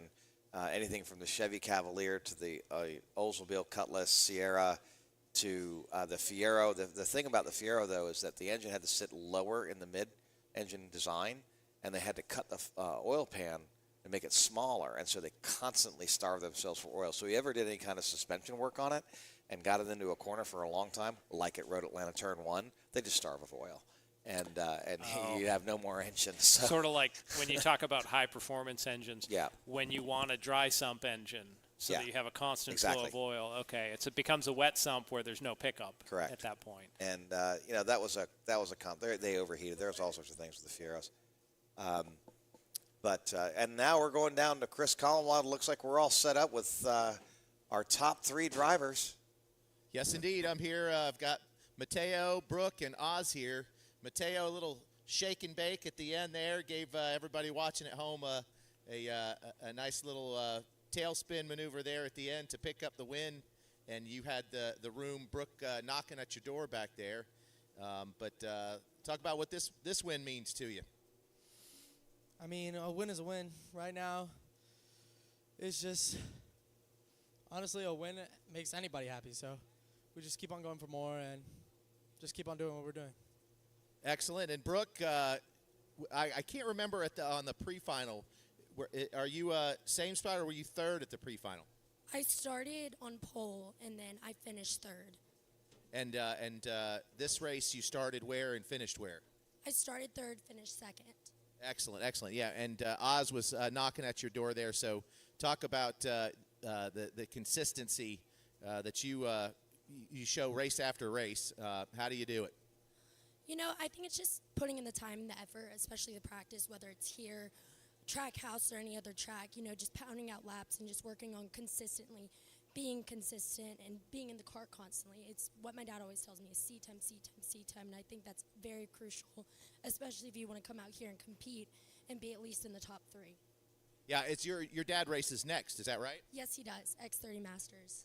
Excellent, excellent. And I think last time that you were out here, you had stepped away from the sport for a minute. Is that right? And then came back? Yes, it is. So me and Mateo actually raced in Cadet here, and then I got out of the sport and then came back. So it's funny how as we've gotten older, we're still racing against each other, even though it's been some time, which is really cool. Yeah, really cool indeed. You guys, very exciting racing. And Oz, Brooke, you were really throwing it into those corners to try to, make up that real estate between you and Brooke. So talk about the race from your perspective. Okay, so I had a bad start. Like, I was 2 kart lengths behind once they threw the flag. And then trying to catch up to Brooke, I'd catch her in the braking zone, and then she'd just pull away. So I couldn't really do much. I didn't want to throw it in there because there's no reason. But I was just trying to stay consistent and do whatever. Well, speaking of pounding out the laps, you got another class coming up. Is that right? Yes, I have shifter. Awesome, awesome. Well, congratulations to each of you. We'll see you on the podium. Way to go here today. Any shout-outs out into the internet world there for you, Mateo? Just to my family who's watching at home, and also to WRS and Liquid Molly for supporting me and building the car and bringing everything back together. Awesome. Oz, you got most of your family here, but you got family elsewhere out watching online? Yeah, I got some people from California and Nevada probably watching, and always thanks to Baldozer, Factory Carts, Billy Musgrave, everybody out in Riverside. All right, Brooke, that leaves you. Who out there in the internet world do you want to shout out to? I'd like to thank BJR Racing and my dad, of course. He's the sponsor. I also like to thank my boyfriend, Alex Stanfield, and everyone who's pushed me to make me better, Polly Massimino, Dalton Haynes, to make me the driver I am today. So, yeah. Awesome. Okay. All right, we're going to send it back up to you guys. This is an exciting field, and we look forward to seeing more of them as we go deeper in the season. All right. See you guys. All right. Here we go with our sorry to step on you there. Our tag masters, we got some wheelbite drivers on there. Brant Estes, they're leading in the pole as we take off here. We finally got our green after a couple of false starts there. Brant Estes leads the field down into turn 1 and turn 2. Slight contact there. I believe that was Bobby Keys and Scott Butler in the back of the field there that made that contact. Entering turn 2 as the whole field has made it all the way through our vantage point into the backstretch. Yeah, and let's see how they come across. We already have a challenger on Estes. It looks like that might be Eugene Padienko. Oh, they make some contact. Wow, that really hurt there. Or no, that was Jose Garcia making that challenge and making some contact. So now Jose came out of nowhere, Out of nowhere, and it looks like Brant has now. He's 20 kart lengths. that really hurt there. But they will make it up here. You know, there's a lot of drafting that goes on at these speeds, and so if they can kind of get together, they might be able to catch back up. I never would have thought that we'd see drafting in a tag master event as heavy as we have in the past couple of races. Yeah, I mean, quite frankly, it works. And a track this large with these long straightaways, it works. Any class. Yeah. Usually we see the hot and heavy in the LO206's division. Yeah. Any of them, really. But it is kind of weird seeing it in the tag and the K And divisions. look at Brant Estes absolutely flying. Seriously, 20 kart lengths between Brant Estes and Jose Garcia there. There's almost a full difference between first and second. Yeah, and look, a lot of hopping going on there with Todd Shambo. And there might be something wrong with his kart. And they're literally, see that bump drafting. Todd Shambo right on Jose's bumper. They're working together to try and catch up with Brant. You know, I wonder if that affects any of the, because these are water-cooled. They're water-cooled, but there's enough. You're not taking anything away from the radiator. The radiator sits way off to the left.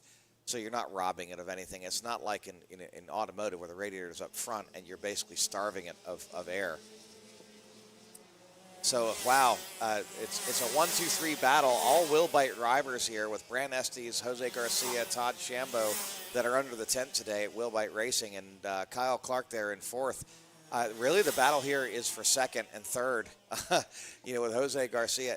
And Brant is maintaining this distance here. And so we'll see what happens here later in the race as the tires get a little bit hotter, and we have Jose Garcia now pulling away from Kyle Clark and Todd Shambo. Todd Shambo and Kyle Clark really going at it back there in the third and fourth positions. Shambo's kind of defending really hard up against Kyle Clark. Yeah, he sure is. He sure is. Now, Todd is an athlete. He's been coming up here for a long time. I met Todd, it must have been 2012. When they first started coming up here, and Brooke was tiny, and she was racing in Cadet, and now she's a grown young woman, and it's great to see them back here. They raced at Trackhouse almost exclusively for the longest time, and it's really good to see them back here. It's great to have them under our tent. They're awesome in addition to the team. It always seems weird to say Trackhouse. I've known it as GoPro just about my entire career. I know. And it throws me off to this day that it's called Trackhouse. Yeah. Hey guys, I have to tell you, I took a moment to step out there just outside of turn 4.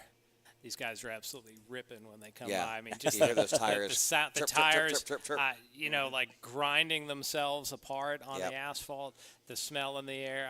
We lose a little bit of that here up in the booth, but boy, it is a very sensual experience when you're outside on the ground. Yes, I think next race day we need to figure out a way to get us an outside announcer's booth. Did you just say? That has up and down. That has up and down. It does. Yeah, a lot of feedback. But you know what they need? They need to find a way to get us at the back of the field so we can do reporting from the, what's going on.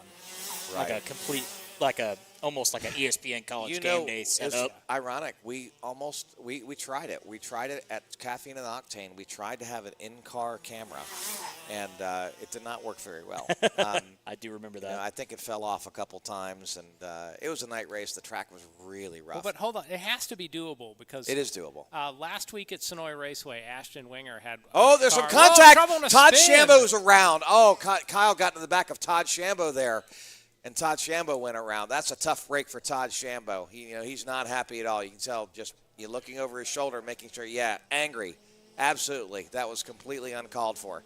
But, that's close racing, and that happens. But it's really unfortunate it happened there. I'm glad he was able to recover. Now, did that happen as a result of the draft, or was that just a little bit of overdriving? No, they had contact. It was just overdriving. They were already through the braking zone, accelerating out of turn 16 into 17, and just they caught each other. That's just too bad. Here it is right here. See, Todd makes that break. Kyle's on the gas here and just gets right into the back of his bumper, just brushes him. And it was around he goes. The center of each bumper. It wasn't that he hooked a corner. It was just a little bit of a tap. No, just gave him a slight nudge because you're really unloaded when you turn in there. It's a double apex corner. So it's really unfortunate that happened. Let's take a look here at what that result has been. Now it's Jose Garcia and Brant Estes and Kyle Clark. Now let's see if Kyle Clark can catch back up to Jose Garcia. Hopefully we don't have the same results if he does, but he seems to be running just a tad bit quicker. 51.806, Jose Garcia at 51.639. Let's see what happens here. Hopefully Jose Garcia can keep Kyle off of his rear bumper. But look at Estes. Estes is sliding through the corners here, absolutely surgical going through these corners. We were talking about the in-car cameras, but they at a dirt track at Sonoy Raceway last weekend, Ashton Winger had an in-car cam on a, dirt tracks are going to be rougher than any asphalt track typically will, so we have to have some solution. Yeah, absolutely. Yep, and so they've got a lot of spacing here. Jose Garcia. Our executive producer just burst our bubble. He said the range is the issue. That when true. You get Here. to a point where you're far enough away from the cameras that it won't pick up. So. I mean, the good part is, oval track is kind of there. Here we have a distance. I guess Monday to Friday, Will is he does marketing. He makes dreams come true here, and on Saturdays he kills ours. Real quick. That tends to happen here. Dream killer Will rigged it at the back there. John, I will say this: we did an event here with I think it was WSB Channel 2, and this was years ago with Jeremy. And Jeremy did he ran around the track in a shifter cart, did some donuts, and then the wheel fell off me. Yep. I remember that. Yeah, I remember that. And I was in that, and they had in-car stuff, but it was not live. It was a recorded feed. So which I guess at that point you put it on the local card. Yeah. And then you take the card out and download it. Yeah. And it was expensive. I mean, they're like, seriously, if you crash. This thing was like $8,000, He's like, please don't crash. And we're like, yeah, no problem. The camera and a whole rig that went with it. It was huge. What's interesting nowadays, every driver that you'll see go by, just about all of them have the GoPro mounted so that it's just become so much smaller, so much cheaper to be able to get quality footage. All right, let's take a look at this. This is Jose Garcia. Just he's gapping Kyle at this point, but Brant Estes, wow, way out in front. He is just surgical precision. Brant is running away with it here at Atlanta Motorsports Park. Tag Master Final. White flag is out. Brant is going to be happy. He should just relax and enjoy the ride here. He doesn't have to push anything at all. Yeah, I got a feeling he's going to push it hard and buzz the tower kind of thing here. Yeah, They're racers still. Yeah, he is. And Brant is the nicest guy. I've really enjoyed having him as a customer. He and I have known each other. We first met and started bump drafting together and ran really fast times, very low 1 minute flat years ago. And I knew this guy was a good driver because I was like, man, you have to have done this before. He's like, no, I've done some iRacing, and, but he comes from Scottsboro, Alabama. And he is really funny. He's a family divided at this point. His son Cameron's going to Auburn, and he's roll tide. There he is, arms in the air. Yep. Roll tide there, Brant Estes and Jose Garcia in second, Kyle Clark in third. Great job. job. Seems like blasphemy to say that up here in dog country. But so Brant Estes picks up the win in our Tag Master final. Coming home in second was Jose Garcia. Kyle Clark third. Simon Carton fourth, with Todd Shambo recovering to be in fifth place. I had to stop the football holy war before it got too out of hand up here. See, I'm not a part of the SEC or the ACC. So. Well, neither am I. See, so I am completely agnostic in this, but I will pay homage to his school. But based on what you say, the war will come to you. That's even fine. if you're not part of the war. What I'll say is, come on, Cletus. Come on. All right, so that puts our tag division in the books. Coming up next, we'll be right there on what we call the Jelly Bean course. It will be our Kid Kart. Comer and LO206s will be on track. They use the cutoff and have the shorter, about 25 seconds per lap to get around and they will get things done quickly once they get on track. That white set of white tents up at the top of the screen, race fans, that is the Wilbite Racing Stable. I walked by it this morning, and there was bustling with activity. Oh, yeah, we were definitely in the throes of it. I think we were fixing carts at that point. So coming up now, race fans, as we said, kid karts are going to be on track. Let's get a word from some of our youngest drivers. My name is Nico. I'm 12 and I'm from Atlanta or New Jersey. I race in cadet class. I've been racing for a couple months now. I've just started to get into it, but... How long have you been racing for? I think 30 years. 30 years? What class do you race in? The kid carts. Why'd you get into racing? Because I love it. Do you like F1 or NASCAR better? F1. F1. Do you have a favorite driver? Colt and Herda. Good one. My name is Harrison Mange. I am from Chelsea, Alabama, and I am 7 years old. What class do you race in? LO206 Kid Kart, and soon I'll be in Micro Swift. I've been racing for 1 year. F1 or NASCAR? F1. F1. And who's your favorite driver? Max Verstappen. Max Verstappen. Good choice. Dun dun da da. Max Verstappen.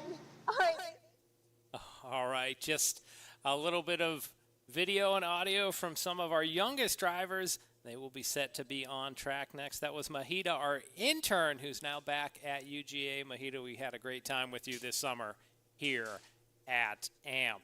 So the Comer division will be the first group of karts on track in the pre-final earlier today. Arlo Stowers picked up the win, and Stephen, we're gonna put this out there. He is wearing a Roman Centurion helmet out there. It is, we have officially looked at that. It is not just a Mohawk helmet. Yes. Even though he says it's just a Mohawk. Kid Kart division for drivers ages 5 to 7. With the green flag out, we are underway. So once again, it will be 10 laps. They use the cutoff. These Comer karts, 1.5 horsepower. So it's really about getting these young drivers seat time. Maybe 30 miles per hour would be the top speed, but really it's about a chance for them to get laps, get some competition. And we will watch Arlo Stowers and Wyatt Rower had a pretty good battle towards the end of the 8-lap pre-final. We'll see what happens here. Arlo has that very distinctive helmet with the red, we'll say Mohawk on the top, but it is Roman Centurion out there. He calls it a Mohawk, but I think the Centurion sounds cooler. I don't think a 7-year-old would know what a Roman Centurion is. I mean, maybe. Possibly. So getting some great shots here. This is courtesy of Alumacube Engineering's Jeff Farver, one of our 2 drone pilots this afternoon. The other, Daryl Cannon, a.k.a. Killboy.com. Stephen, we've been seeing some of his great work. I'm still waiting for him to fly with the crew. You know, get right in the action for a start or a restart. Oh, that'd be great. I don't know. That would also be kind of terrifying at the same time. From a drone operator perspective, I don't know, that would kind of scare me. He's done it in the past. He's great, but it would, for me, it would scare me half to death because I'd be afraid that one wrong move, it would destroy that drone. All right, so Stowers is your leader. He's about 2.7 seconds ahead of Wyatt Rower, who is running in second. So top 3 are running down the back straight of that jelly bean. Earlier today, Al, we were trying to figure out a track that has that shape of the jelly bean. The best I can get, I think it was Trenton, New Jersey, had a track where the back straightaway had a sort of a concave shape to like it. a little dog leg in it. But an out, like a dog-legged out. It didn't Right. dog-leg in like a Phoenix. I think Steve's going to do some research on this. Somewhere out there, there's a track that's done this. It had a crazy back straightaway on it. As Arlo's coming around to put another lap on to the board, he's going to come up to Luca Valadez and Mason O'Donnell. Have to work past them, has to do it quick as Wyatt Rower 2.6 seconds back. So Rower just slowly starting to erode that lead. Yeah, the best I could find is Trenton. Trenton's wasn't that severe, but Stour is able to get by the 2 slower karts and has a little bit of a buffer between himself and Wyatt, but Wyatt 2.3 seconds down, so we're 6 laps in. The laps go quick here, but let's see what Wyatt can do as he's weaving his way through back markers. Al, I imagine you'll be down at Lamar County Speedway in October when we finish up the Georgia Championship Kart Series. If you've raced there before, compare and contrast AMP to Lamar County. You know, Barnesville, well, we call it Barnesville because that's where it is. It's such a unique little track. It's only a quarter of a mile long. They've made some additions to it. It's been there since the late 50s. And I raced there as a kid because that was one of the only tracks around here locally to race at. And it was interesting. You know, the funny thing is that the World Karting Association has had many events there. They almost had an event there last year. They just couldn't make it work out. There's pictures they had there in the 70s of top-level events. Yep, yeah. top-level events there because, you know, in the 70s there wasn't the money, quite frankly, in racing that there is today. And that meaning people that can afford to do this at this kind of a level. And so it was really grassroots. Hold off on that as we are in the final lap here. Arlo Stowers took the white flag. Wyatt Rower 1.8 seconds back, so let's see if Wyatt has anything around the final corners as they're closing on Arlo, but not quick enough. Arlo Stowers, your Comer Congratulations Kart winner. to Arlo Stowers. That's awesome. I wonder how many wins that makes for Arlo. I want to say he's at the top of the points, even with the incident he had earlier in the year with the broken wrist. Uh-huh. Well, actually, the broken wrist, was that Arlo? Was that Arlo or was that Bo? Was his brother. That was Bo. And it was last year, and he took the rest of the year off. Are you sure it was like? Yeah, it was Bo. Man, because he impacted one of my drivers Okay. on a practice day. One of my guys cut him off, and he flipped right here at turn 3 into the wall. And so he also does travel soccer. And so he decided once he started to heal up that he would do his travel soccer for the remainder of the year. I thought they were out. He was asking when he could go back to the racetrack very quickly, but it took a long time. He had to focus on soccer. And, you know, so the Stowers are back. Now, that's they are not brothers. They are directly related. They're cousins. Okay. And the Stowers family is basically royalty here in Dawsonville. All right, and it looks like we're going to be going down to Chris in just 1 second. And we don't know who the guest is. We have no idea who the Special guest guest. is. There we go. Oh, We got some Jose Garcia and Brant distinguished Estes. gentlemen. So, Chris, Yes, take it away. I've got two very patient tag master winners, Brant Estes, Jose Garcia in second place. Thanks for being patient as we got the kid Comer Kart win out of the way there, and a great win for you. You swept today, so you said you've been racing about 4 years, so you found your groove here today, didn't you? Yeah, everything was really good today. I mean, the kart was good all day long. I made virtually no changes to it other than a little bit of tire pressure. And, you know, the start, I don't know what happened to Eugene. I know he had to start at the back, and I just tried to not make any mistakes and get to the finish line. That's right. Our first interview was you and Eugene Panenko, right? Yeah? Yes, I think he was actually supposed to start second. I don't know what happened. When we came around to take the green flag, he was at the back. So I don't know if he had some trouble. And then from that point, I was just kind of trying to hang on. I knew these guys were back there, and I try not to turn around and look too much because that leads to mistakes. So I wasn't sure what was going on behind me. I was just trying to look forward and get to the end.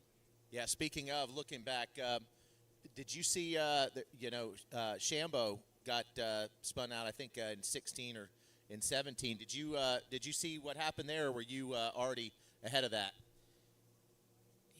The turn before that, he was pushing on my bumper, so I knew he was close. I heard some tire squeals, but I was already too far out, and I did see him in the periphery going off to the left. So I wasn't sure if it was him, but eventually, obviously, it was. So I don't know what happened there. He could have helped me push to get closer to him because we were neck to neck there. I miss racing with my buddies, and closer racing is always more fun. This wasn't the closest racing. I tried to make a pass on the first lap. I don't know if you saw that. And I don't think he saw me, so I ended up having to lock up. So basically, I got chopped, and I had to lock up and created the gap. I was surprised I wasn't passed by many more because I thought we were closer than that. So I'm happy with second. I wish Eugene had the deserved starting that he should have had. So I'm sorry that that happened for him because nobody likes that. We're all here to race fairly. But yeah, it was a good race. I congratulate Brandt on a good win. He was solid all day. He was very fast. He's turning senior lap times there. Well, you guys are a couple solid racers out here. It's very much enjoyable to watch you, and we'll look forward. You guys, we got some time off, I guess, and I think 4 weeks before our next kart race, if I'm not mistaken. So don't see any adjustments that either of you really have to make, and so we'll look forward to seeing you out here next time. Sounds good. Yeah, looking forward to it. All right.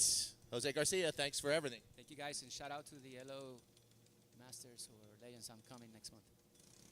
All right. All right, thanks, guys. We're going to send it back up to the booth there. All right, thank you, Chris. Yep. We are underway with our LO206 Kid Kart Final. 10 laps the distance. Tyson Burkett, your early leader.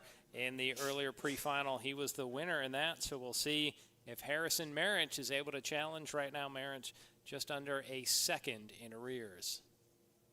Yep, and Wilbite Wilbite Racing, Holden Gargis is, or Gargis, sorry, I mispronounced that, is in fourth here. Is he related to Austin Gargis? Yes, this is Younger Austin's brother? son. Son, okay. Younger brother. Younger brother. Well, we figured earlier that Gargis is not a very common surname, so No. we figured probably there was a relation there. Absolutely. And he's really improved. I mean, he's always he's been on the podium a lot. A lot of it was by default because there was only two, so you're going to get a podium no matter what.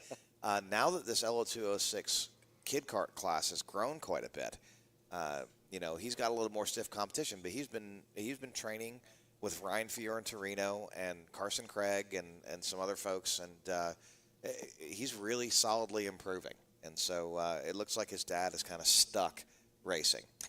Too bad, so sad. That's hard. First Wow, world problems. that there. hurts. I got to go to the racetrack this weekend. Yeah, Man, darn.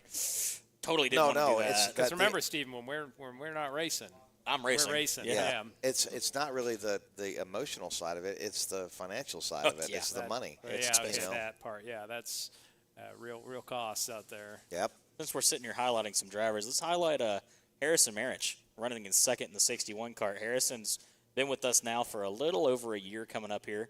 I believe he's from, he goes to a track in Tennessee or Alabama. I can't remember. I believe it's Tennessee. Tennessee? Yeah. Yeah, he's up there quite a lot. We just have a Digital Underground race? We do. No, wait, that's not Digital Underground. That's, I forget what group Yeah, did that. Tennessee.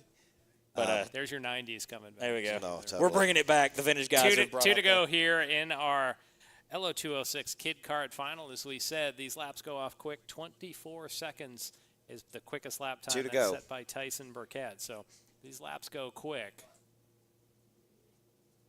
As the white flag. Two in to the go. He air. drops that black flag immediately and gets that white flag ready. And here we are, last lap.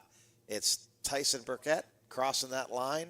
Well, Burkett had already crossed, so Yeah. he's 4 seconds ahead of Harrison Marich. I think Burkett may have to work his way through a couple of slower cars there. He's going to be coming down the hill as Will Taylor picks up the checkered flag and gets it ready for the arrival. Now it looks like, Holden's going to have a challenger here. Take a look at this blue cart that's come up behind him. Tyson Burkett picks up the win. It should be Marich coming home in second. And now the battle for third is on.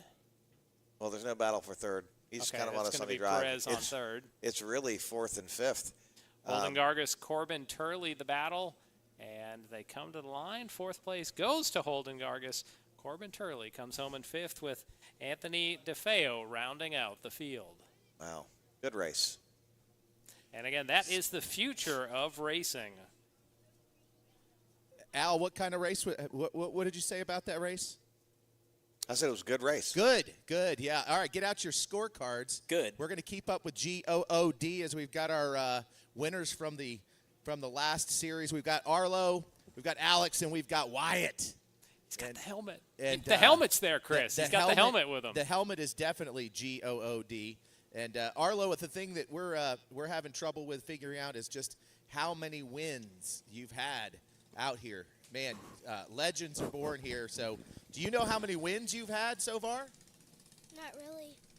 Not really. Yeah, neither do we. But it's fair to say that there have been a lot of them, and so congratulations to you. What can you say about today's win? How was it?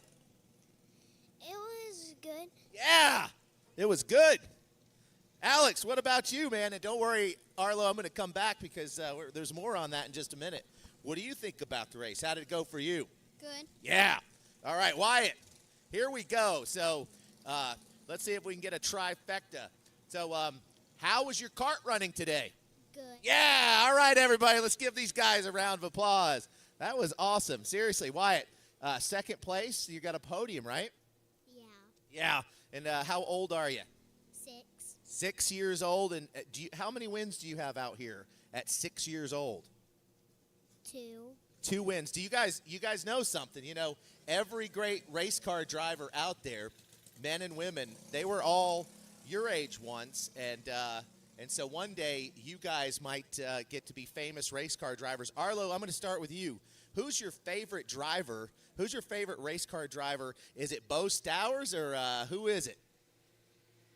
Bo Stowers. Bo Stowers right there. Hear that, Bo? Your favorite race car driver. Alex, who's your favorite race car driver? Aaron Senna and Carson.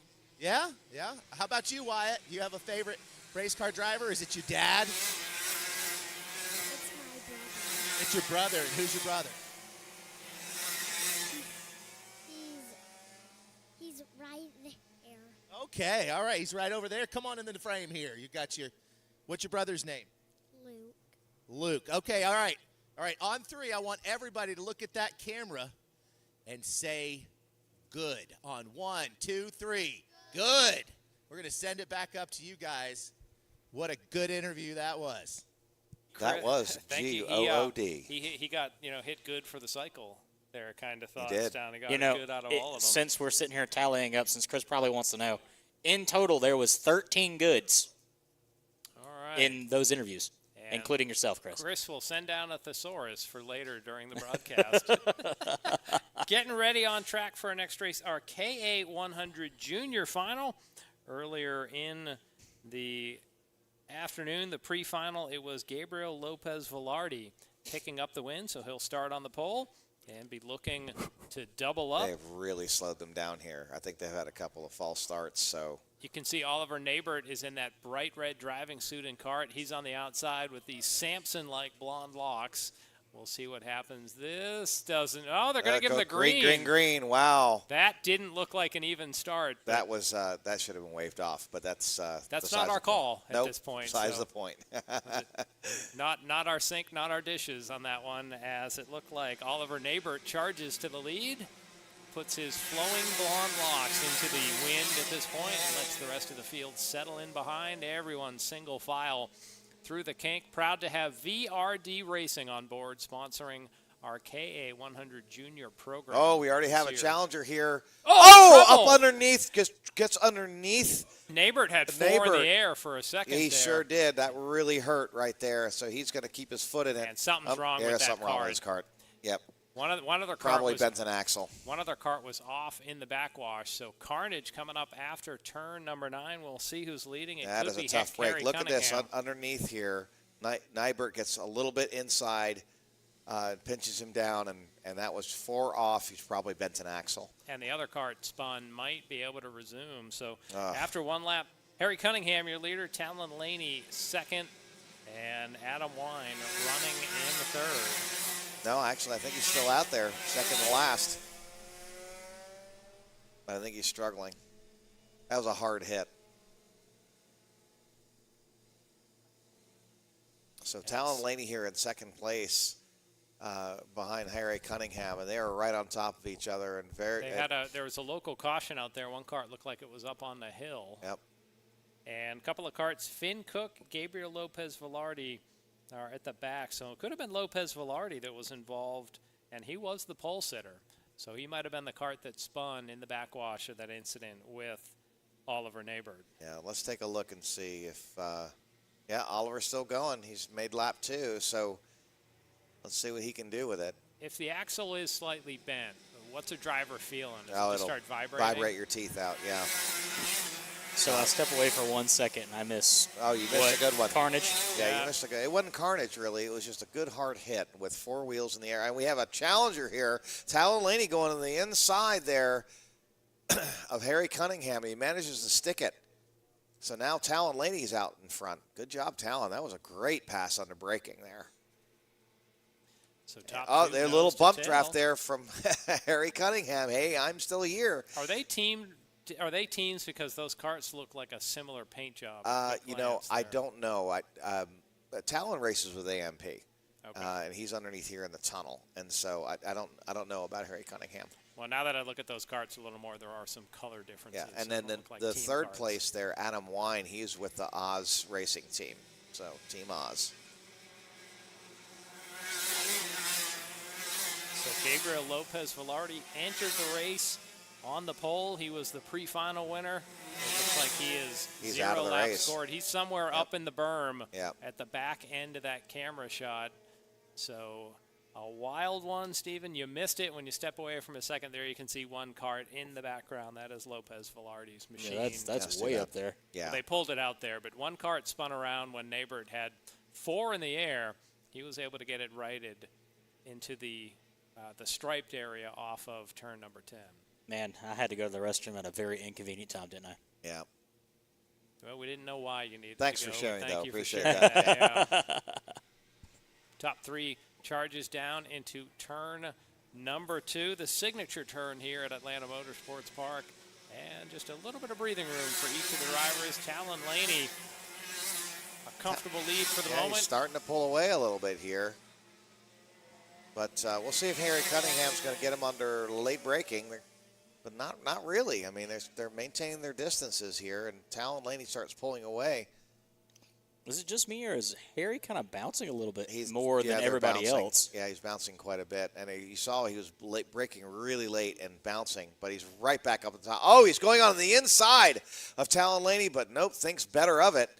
So what would cause that bouncing, Al, if we're noticing it? Is it you don't have shocks on these, so No, it can't it's be a stiffer tires. shock. It's kind of an oscillation with the tires. You know, it's soft axle, lots of things. It's really just too much grip, is what's happening there. And so it's got the energy's got to go somewhere. You know, and no dirt drivers ever complained about too much grip. No. I'll just say that. It's usually I have no grip. Yep. It's loose. But take a look at this. Harry Cunningham coming into the draft. He's going to make a challenge here and just absolutely clean. Beautiful Ooh, right there. that But makes- Talon Laney gives him a little nudge there as they go in through to turn 9. And off they go. So Talon's now in the draft on his bumper. I think these guys are really evenly matched, and when one of them gets in the draft, they can just stay locked on the bumper. So this is going to be a real interesting finish here. As long as they don't kind of run into each other, and they race it clean and don't overdrive the cart, the last 2 laps is where they really need to start making the challenges, because they're pulling away from the 3rd place of Adam Wine. So if they work together, they still, I mean, drafting works here. You know, it really, really does. 6 laps down, 6 more to go. Or, sorry, 4 more to go. 4 more to go. Man, that's going to confuse me for the Now, rest of the afternoon. Let's take a look at Oliver Nybert is now up to 6th position behind Emma Schumann. And he has officially the fastest lap of the race, 52.639 seconds. So Oliver may not yet be out of it. He's that red cart just off the top of the screen. See, now take a look at Talon and Harry. They are working together, and they're pulling away from Adam Wine. If they keep on doing this right here, they'll really gap them, and they can seriously mix it up in the last lap of the race. Make some really great racing here, because they're just touching. So there you see our podium to be on the field, or on the screen right there. Again, well, maybe Laney takes just a little different line through the bottom of 2, but not going to push the issue, just content to ride. Adam Wine officially scored as 0.7 seconds in arrears, so let's see if he's able to move that 23 card a little closer. For the moment, Laney reeling right in. there He's in the just draft. Just going to bump along. A little bit of a attempt bobble to there. pass. Oh, wow, he's right on his bumper there, down through 6 in the braking zone. They're running it tight, that's for sure. Meanwhile, don't look now. Oliver Neighbort's pulled into right to the rear of Emma Schumann, so the battle for 5th will be on. As one time we'll be looking to keep an eye on how far back is Wine this time around. At moments it looks like he closes down, but then it opens up on these straightaways as we are halfway through. That time around, Wine still 0.7 of a second in arrears. Actually, that was 2 to go. Look who's I coming want up. more racing as Yeah, well. I do too. You see an AMP veteran here coming up the lineup here. Kai Mars now moved to 4th. That's a name I haven't seen in a minute. Yeah, he's been racing here for a very long time. It's good to see him out here. He kind of went on to the USPKS national level, and he's back here. He must have a spare moment. Top 2 nose to tail as they come off the S's. They'll head up the hill towards 14. There you see Adam Wine. Behind them, this next trio. Look at Kai Oliver. Mars. Oliver is all over them. Yep, it was Kai Mars, Emma Schumann, and Oliver Nabert. But we're going to flash forward to the front. Nose to tail are our leaders through turn 16 as And the it's white the last flag. lap. Let's see what's going to happen here between Harry Cunningham and Talon Laney. Is Talon going to try and take him? It's a question of he when. will. It's It's not, a matter it's of not when. if. It's Yeah. probably going to happen here going into turn 9. Cunningham craning his neck to both sides to see where Laney is. Yep. They sweep by our vantage point and charge down the hill. And here comes Talon Laney. He's got him in the draft here. Is he going to break out and try and make the pass? And he goes totally defensive. Harry Cunningham totally defensive. Talon Laney on his bumper. He might try and move him out of the way here with a little bit of a love tap. It's going to get really aggressive here. We're coming up to now David's Bend, and we're going to go in turn 16 and 17. Let's see if he can make a move here. And here comes Talon Laney down to the inside. Oh, wow, sideways, runs wide, almost, into the right wall into the wall. goes Talon Laney. I told you this was going to get interesting, that's for sure. So Harry Cunningham picks up the win. Adam Wine second. Move Emma Schumann up to third. Woo! Oliver Nabert fourth. And Mars in fifth. Heartbreak on the final lap for Talon Laney. He went inside, sent it hard, slid right to the outside wall, clipped it, and spun around.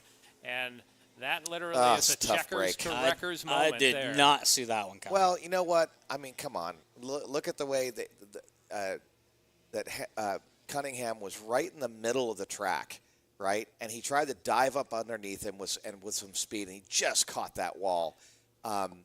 That's a dirt track slide job there. That sure was. Yeah. That is just, it's classic. I'm going to send it and see if I can make it stick, and it just didn't stick this time. When you get out there in the marbles, there are a lot of marbles right there in the track.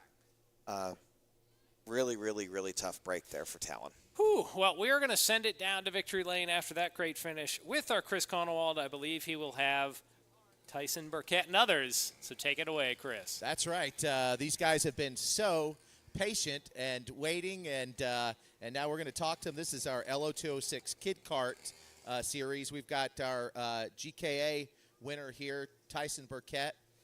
We also have Alex, is that right? Holden, that's right. Holden and Matthew over here, and we're going to get over to our last race from Harrison Marich in just a second. But tell me about the win for you. Tell me what you remember about the race. I remember that at one point the tires started to get very sticky, and it started being a little bit slippery on the track. So I kind of slipped into turn 2 for the kid car track. So. Well, congratulations. What do you remember about the race, Holden? I remember about when my go-kart was like shifting everywhere. Yeah, Holden, is this the first time you're going to be on a podium? No. You've been on a podium before? Yeah. Well, congratulations. Matthew, how about you? You got a second place win that time? Yeah. And what do you remember about the race? Nothing. Not a single thing, huh? How was it? Good. Yeah. All right. Okay, Harrison Marich, this is your last race, do I understand? Undefeated all season, is that right? Yeah. And so what do you remember about your last race out here? And tell us what you're moving up to. So I'm moving up to Micro Swift. And what do you remember about your last race as an LO206 Kid Kart? So I remember that my mom told me no risky passes, and I wasn't even trying to pass anybody, so I didn't spin out. Mom's words of wisdom. All right, congratulations to all of you guys. We'll see you on the podium. What a great undefeated record you have there. Congratulations, and congratulations to all of you. and we'll see you next time. Micro, right? All right, guys. Thank you so much. And I'm going to move over to our last race there in just a second. Guys, who did we have? Give me the top three if you don't mind. Well, Chris, we do want to let you know we had the good count going, and only one good out of that So interview. it wasn't as good as the last go around with goods. You know, I as you may have guessed, for if anybody out there was, if there were going to be any cancellations, I didn't want any Conowall cancellations for, hey, why is he trying to, get my kid to say good. I steered away from it entirely that time.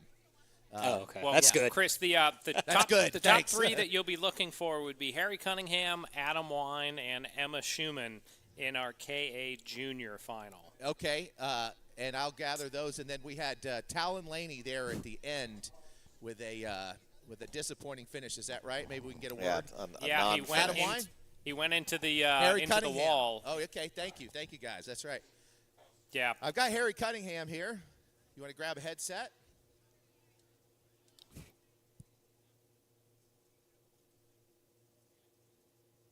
And while he gets that ready, Steven, I'm ready for the the 6-year-olds to cut wrestling promos after. I'm kind of ready for like that sweet voice saying good and then talking like Stone Cold or something out there as they're going crazy. You better brought an extra apple juice to the racetrack tonight. I went out on the track and I just laid waste to everyone, and that's what I did. By God. And it was good. Yeah, kind of thought. This is the unhinged moment of the broadcast. It really is, yeah. Hey, we're having fun here, and that's really what this day of racing is about here at Atlanta Motorsports Park. All right, guys, I've gathered our race winners. Yep. Why don't we go ahead and get an introduction on camera real fast? Who do we have here? My name's Adam Wine. Adam, how old are you, and how'd you finish in this race? I'm 15, and I finished second. All right, and tell me your name and how you finished. I'm Emma Schumann, and I'm pretty sure I finished third. Third, okay. And so that process of elimination over here, Harry, tell everybody out there viewing your name and how it felt to win that race. Yeah, it felt really good. Me and Talon had a great battle, I think, but he obviously crashed at the last turn. He tried a little bit too hard to try and overtake me. But yeah, it was a really fun race. It was really exciting. Yeah, absolutely. And so you guys got to see the crash firsthand. What can you tell me you remember about that as Talon tried to overtake Harry there at the end? Do you recall seeing it? I didn't really see it. I saw him like this way in the barriers, though, and I was like, oh, they crashed. Yeah, for sure. Now, Emma, this is my first time interviewing you. How long have you been racing? I've been racing about a year and a half. Yeah, and so podium is what? How many times you been on the podium? Here, this would be my second time. Excellent, congratulations. All right, Mr. Wine, tell me, did you see the crash? And then we'll talk about your. I think I have interviewed you here before. Yeah.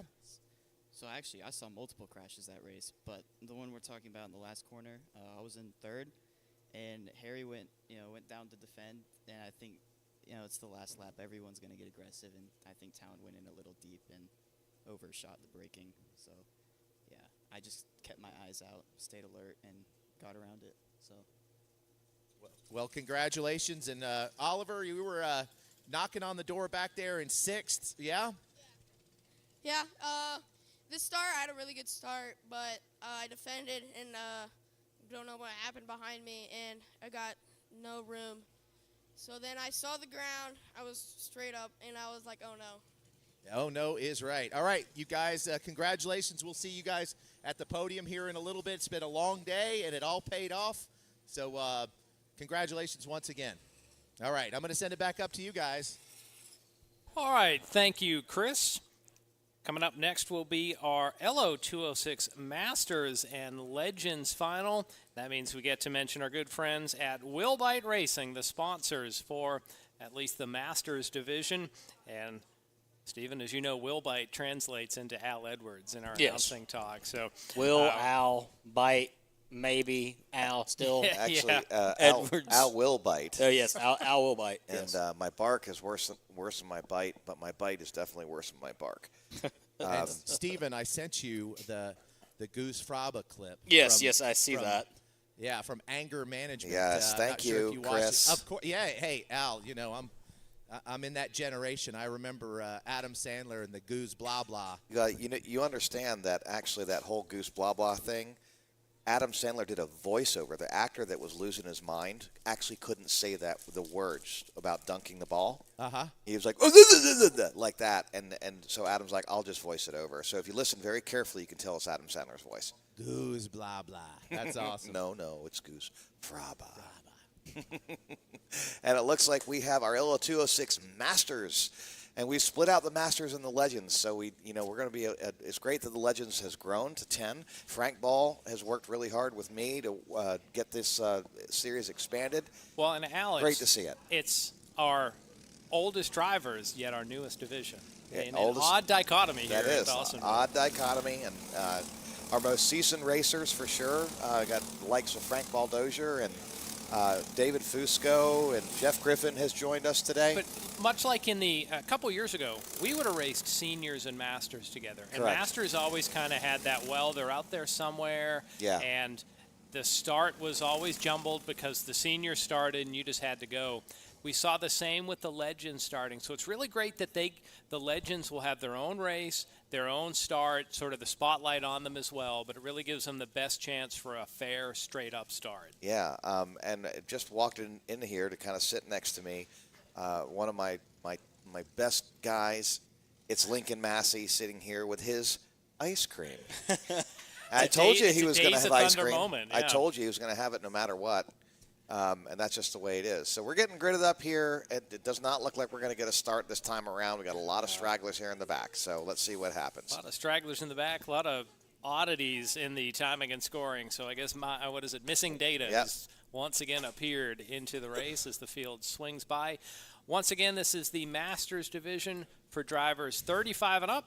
We'll see right after this, the Legends is for drivers 55 and up. And from some of the flags out there, Stephen, the win may be We got someone around there on the lead lap. That is trying to warm up their tires, and the number 26 there kind of got sideways. I'm not sure who that is. Man. That's probably one of our missing driver data. There's a couple missing in there. So. Well, he was definitely missing. Let's see what happens here. I don't know if they'll get the green or literally pulled a Roberto Guerrero again. And the green flag is out, so that one poor driver left in the backwash out front. They are going to charge side by side down into that signature turn number 2. Nobody trying 3 wide yet for the moment. Earlier in racing in the keyword yet. In the Masters race, it was Danny May that picked up the win, so we'll see. He should have been on the pole. We'll see as they thunder by our vantage point that Oklahoma land rush down through the king. And that was not the best start there for Adam Phillips. I believe he is now. He was on the pole. I believe now he is slipped here. I think he's down to about 5th or 6th. Yeah, that was a really big offset. But he might make it up here. That happens in LO206. You just get that bad start, and it's kind of all over. So let's take a look here as they come across the stripe, how this thing is mixed up and shown up. It's going to be interesting. So you see our top 5 broken away from 8 or 9 other drivers. First lap says it's Adam Phillips. I don't recognize. He scored his 2, so I wonder if that is Danny May still in the lead. Yeah. Is it an orange tape on the front of the cart? Oh, trouble down at the bottom of the hill. 2 drivers going around. And they're linked up down there. And that's the number 96 and the 42. So Aaron Putnam and Ian Drennan going off. Oh, that's too bad. Man, that's Ian's second incident today. And like a couple of middle schoolers with braces, they are stuck together out there. Yeah, it looks like, speaking of braces, Lincoln noticed something different? Lincoln's got some braces. He's got some dental work going on there. As our top 5 still nose to tail, we believe it's Danny May up front. It's scored as Adam Phillips. We'll try to get it straightened out. I think Adam that's Phillips right. is in second. He's in second. Danny May's in first. I believe that's Tyson Swan. That's You're at right. first, It's Lincoln Tyson Stoney. Swan. It is Tyson Swan Yeah, in first. see some of the chrome there on that that cart that he drives, and it looks like we got a challenger here on the inside of Adam Phillips, so he's going to think twice about it. So Adam Phillips, that was Josh Smoker that was going to take the challenge there, and decided to think twice. That's an ominous racing name. Yeah. Smoker. Yeah. You don't want to be that on track. Well, you don't want to get smoked, but he might smoke somebody. You never know. But smoker usually means the engine's about to come Yeah. apart. Yeah, but you know, the smokers have been around for a long time. I believe they come out of Barnesville. It's really great to see them. They're up here a little bit more consistently, so it's really great to see them.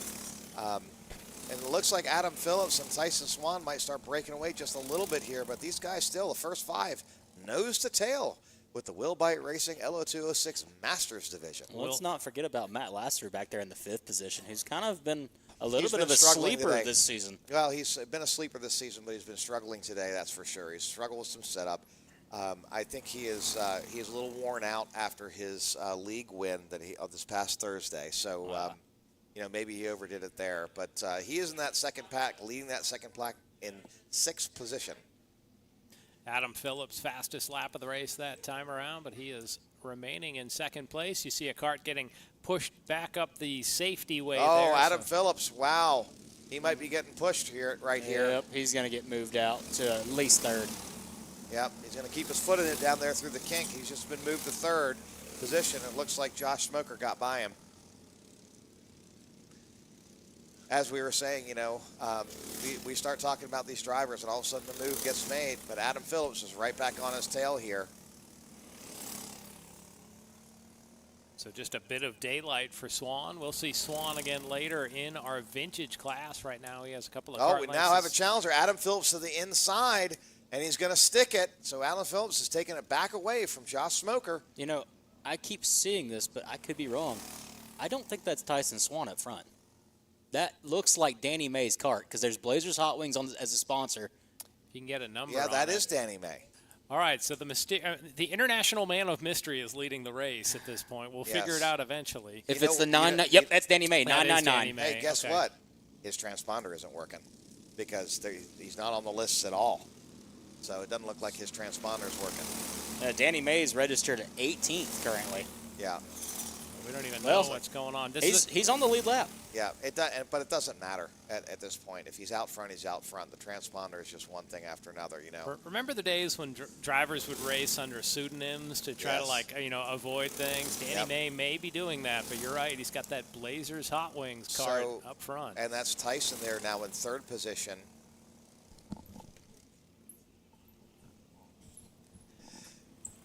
Yeah, Stephen, it would have been a story if Danny May was running back in 18th. Yeah, that where the would have timing been of scoring has him. it would have been kind of strange to see Danny May that far Yeah, back in the because field. he and Adam Phillips were mixing it up in the pre-final here, and they interviewed together. So we're halfway through the race. Adam Phillips still in 2nd with Danny May up front, and Tyson Swan is challenging Adam Phillips right there going down through turn 2. He's really on his bumper there.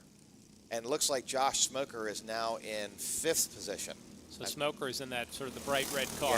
Yeah, I saw the back of his jacket. And actually, it looks like Danny May and Adam Phillips are starting to pull away, turning on the turbo drive here. That's just the switch, right? Yeah, it's a metaphor, actually. There's a little turbo boost that would be the red switch in Knight Rider. Oh, okay. I'm sorry, you're too young for Knight Rider. No, I know exactly what you're talking about. Okay, yeah, right. Did I don't think the Knight Rider had turbo. It had super pursuit mode. He had turbo boost. He did? Well, he had super pursuit mode where he like did. the little wings Yeah. things came out of that the car. that was like in the 4th or 5th season when Car came. Remember, it was Kit and Car. Kit and Car. Yeah, I was going to say, I actually know that. Yeah. Potential battle for 3rd. Oh, look at Adam Phillips there giving Danny May the bump draft. It looks like they're really well matched there on the straightaways. And see Adam Phillips, he backs off a little bit to give Danny Ray some room under braking, and then he catches right back up to him. So it looks like they're pulling away a little bit. They're getting the laps in. The carts are starting to tighten up a little bit, and they are really starting to gap away from Tyson. So the real race here is going to be for 3rd and 1st. It's going to be pretty interesting here. Now, I mean, look at this. Now, something that we haven't really mentioned, there is some shadows that are starting to be displayed on the track, and that's going to factor into some of the driving lines. Especially through turn 4. Well, 4, and also when they come off just about here. Yep. That's where the shadows start to creep across the straightaway down to turn 15. And it's going to get worse as the day goes on. Right now, you're going to see Adam Phillips is going to make some late braking maneuvers here in that iCart with the lever action braking system that it has. I can promise you that. He's got brakes for days. Danny May is just such a good driver. He's very situationally aware. He knows exactly where Adam Phillips is. And it's going to take some real cojones to try and challenge Danny May down under braking. So he's bouncing up and down. That's why I just get impatient. We just bounce up and down. I'm just rocking back and forth craziness. So side by side contact with Tyson Swan there. It looks like maybe Josh Smoker. No, Smoker's still there at 5th, and it actually looks like Tyson's going to get a challenge here. Smoker's going to give him a hard push. And it's Owsley Cheek, actually. And there's Tyson Swan's way wide. So the Cheek and Smoker underneath Tyson Swan. Tyson's got his hand out. He's saying, what is going on there? I don't know if he surrendered one of those positions. I think he surrendered. The Yeah, other one I don't think was intentional. Yeah, I think he stuck his hand out and said, go on by. So we're top But two now have look at a all this huge racing. lead, yeah. Yeah, all this racing now has given Danny May and Adam Phillips a significant lead. Danny May is trying to break the draft here. He's looking back behind him. Adam Phillips just there maintaining his line, staying right glued to Danny May's bumper. This is going to be an interesting finish, folks. Yep, 2 laps remaining here in our Wilbite Racing LO206 Masters Final. Coming up after this, we will have our legends on track for their Adam 10-lap Phillips final. on rails with his iCart Atlanta Light engine combo. He is kind of independent. He sits down with Grant Lockwood there in the main pits. Oh, look at this. He might make a move. Nope, he's going to stay in his tire tracks. You have to wonder when will Adam Phillips pull the trigger, but not at this moment. Last time around, 2 seconds ahead of their closest pursuers, so it should be, as you said, Al, earlier, a battle for the top and a battle for the 3rd step on the podium. But these two look to be locked in at least 1st or 2nd. Yep. Well, white flag will be coming out this time by on our leaders. Danny May and Adam Phillips. Adam Phillips right on his bumper. Look at this. 17 turns to determine who wins this race. The white flag is out. We got other folks ducking their helmets trying to catch up. That's not going to happen on this lap unless Adam and Danny get together. Oh, Danny runs wide. Adam Phillips might take him on the inside. Nope, they got lap traffic coming up. Let's see what happens here through lap traffic. Is Adam Phillips going to be able to get by? Yes, he is. They both but go that to the might have cost outside. him. But let's see if he can get back in the draft and get a run on Danny May. And sure enough, he's going to get a run on Danny May through the draft. Is he going to go into turn number 9 under braking? No, he's going to relax on it. Now it's all up to Adam Phillips to try either through David's Bend or turn 16. Let's see what happens. Running out of road here is Adam Phillips. Let's see what he can do.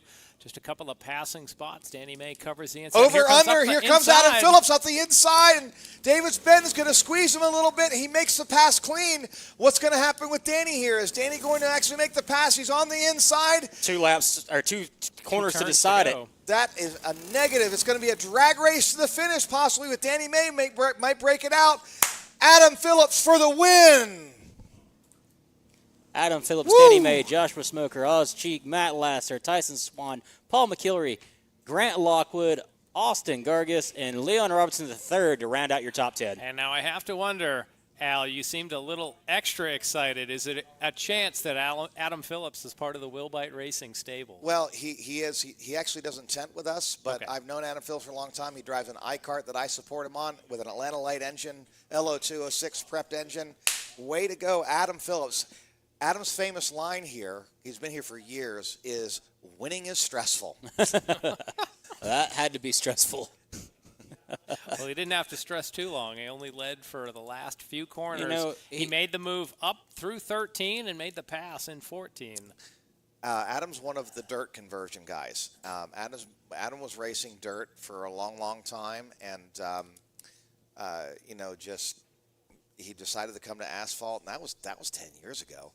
And where he said winning was stressful was I thought he had pushed me off the track and it was somebody else, and I protested him. And he's like, no, it wasn't me. Winning's so stressful, man. It was really funny. That was back in the day when we had a double-wide trailer right where that building that you're looking at, AMP Kart Works is. We had a double-wide trailer, and a tent, and the kart shack where the mechanics worked, and you know, a tiny little building. Long before we made that, that was a USDA loan that we got to build this facility. It was pretty interesting. Did you say USDA? Yeah, Yes. Department of USDA. Agriculture. USDA, because this whole facility was zoned. Well, part of it was zoned non-specific use, and the other part was Ag 1, and so we were able to qualify for that USDA loan. And Which I get the feeling Ag 1 in the olden days in this area was you had a moonshine still out of the back of your property well, here in Dawsonville. the rumor is that there was one of the landowners said, "Don't dig here and don't dig here," and so. You know, that was the rumor. So I don't know how much truth there is to that. I think Jeremy Porter might be able to shed some light on that. But that'd be a fun little interview. Oh, it would be. You know, my last race down at Sonoy, we were fact-checking the drivers since we're coming into an election season. I had a lot of fun fact-checking drivers. That might be a fun, some fun fact-checking look at this. We've got Danny May and Adam Phillips. Wow, that was a heck of a finish, guys. You really nailed that one. Way to go, Adam Phillips. That was just great. Two of the cleanest drivers here that we've got. Take it away, Chris. Yeah, I was just going to say I was remembering in the pre-final the words that you were talking about, and you know, just you know, paying homage to Danny May, and it just karma just paid back in spades. What a great pass there, and you guys got around the lap driver.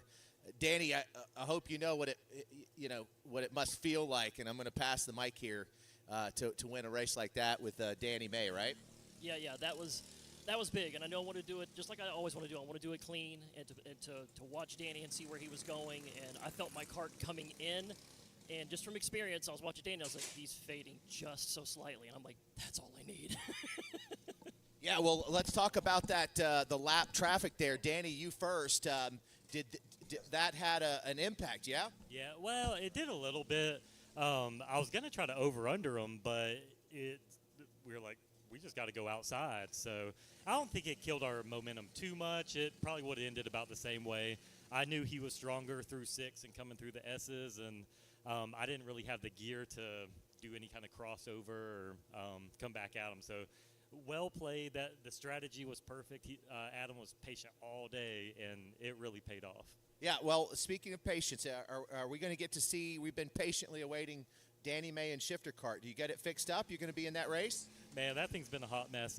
My sprocket came off. I didn't have front seat brackets and didn't realize it till I sat in the cart.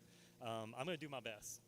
Excellent. All right, Adam, so Danny seemed to get around that lap traffic. It looked like, from my vantage point, a little bit better, but then all of a sudden down the hill, you were like a rocket.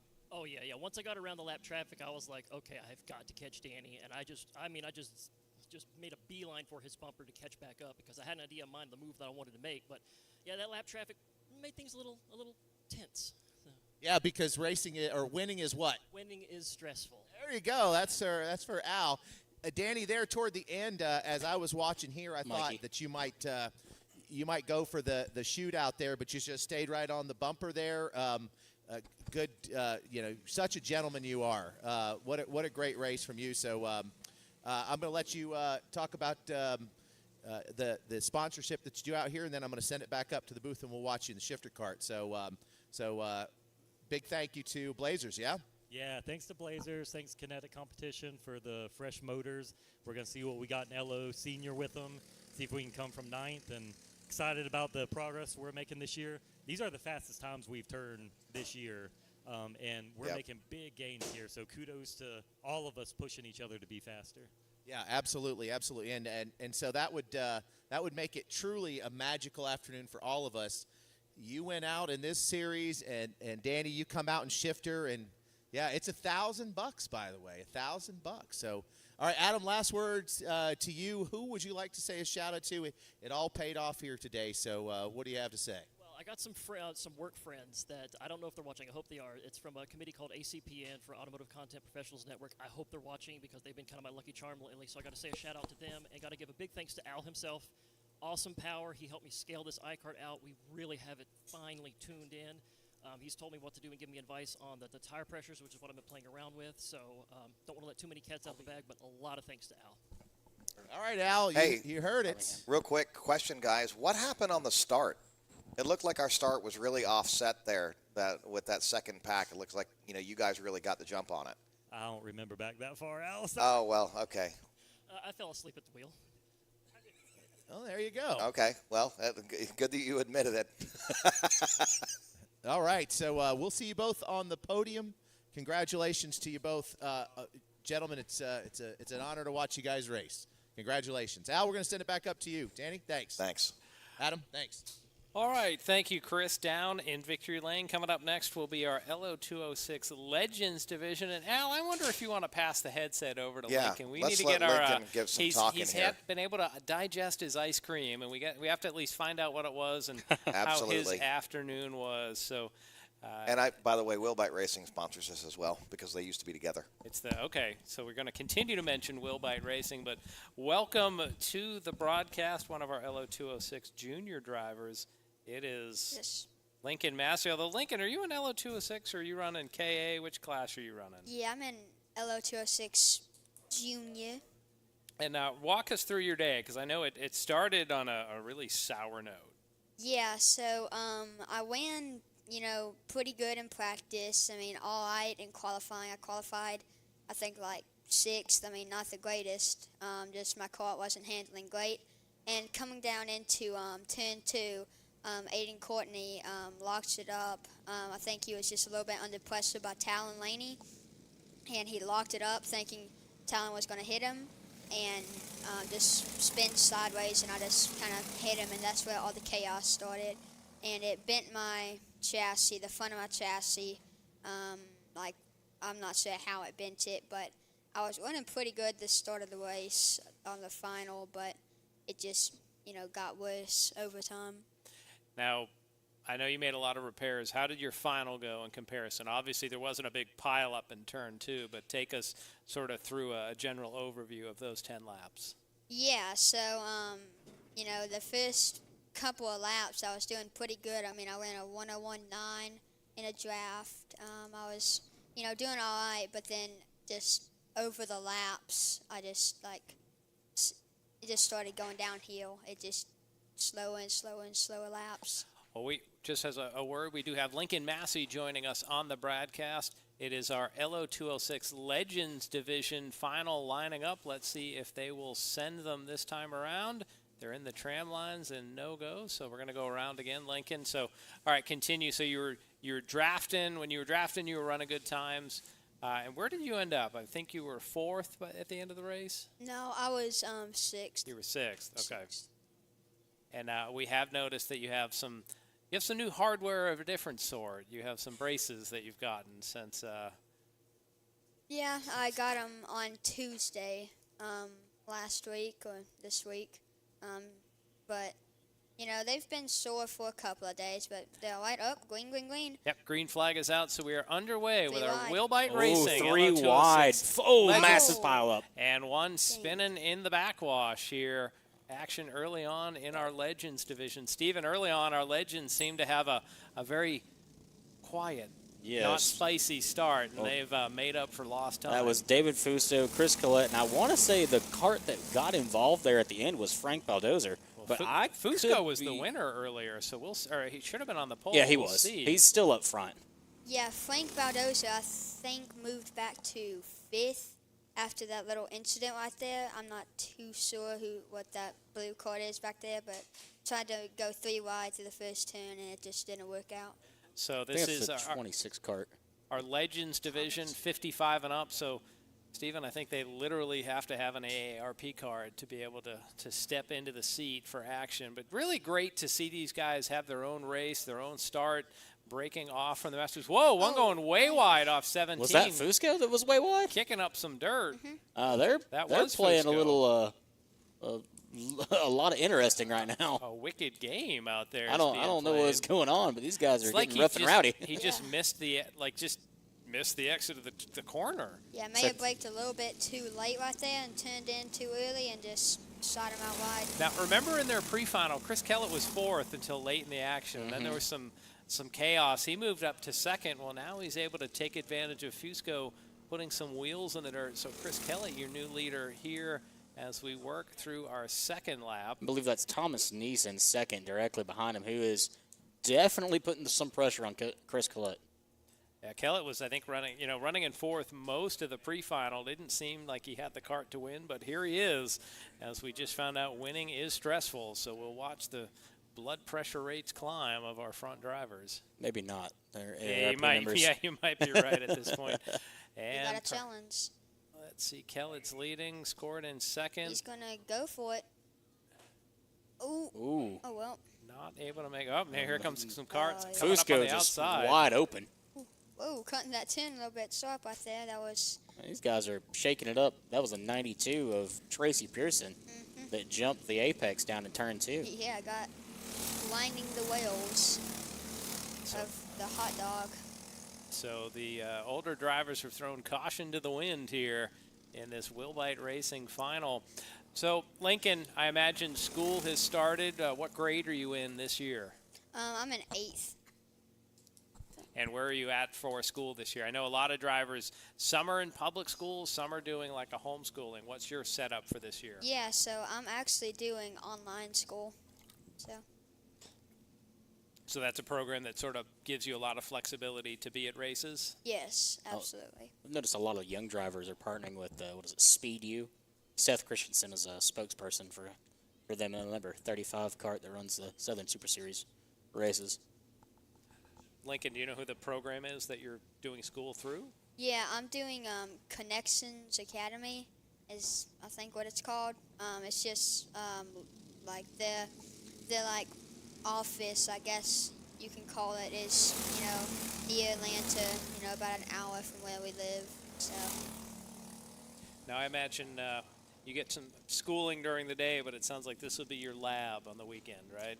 Oh yeah, and David Fusco has the fastest time of a 102.49, so he is up there, and he is right on Chris's bumper, so we'll see. And Thomas Nee looks like he's going to get into that draft too. Well, by the way, Fusco's lowering his head there. It looks like a World War II fighter pilot looking down through the sights, and he has Chris Kellett in his sights as they sweep through turns 16 and 17. That spot right there is where Fusco went off track. Right now, he's trying to get alongside Kellett, and we have a feeling he's not going to lift at the line. Kellett officially scored as the leader, but Fusco moves to the point, down to the bottom of the hill in turn 2. Thomas Nee tried to join Fusco right there in that pass, but just couldn't get the run on him. And we're going to see a real big battle here in third position. That's Frank Baldozer, Thomas Neese, and Frank Ball.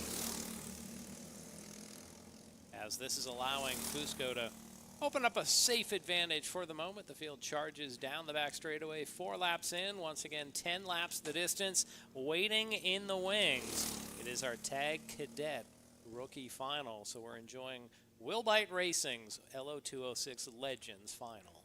Now, we do have a faster time. Frank Baldoza just got the fastest lap time of a 102.29, and so we'll see if he can catch up to third place and get in that draft. 102, it seems like they've slowed down as the day has gone on, as they see those cross flags. And Lincoln, is that something that happens as the day goes on, as it just gets hotter and the track just slows down? Absolutely, because, a hot track can be good, but once it gets too hot, it's just, just kind of gets almost rough. Right. And if you're out there, they're kind of bouncing around, your kart starts binding up, so we'll see if, these drivers can overcome that. So our top 6 charge down the back straightaway. A few kart lengths between each driver, so nobody leaning on anybody else. Chris Kellett scored in second, trying to find a way back around Fusco, but right now it's Thomas Neese that's applying pressure to the rear of Kellett's blue machine. The 26 and Neese has definitely got a draft going, and he's going to push Chris Kellett all the way to the back of David Fusco. Yeah, nice move there. All right, Lincoln, we're going to see a pass attempt here as Neese down the inside of Kellett and cannot make it happen. So, Lincoln, we know you always enjoy an ice cream at some point during the day. What did you choose to enjoy?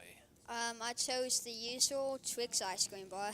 Twix, I thought it was a Snickers. It's the Twix ice cream bar? The Twix. The Twix one tastes better. It does. It's got the caramel in it. So, like, you're doing taste tests on the side, Steve? Is that what you're doing? No, I've just eaten them. I'm fat for a reason, okay? All right, is our top 5 on screen there. Bring back Choco Tacos. I remember they don't make those anymore? No, they do not. Choco Taco. Wow. Which basically is just an ice cream cone like sideways. Yeah, kinda, with a waffle cone. Yeah. It's like a nutty bar, but in taco form. We had tacos earlier Yeah, for we did. lunch. If we keep saying that, TJ's going to TJ's going to show up high stepping for Bubba Pollard in a 26. Who drives a 26 cart? I don't know. There's a few different ones. She's going to root for Thomas Neese. If you root for Thomas Neese, that's right. We're talking about one of our friends from we'll just say the circle track world. TJ is a cop in South Carolina, huge Bubba Pollard fan. He travels to a lot of Pollard's races, and don't get between him and victory lane. Oh, if God, Pollard no. should win. He's a great guy. I've interviewed him down at Sonoy. He's actually the contact right there in turn 4. I think that's Neese, and they're going to be 2, 3 no. wide. Don't do it. Oh, they just get single file.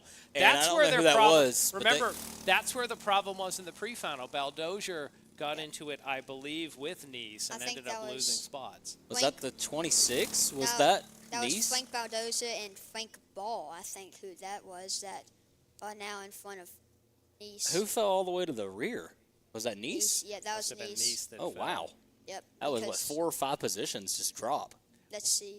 Yeah. Well, we were cringing, race fans, because they were almost side by side in the kink. A late stab there, and that's going to actually cost a driver at a position. He tried to make a late dive to the inside, overshot the turn. So that was, I think, Frank Ball and Thomas Neese out front.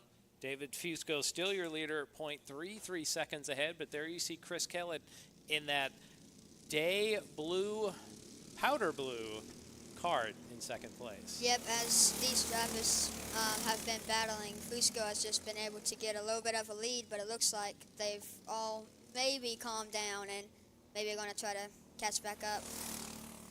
Chris has the draft now. Yep, there he goes.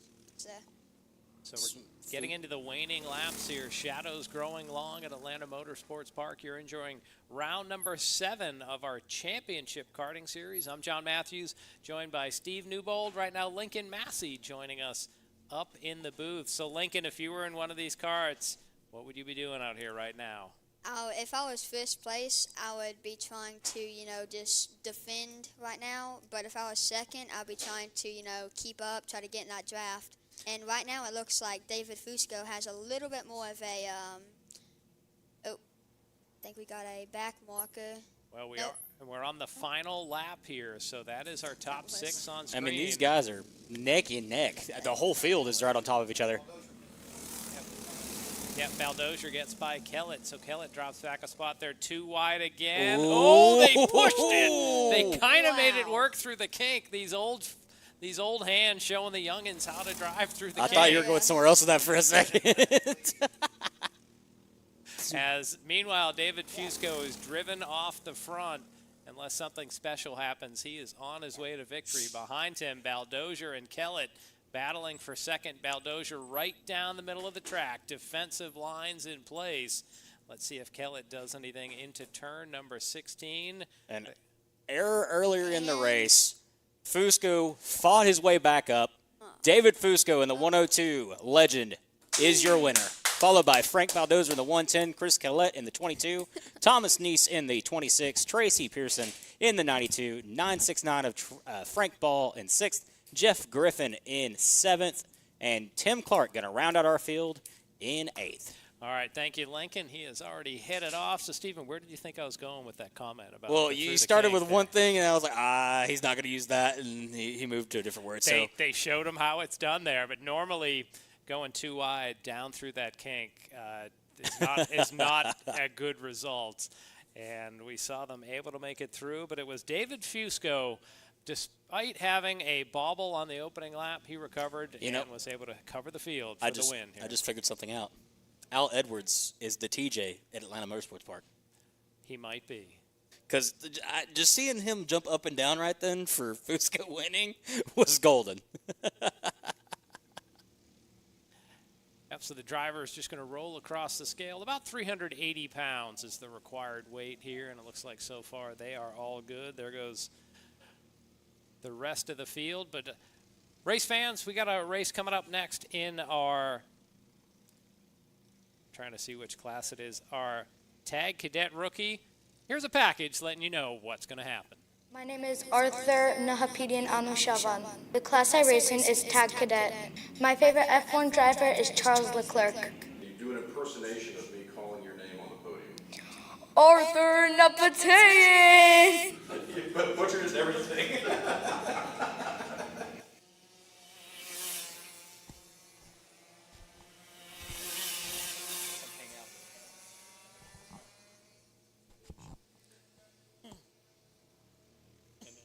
All right, so cars on track on their formation lap. It is our Tag Cadet and Rookie class.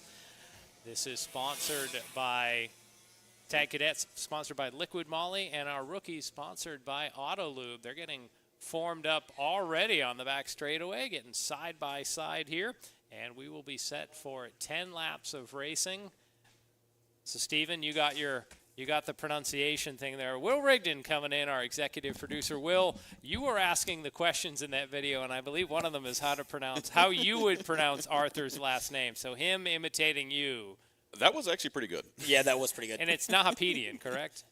Yes, Nahapedian. And if I say it wrong, his dad will be up here shortly to correct me. And Will is... It only took us 2 seasons. And Will is closer to the door. Yeah. So yeah.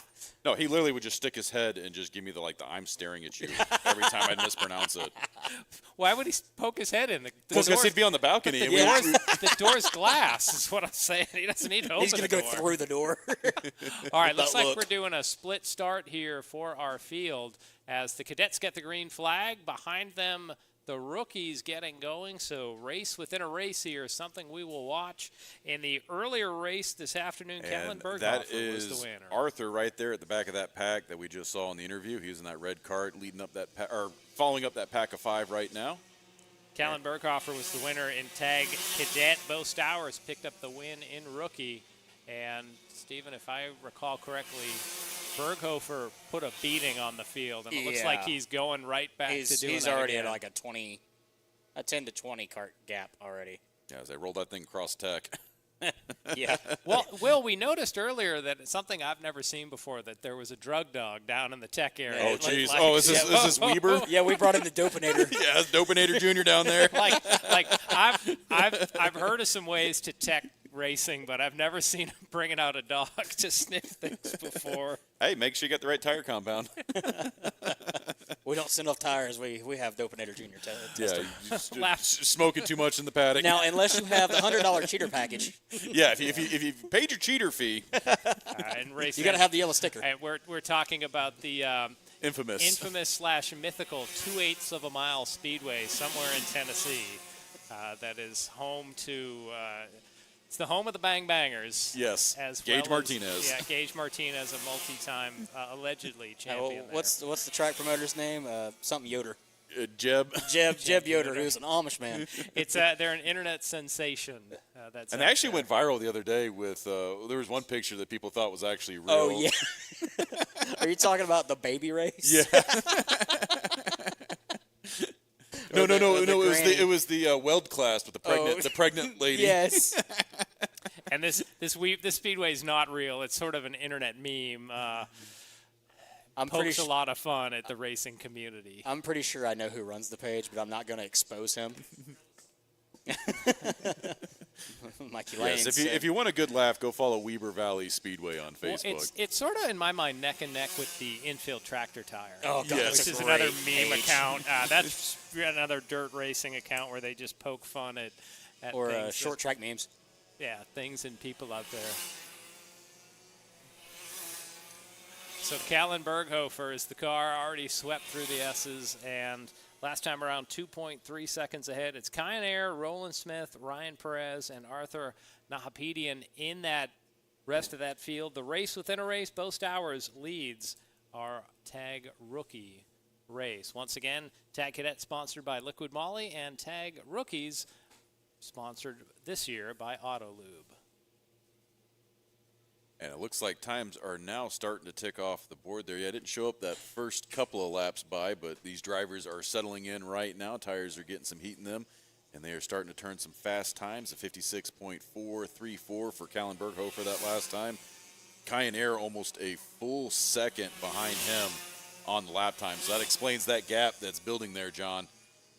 So, Will, next race here at Atlanta Motorsports Park, we're going to be off for about 4 or 5 weeks. A doubleheader coming up on September 28th and actually, and it 29th. is a triple header because the 28th will be main track race day and kart track race day, and then we will have another kart track race day that Sunday. So it'll be a full weekend of racing in September, and I don't know what I'm going to do with myself for the 4 weeks we have off until we get there. Well, Weber Valley. We can.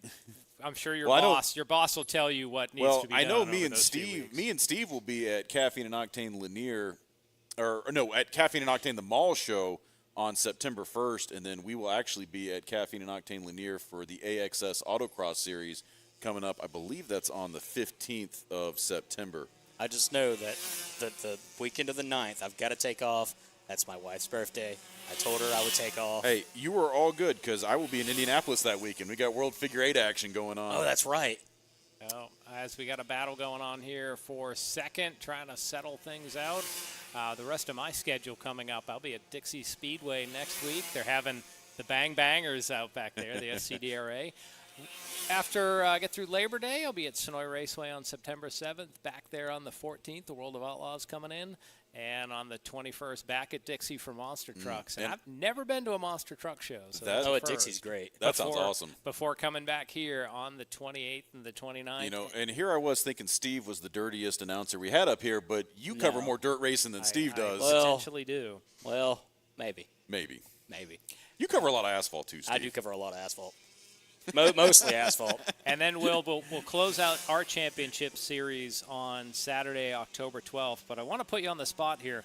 Coming up on the 26th of October, we'll have the final round of the Georgia Karting Championship Series. And today is round 3. We share it with Lamar County Speedway. Will we be broadcasting that event? We should be. That's in the plans right now. I will let you know more. There are some things that are in the works right now. That race might be getting moved. Okay. So we will have to see. The October race date for here got moved because it was on top of Petit Le Mans. So we have. Yeah. Can't do that. So when is Championship Saturday here? So Championship Saturday actually got pushed to November. So it was originally planned to be October 12th, but that is Petit Le Mans. So we then pushed it to November 9th. And depending on how things shake up with Barnesville, there's some recent developments with that track. We might be doing the final race here for the the Georgia State Series on November 9th. Okay, well, race fans, stay connected with Atlanta Motorsports Park on social media. That could be Facebook, Instagram, to get updates like these, as well as to see some of the zany things that the social media team does. Will, I know you've had a big hand in some of the April Fool's media. I contribute some. But also, we're getting closer to that time of year where Thurmond is going to reappear. Yes, the elf. Christmas time. That is one of my favorite seasons of the year. I prefer Halloween. And if you are in the market for gift cards, definitely keep an eye out because that is when we run all our specials, all our karting schools. So if you like seeing, if you want to do what you're seeing right now on the screen, definitely check us out because we run a lot of deals. We do the kart racing schools. We do driving schools. So if you want to get on the big track, we've got instructor days you can purchase. And we just got some track time packages as well. So a lot of things go on sale. Usually Thanksgiving to Christmas is your window to grab all that stuff on discount. So keep your eyes peeled. Well, I'm going to need to update my schedule. I know I will not be here November 9th. I'll be up at the Charlotte Dirt Track World Finals. I know. I'm going to have to watch. I'm going to have to watch on YouTube from a hotel. I know room. that is the World of Outlaws. Thank God I didn't renew my tickets this year. Because I used to, I actually went up there with you a couple times, and after I had my kid, I was not able to keep going up to that event. But that would have been a shame had we had to bail on tickets again. I'm going to be completely honest. I don't know what my schedule is for the rest of the year. Well, we are doing the Moonshine Series here, so definitely get that on your schedule. Yeah, I'm trying to make sure that's on my schedule. Legends and Bandolero racing. We're actually got the first round of that coming up in October. That's going to be on October 19th. We just announced this. big Moonshine Series is going to be Legends and Bandoleros up at the main track. They're going to be running on the short course. And I think that's part of AMP-HA's main track round 7 on that day as well. And so that will be our final round of the main track summer series, and that'll be the first round of the Moonshine Series. So definitely going to be an interesting day. Some contact made there. I can't see the cart numbers because of the sun's glare, but there was some slight contact made between that cart in the front of the line and the cart and we love Killboy.com, but we haven't seen him flying along in third place today. Is there? He's actually this is his shot right now. He's been he's been flying his Mavic and not his FPV today. Okay. So we were having some technical issues, but fortunately Daryl comes equipped with backups, and that's a great shot right there that he gets. I love that turn one shot. One white flag in the air, so just one lap remaining. Callan Berghofer. He's already in the pits. It might just about be cracking. He's loading up the trailer right now. At this point, 9 seconds was his advantage. Cracking a near beer. He's got him a Heineken Zero. He'll be so old by the time they finish, he might be cracking a real beer there. Does he need a koozie? I've got a koozie if he needs one.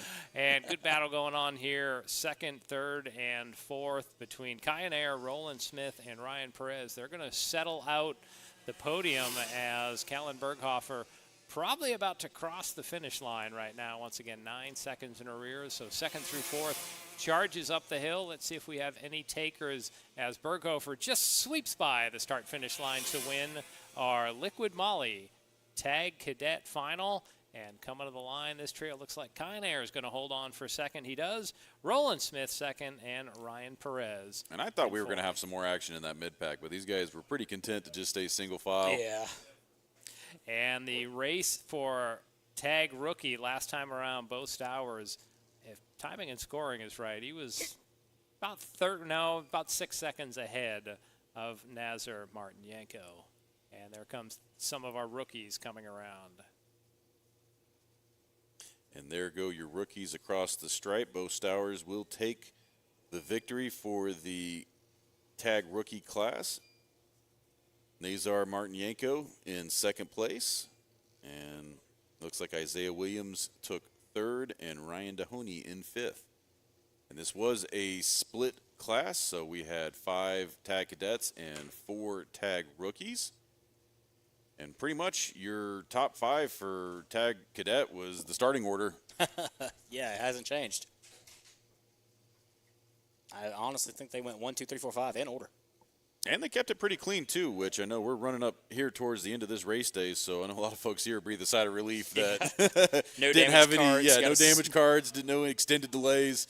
Or not having to send the paddy wagon out there to scoop up some parts at the end. Because we still have 4 more races to go here. Really? On the docket. Yep. Coming up next will be our KA Senior, and that is courtesy of Primal Racing School. So, Will, once again, we're going to put you on the spot. When do Steven and I get to go to school here? We just need to get you hooked up with Tyler over there at Primal Racing, get y'all in the seat, get a feel for the cars. Well, you need to come announce some more main track races with me, John. Well, I think that's coming up that 19th of October. I could definitely put you in a go-kart. We get you out here in a kart racing school. I mean, I've done the kart school. I've never done the car school. Well, if you thought you were hanging on for dear life in the kart school, just yeah, because I was wait till you get in a radical. I was in a KA running, and that hurt. Yeah, those the race carts are no joke. The amount of force that they put on you. Well, and that's why we see a lot of, you say they hurt. These drivers wear those pads on the side. And we're going to find out a little more about that down in Victory Lane with Chris Conowall. Yes, indeed. I'm here with Callan Berghofer, and Callan, you were, I think, almost 10 seconds out in front, and so you definitely found your groove today. I think in the pre-final you were 3 seconds, so you basically tripled your time. So just a great day for you. What tell us your secret, or tell us your thoughts about the day. Yeah, I got a good start again. Yeah, I got the inside, so turn 1, then I just ripped off fast laps. And also, if I win next race, since next race is a double header, if I win the first day, the next day I can race KA. Yeah, and so today's been a record-setting day for you today. So you set the track record, and I'm not sure. Yeah, big congratulations to you. So who do we have here? Roland Smith. Yeah, and so second place or third place here today? I got third. Third place here today, and so there was a pack there, a pretty good pack for the second and third place position. So walk us through it a little bit. Were there some lead changes there in that pack that you were in? Everyone stayed the same, and I'd say we went a lot faster than usual with it. So. Yeah, good deal. And so I think I've interviewed you before. How many podiums do you have?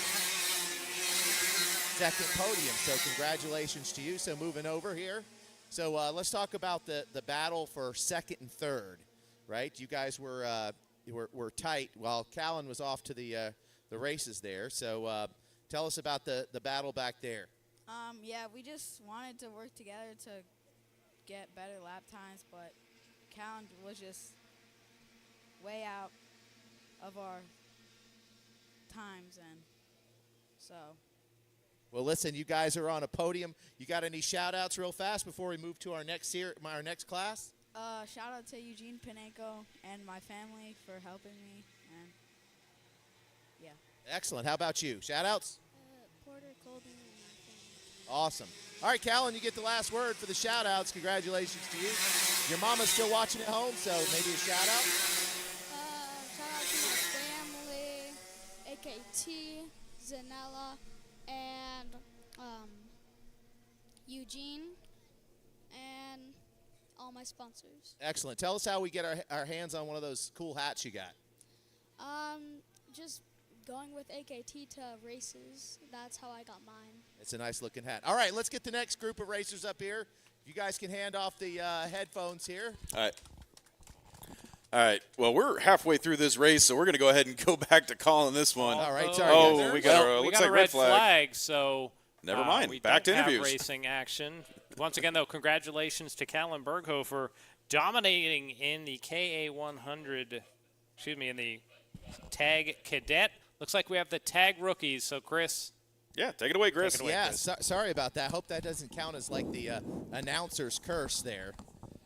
That was it. All right, so Bo Stowers, we're going to start with you, man, because you were off to the races. Guys, what was Bo's lead out there? Was six seconds out in front of the pack?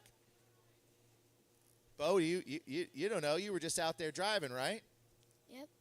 Well, tell me, what do you remember about the race that sticks out in your mind? Start, me, Hazar, and Isaiah went 3 wide. And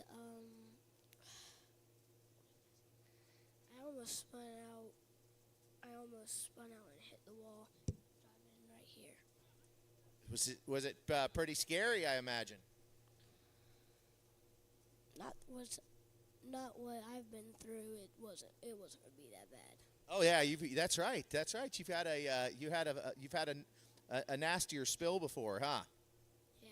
All right, so moving on. So what do you remember most about the run? Well, so when we were all like 3 wide, Bo just like went full speed, and then when it was just me and Isaiah, I went wide, and then I passed him. Excellent. So, how about you, young man? What do you remember most about this race? That I was drafting second place, and I passed him, but he passed me back. Excellent. So, tell me, who do you have here watching you race today? My dad. Yeah, and who do you have here watching you today? I have my dad at work, and I think my grandma. Excellent. Bo, how about you? You usually have a pretty good entourage out here. Who's here? Lee, Rachel, my papa, my dad, and mom are watching online, and Jesse, Arlo, and Samantha. That's a you guys have a lot of support. So I'm gonna send it back up to the guys there. Congratulations, you guys are going to be standing on the podium. You guys remember how to do the champagne? Yeah. All right, guys. Well, we'll see you guys up on the podiums. Congratulations. Wave to the camera. All right, guys. We'll send it back up to you. All right. Thank you, Chris. We are under a red flag here in our KA Senior race, sponsored by Primal Racing School, so you can see the drivers have just looks taken like we got somebody doing the gritty down there. Step out of their car. On the grid? Yeah, on the grid. Gritty on the gritty? tough day for racing. I believe this is our third red flag. So It's been a while since we've had a race day like that. yeah, A long time. every once in a while, it just seems like the stars and the moon align. And Well, there has been like the full blood moon and all that fun stuff. I recently. did get confirmation the driver in this incident is up and moving, so he was up and moving pretty quickly after it happened on the back straightaway. So we're just waiting for them to get recovered and should be able to get this one back underway. after this, we'll conclude our race program with the vintage karts, shifters, and then our LO206 Senior, definitely our main event of the evening. They had 31 karts signed in earlier. We'll see how many survived the attrition of the pre-final. Yeah, that's going to be an interesting number to see. I do know that Nick Laferta will lead the field to green in that 00 kart. Will, what are your thoughts about having the vintage karts up there? We shared some earlier in the broadcast. I I'm just love the curious for smell of that methanol when they go by. It just tinges the nostrils just right, and just the rumble and the fact that they don't run pods on those things, no protection. I mean, it just seems like badasses out there, riding in those things. The leather jacket. Yeah. And it's like, someone's like, oh, I want to go run in vintage. I was like, are you crazy? I was like, quickest way to end up in a wheelchair with a nickname of Speedy. Well, we got some awesome nicknames in that division. We got Puddin'. We got Blue by ya. Blue right past you. We got Flip Davis. We got that's not. I'm sure it's hard to get all these nicknames. Kenny the Buff. Kenny the Buff. Billy the Legend Johnson or Billy the Kid. I don't know exactly what they'd want us to call him. But the great thing about these vintage karts are they're really a link to the past. These were the karts from the 70s through the 90s. This is the foundation of the sport. And a lot of these karts probably stopped racing for a while before most of our racers here today were even born. Yes. So definitely it's a bit of a time warp seeing those out on track. Cool to see how they raced back in the old day. I remember, today. I remember seeing these karts when I was a very little kid. Or how about, we got a back in my day. Yeah, back in my day. Today, old man Steve. Yeah, old man Steve. Let me tell you about my 26 years. Hey, speaking of old man rants, on Facebook the other day, yeah. Yeah, I went complete boomer on some very young driver that ran me off the road. Which already, if you're posting on Facebook, it's crazy how quick complain about traffic. You're a specific driver. Well, it's crazy how quick you become that after you become a homeowner. Steve. Oh yeah, yeah. I've almost gotten killed like 6 times in my driveway because people don't know how to slow down. Do you live on a college campus? No. Oh, jeez. I just see what you did there. Was that a punch at UGA? Oh boy, that was a good one. But no, yeah. Just the only statement I have on that is for our young drivers: put your phones down.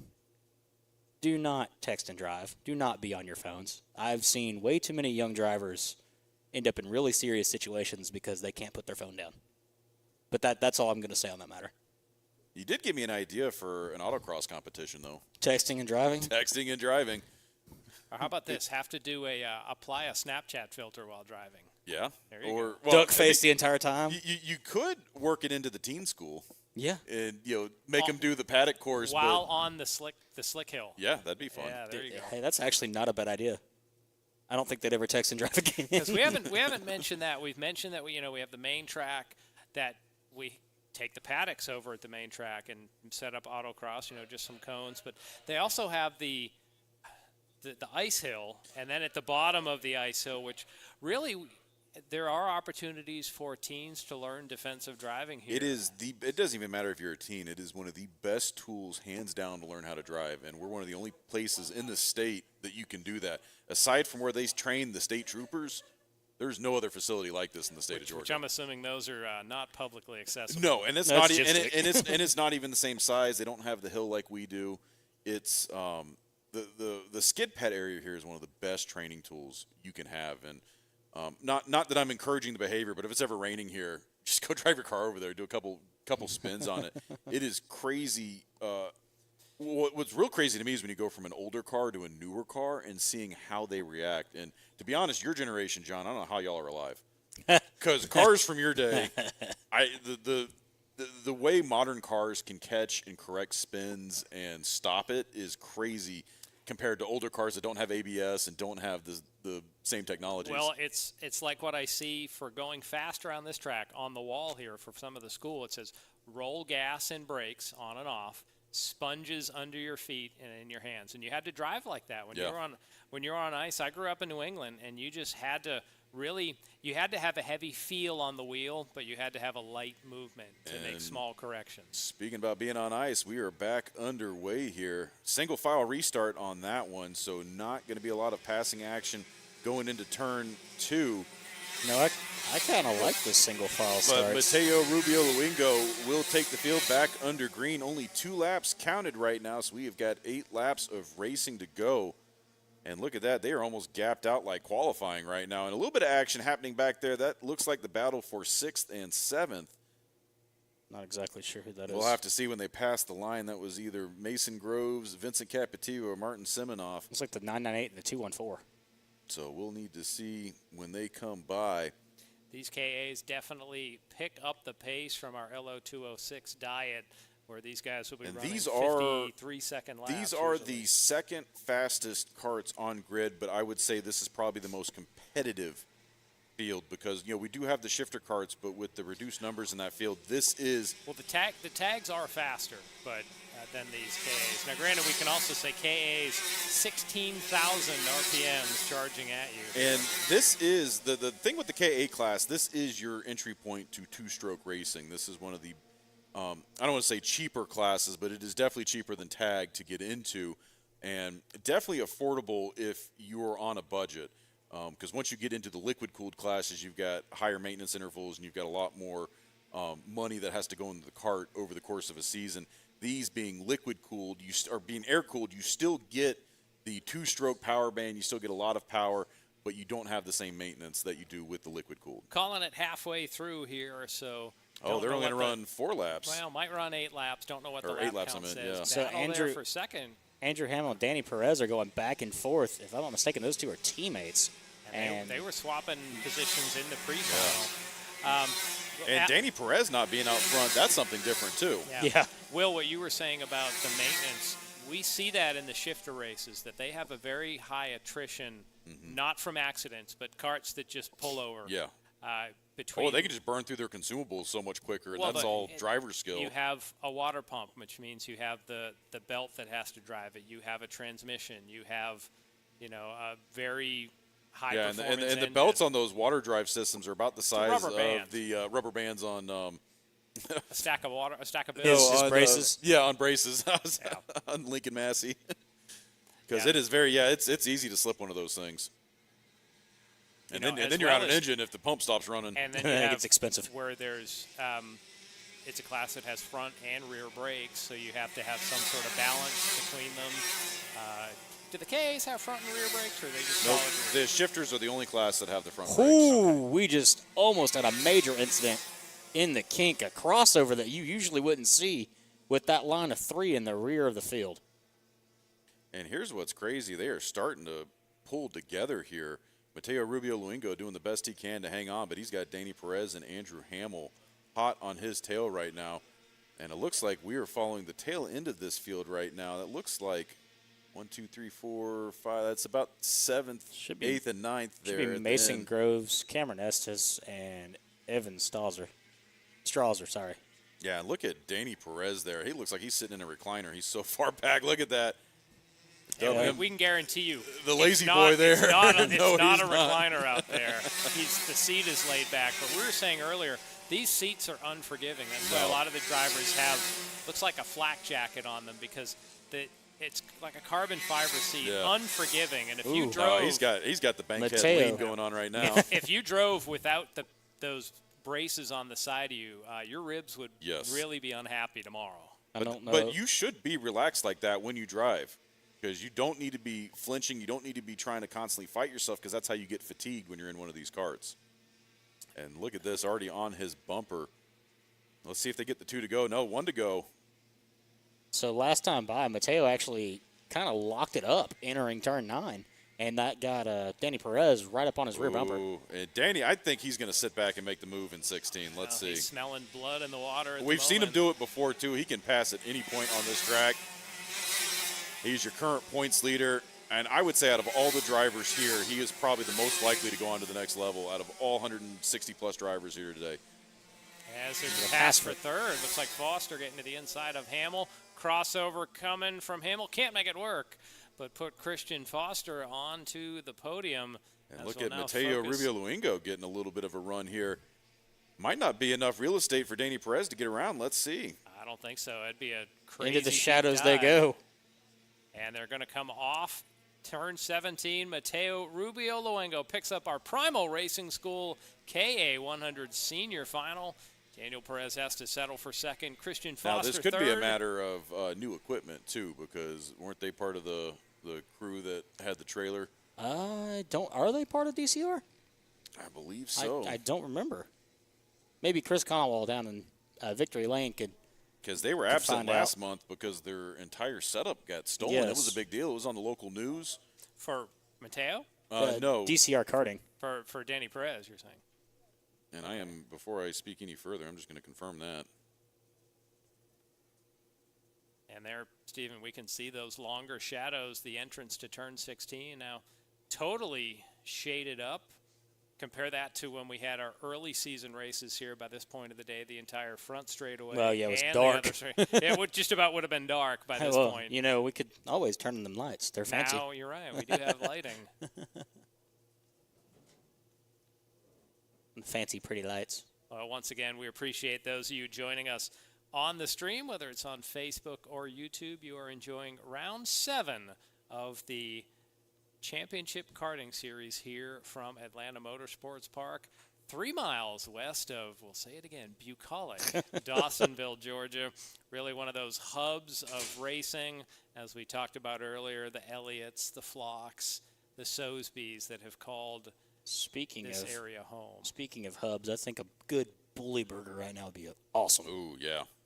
I would totally mess up a bully burger with fries right bully now. burger with fries, some beer battered fries. Oh God, yes. And these carts look a little different, and it is the vintage carts rolling on the track. You see a lot of dungarees on instead of driving suits. It was Leo Oliveira. I was mistaken about the driver. Yeah, we haven't seen Leo out here. No, that's why. Yeah, because their entire setup got taken. I don't think they had anything yet. Several other drivers too. Yeah, it was a whole national level team. Trailer. Yeah, it was a whole team. Well, yep, the sound is different already out there. Those flathead engines. I wish the cord would go through the wall just long enough for me to stand out here and call 3 and 4, old school style from trackside. Well, I tell you what. Go outside without the headphone, and when they come by, do an interpretive dance of the carts going by. So, and we'll get the drone shot. Okay, on all right. I just want to get Steve doing the gritty. No.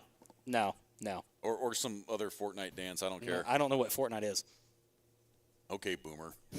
I know what Fortnite is, but actually, you want to go even older than Boomer? Fortnite is an old British term meaning 2 weeks.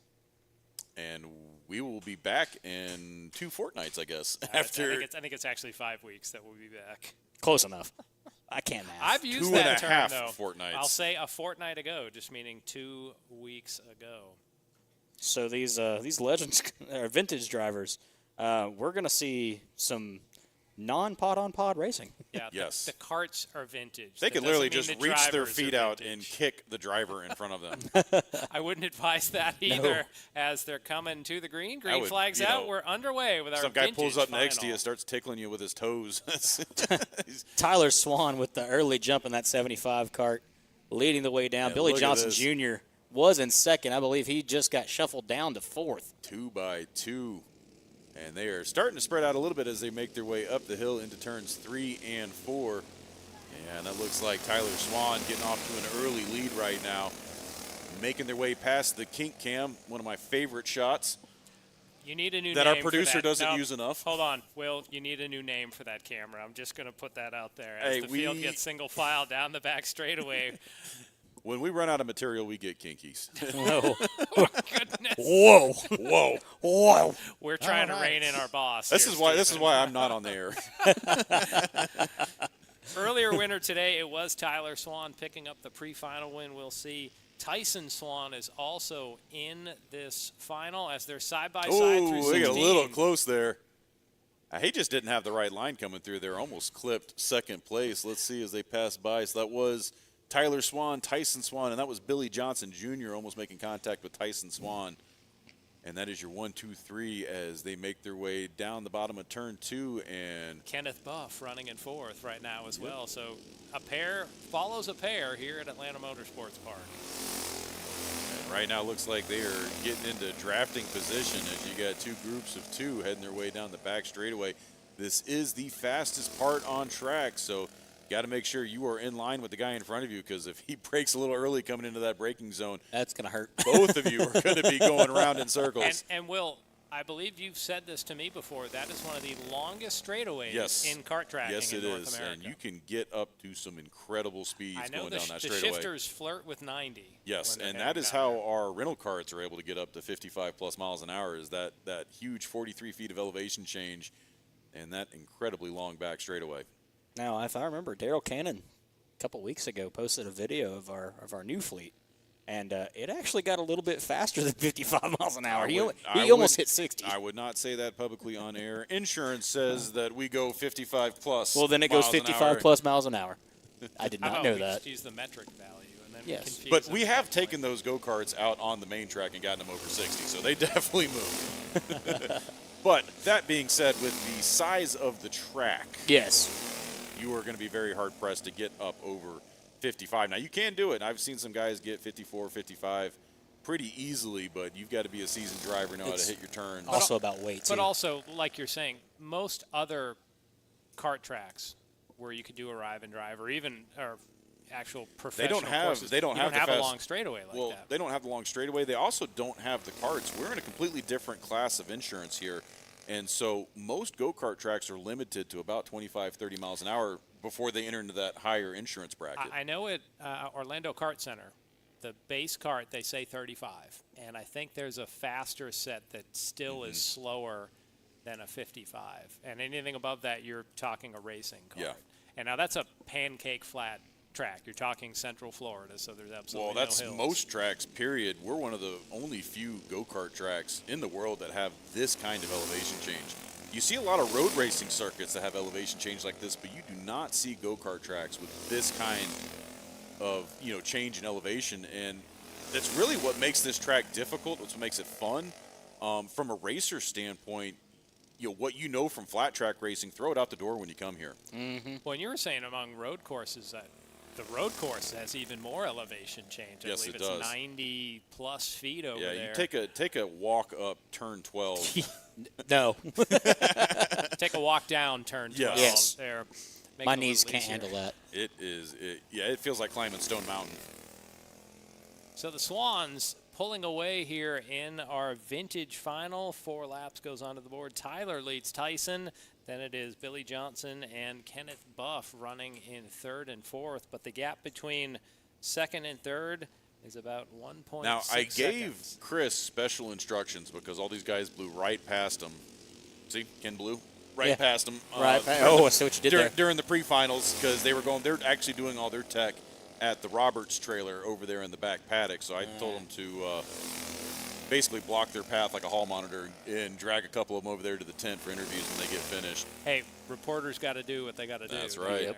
Being a pit reporter, it is can be a dirty job down there sometimes. Yeah, it can get really dirty really fast, especially at a dirt track. At a dirt track. Yeah, which both of y'all would know about, Yes, right? yes, we would Because y'all know. have both done the same position at Dixie. Which Yes. I will tell you, Stephen, you haven't done maybe as much booth reporting as I have, but when you are a pit reporter, there's just a raw emotional connection to what's happening. You're not really part of the emotion as we see the cross flags, but you sense the emotion. Battle for 3rd there. look at Kenneth that. Buff gets to the inside of Billy Johnson. And he makes the pass. I do Does it miss- clean on the front straightaway.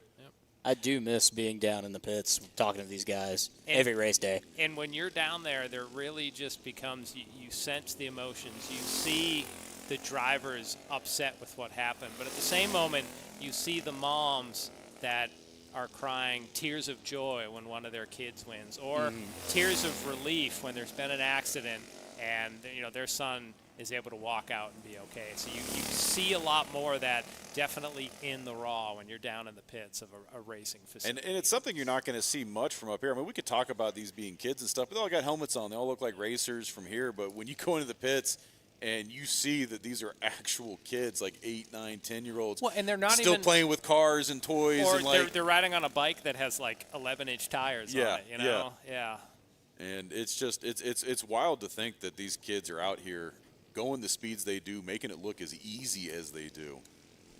And they are constantly putting a show on, makes it fun for us. And, our goal here as shepherds of this sport, we're trying to grow it. We're trying to get more people into it.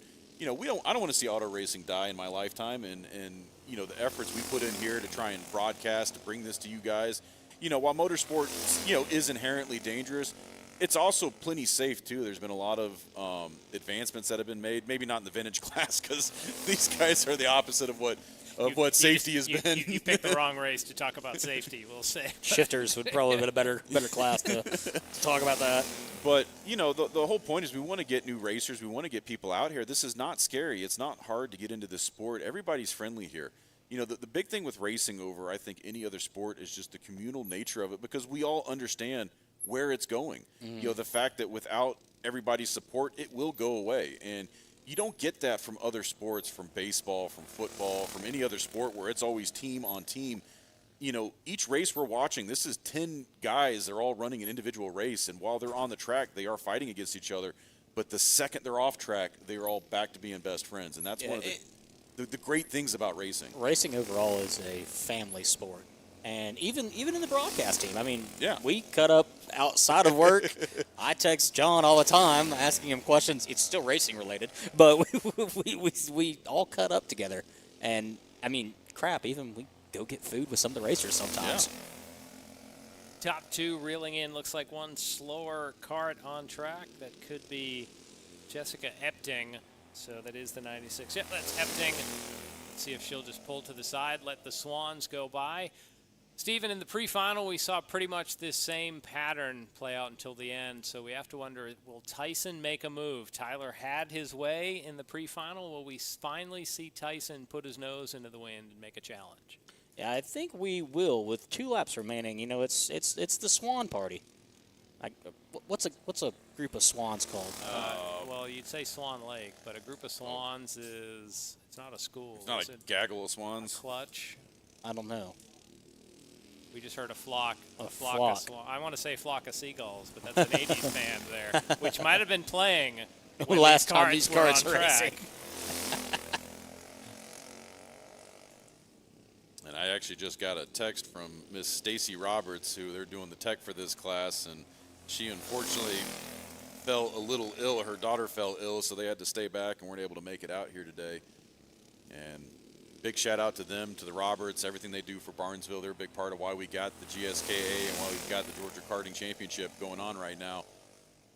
Come to think of it, we're the only 2 tracks in Georgia that basically run karting, correct? Yeah, right now. I think that's asphalt karting. There's some dirt. There's the Georgia Karting Complex. There's Dogwood. There's the karting complex. So white flag in the air. Tyler Swan continues to lead Tyson Swan by the narrowest of I don't want to have a margins. Richard Petty moment and turn my nose up at dirt racers, but I still can't forgive him for those comments about Bristol Dirt a couple years ago. But that was a terrible dirt kart race. racing is different. Yes, it is. Just the way the different breed of everything people handles. So our top duo heads down to the low point of this track, and they'll go down the back straightaway. Finally, the move is coming. He's Tyson making on it. the inside. Can he make it stick? Will Let's see Tyler if he have a goes. crossover? New leader, Tyson Swan. Now what will Tyler do? First time he's been on the back foot in this race day, but they are still nose to tail Let's coming up to see the how final. he responds. We got 3 more turns, John. Yep, coming up to that best passing spot, lap 16. Here goes he's gonna Tyler on stick it the out to the outside. Well, that's because Tyson's He's blocking gonna the hit him. inside. Crossover Let's attempt see. They're going to be coming. side by side here. They are. Pedaling Oh, and to he the pulls it. finish. He's got a nose on him, but Tyler's This got is the the run. race. Oh, wow. The finger wagging at the end there. He said, no, not today. Even 3rd and 4th were side by side. Billy Johnson Jr. holding off Kenneth Buff. Tyler Swan holds on to win .025 And he seconds. definitely the gave difference. him a wag of the finger as he Well, went actually, by. Tyson, who finished second, had the wag going. I don't understand if he was like, What was pointing him that the way time to again? heaven. We got to go back to that again. .025 seconds. Let's see the difference. gap. Yeah, that is. Wow. That is pretty close. If we didn't have a .001 already this season, I would say that is pretty. I mean, darn look close. at this. No, Look at no, it. no, no, no. But the guy that wags is the guy that didn't win. I think the guy on the That inside. is- Oh. They both. Hey, And what then was I that got line? a fist bump. What is he pointing the way to heaven? Is that the line earlier? That's All right. the race finish those guys wanted. And this We're gonna- is from we're gonna- our yeah, previous race, the KA100s. Let's go ahead and bring it down to Chris. Yeah, I've had the honor of visiting with these two legends in the making themselves, and so I could see a similar event transpiring between these two in the future. We were actually revisiting a crash. Mateo was talking about it like last April, and these guys know each other really well. So I'm gonna pass the mic over to Mateo, our race winner. And what are the fond memories of that race? First thing I want to say, it was Danny Perez's fault. I was on the inside and got taken out, and you guys didn't say anything about it. I was kind of sad. But yeah, it was his fault, and I should have won. I'm petty. Well, today you've had quite the sweep, though, and Danny, in that race, you got some push from Andrew, and then there toward the end, it looked like you were getting ready to make a move, but something happened, maybe turn 15 or so, and Mateo was able to pull away. But I'm going to go back to that April crash, and what do you have to say about that, and then we'll talk about today. I passed through to the outside. 80% of the go-kart was in front. I just did a outside pass. I'm just saying, if 80% of the go-kart's in front, that's a pass. And I don't know how I got him out, even though I was in front. But I'm just saying, my radio broken. I'm still waiting to get it fixed. I don't know what happened there. Yeah, and guys, up in Chris, the we booth- might need Chris Conowall, the litigator counselor, here to work through who's right and Well, who's wrong in this case. I tell you what, I'm here with a couple world-class drivers, both of them racing in Spain and Italy, and now we're here in the bucolic Dawsonville, Georgia, and having a discussion with possibly two of our next Formula One drivers out there. So Danny, I'm going to give it to you first.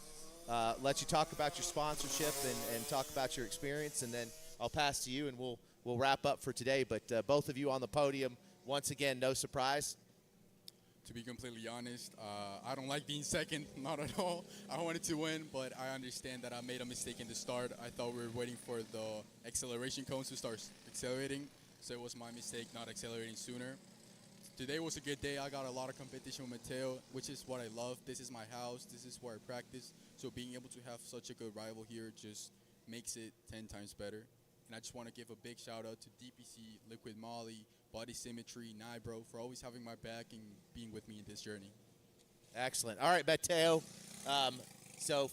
Likewise for you, let's talk about who do you like to thank, and also and the day. What a great day for you out here today. Just a sweep.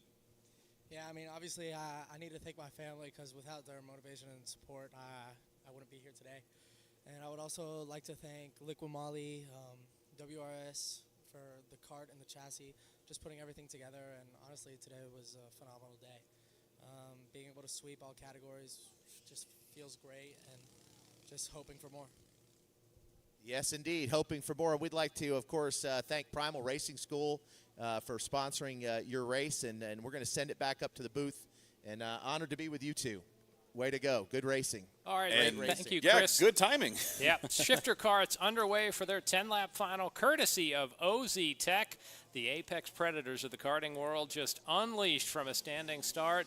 And, Will, if it's like the pre-final, we're going to see some 48-second laps. Yes, we are. And we have all 5 competitors now. Sean Hayes joining us, our membership director. He was up front, giving us some tours earlier, was not able to make the pre-final race, or practice qualifying or the pre-final, but I don't think he needs the help because he works here. So he has had some time on track. Line. Yeah. Well, one driver that we're not seeing, Danny May, was signed in for the pre-final. He had mechanical failures on that sort of opening lap, so he's not listed in timing and scoring this time around. He so. was talking about a seat bracket that was not on. I would want that on. Yeah.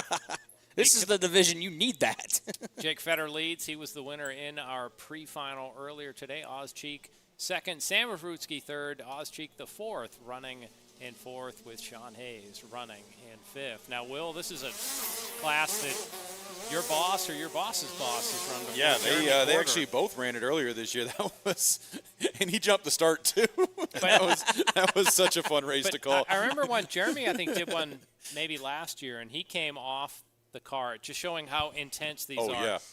Exhausted, just drained. My favorite example of that was actually when Lucas Arnett, general manager back here at A&P Kart Racing, did his first ever kart race at Barnesville back in March. And we'll say, and it was only, I'm going to air quote that, only an LO206. But looking at the difference between him when he got off track that is a good indicator of how physical just kart racing is. And, yeah, let alone going to a shifter kart. Yeah, you're going to sweat a lot. Yeah, I remember Lucas, the bumps, I think, at Lamar County kind of wear you out down there. Well, one of the things with the shifter karts that's always funny here at Atlanta Motorsports Park is, we get some very eccentric members up front, and it's always fun to watch their progression, because we get a lot of guys that have zero experience on track. They're in middle life, money's good, and they want to come enjoy all the hard work they put in. So they come middle life. The only word you were missing there is crisis. But okay, continue. And so they come out here, and it's funny because they think, oh, I've got a Corvette, or I've got a Porsche, or I've got this fast, track car. What's the fastest go-kart you got? And they're always like, well, we do have shifters, but you probably should start over here. And they just go, nope, give me a shifter. Oh, goodness. And then I'm not saying it's funny because, these guys will drop. It's humbling. Yes, a lot of money into these setups. And they'll go out and do 2 sessions like, nope, give me the LO, or give me the KA. Well, because even an LO is a step above the rental carts. Yes, and it's the rental carts. Not knocking them, Will. A little bit like turkeys. They're heavier. They have more shielding because basically you have people that abuse them out there. Well, sometimes it becomes pinball out there, and you definitely want to have the padding. Right, and you need that. But when you go to an LO206 chassis, first off, it's lighter, it's stiffer. There's no absorption in the seat. You're the shock absorber when you're driving it's like the difference in driving a 500 horsepower Dodge Charger that weighs 5,500 pounds, and then getting in a 500 horsepower Chevrolet Corvette that weighs 3,200 pounds. And it's a night and day difference in driving. Even though they both got 500 horsepower, they make the same noise when you step on it. It's so different when you step up to a race chassis. And just the G-forces alone that you pull in those, that's really what wears you out, because you're fighting the forces of the kart as you're going around the track. And these shifter karts are just the top of that. And it's 3 Gs or more, right? You're talking, almost 4 Gs of entering force on lateral entering force, and you're sustaining 2.5 to 3 Gs. That is a ton of force. But we talk about lateral in the corners. These shifters also are able to generate forward and backward as the acceleration pins you back in the seat, and then when you brake, it feels like your eyeballs are coming out in front of your head. And most people are used to front-back acceleration forces where it's pretty much your butt taking the force of it, but when it's going lateral, when it's going sideways, it's your rib cage, it's your arms, it's everything holding on to dear life. Not a lot of padding on the side of the rib cage normally. And that's where a lot of the soreness, that's why these guys wear rib protection, that's where a lot of that comes from. Because that seat is unyielding. No, it is not. And right now, look at this, already halfway through, we're sitting here talking, 5 laps into this race. Jake Fetter right now, 48.786 that last time by. Ozcheek the fourth falling back to 4th place. He just ran his fastest lap that previous lap with a 49.560. Sam Arvrutsky just ran his fastest lap. He's sitting in 3rd place right now with a 49.231. But your overall difference to the front, 3.6 seconds. So that is quite the gap that Jake Fetter has opened up over Ozcheek. Oz used to be in the top dog here this season in shifter kart. Not a familiar feeling for him being back in 2nd place, although I'm sure he doesn't run first all the time when he's on the road, because they do travel and they do race in other series. Well, and that on screen right there, that's 2nd and 3rd. So Ozcheek just ahead of Sam Mavrutsky. So Mavrutsky still has time here to make a move to get Yeah, up to and second. But, boy, you could see him bobble off turn 17. They were only 0.7 seconds the last time passed. And that gap still holding about the same right now. As they're going to come screeching past our vantage point. That's a place where they get into a low gear and stomp on it, and now, Will, they're just working up through the gearbox. Right about there, they'll hit maximum speed, 90 miles an hour, and they're doing it 1 inch off the ground. I love the sound those things make when they come past our track mic. They're wah, wah, wah, and you can hear them banging those gears. I don't know if y'all heard me. I was down there earlier making race car noises. every time I walk past that mic, I'd give it a I was having a good time with that. But I don't think y'all noticed. No. Because we that's how didn't good at I that am. time. 2 laps to go here in our penultimate race this afternoon. Coming up after this will be our LO206 Senior finale. They're going to thunder into and bring down the curtain here. And that will be an exciting finish to a long day of kart racing. You know, the Georgia State Championships, always fun when we get to host these events because we get all the drivers down from Barnesville and really help pack out the fields. And, 161 drivers signed up today, our 3rd largest grid of the year. We have broken attendance records. Just to put it into perspective, our lowest attended race this season would have qualified as the 2nd highest attended race of last season. Wow. What 2 races had more? Was it the CK&A events? So the CK&A events aren't even counted in that total, but we did have 170 drivers out for that event. Our highest attended race was actually the last GSK race that we had here, and that was 184 drivers. And that was back on back in the June, 1st. yes. As the white flag is out in the air, we're going to follow this battle for second. Ozcheek is the kart that's ahead. Last time around, 0.35 seconds the difference. So Sam Mavrutsky is within range, but he is running out of time. And one driver who is ready for things to run out is Jake Fetter, your pre-final winner. He's going to sweep through turn 16. He's looking to do the double here today in our OZ Tech sponsored shifter final. And one thing I will tell you about attendance numbers, it has been so rewarding over the years to watch as this series has grown, as we've watched our broadcast grown. When we first started doing this, we had, grids of, 50, 60 drivers showing up on race day, and now we are consistently averaging over 150 racers every race day. Well, and Will, I remember 2 years ago, LO206 Senior Master ran together. Yeah, they were combined, and they had... And there wasn't even the concept of legends yet. So the few legends you would have had were in there. Today, we have a senior class of 30 drivers, a Masters that's separate, and a Legends that's been split out and separated. I think the Legends class was born when Danny May started racing Masters. Yeah, I think you're right. Next Danny May is going to run Legends too, just for and then it's going to be the golden. Hey. I don't know what we'd call the above Legends. AARP gold car member. AARP's yeah, already the gold 55, cart class. Yeah. Just recapping our shifter final: Jake Fetter is your winner, Ozcheek second, Sam Mavrutsky third, Ozcheek the fourth finished in fourth, and Sean Hayes came home. The silver fifth. carts.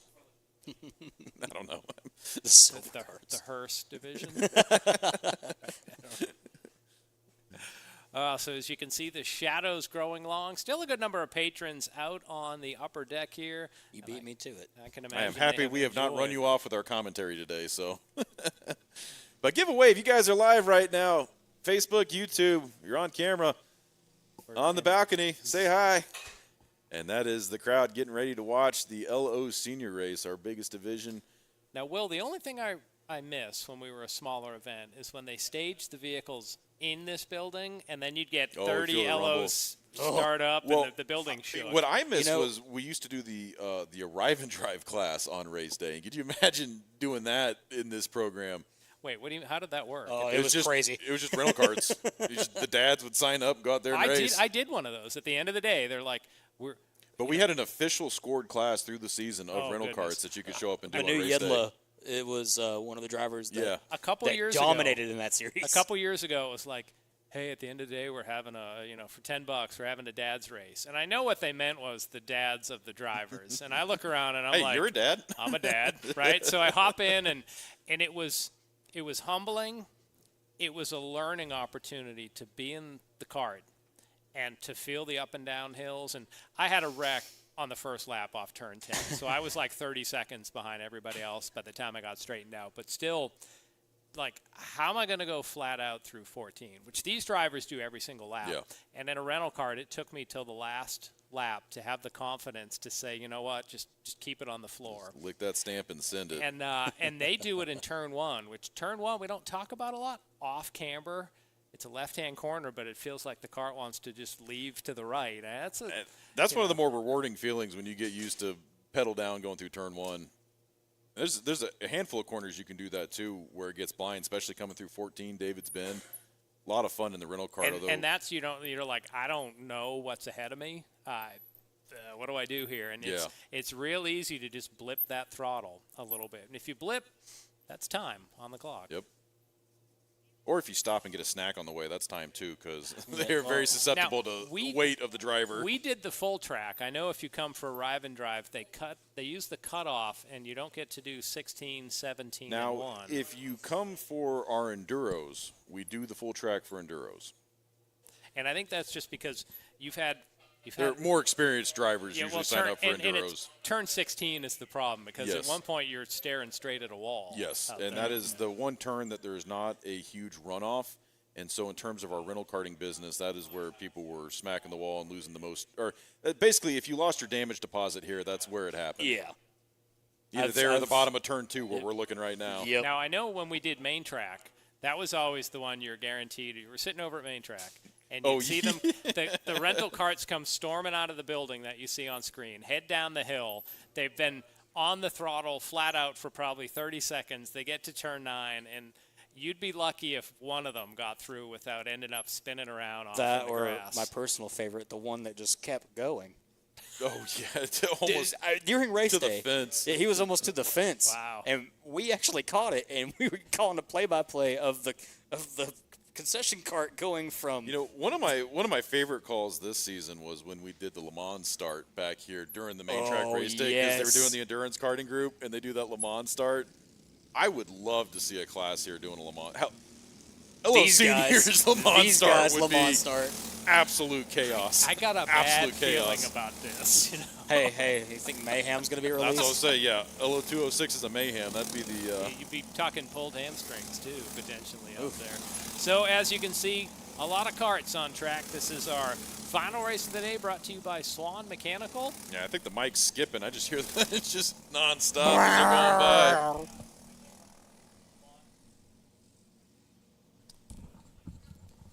So 31 karts were signed in originally. We'll see how many we get on the formation lap.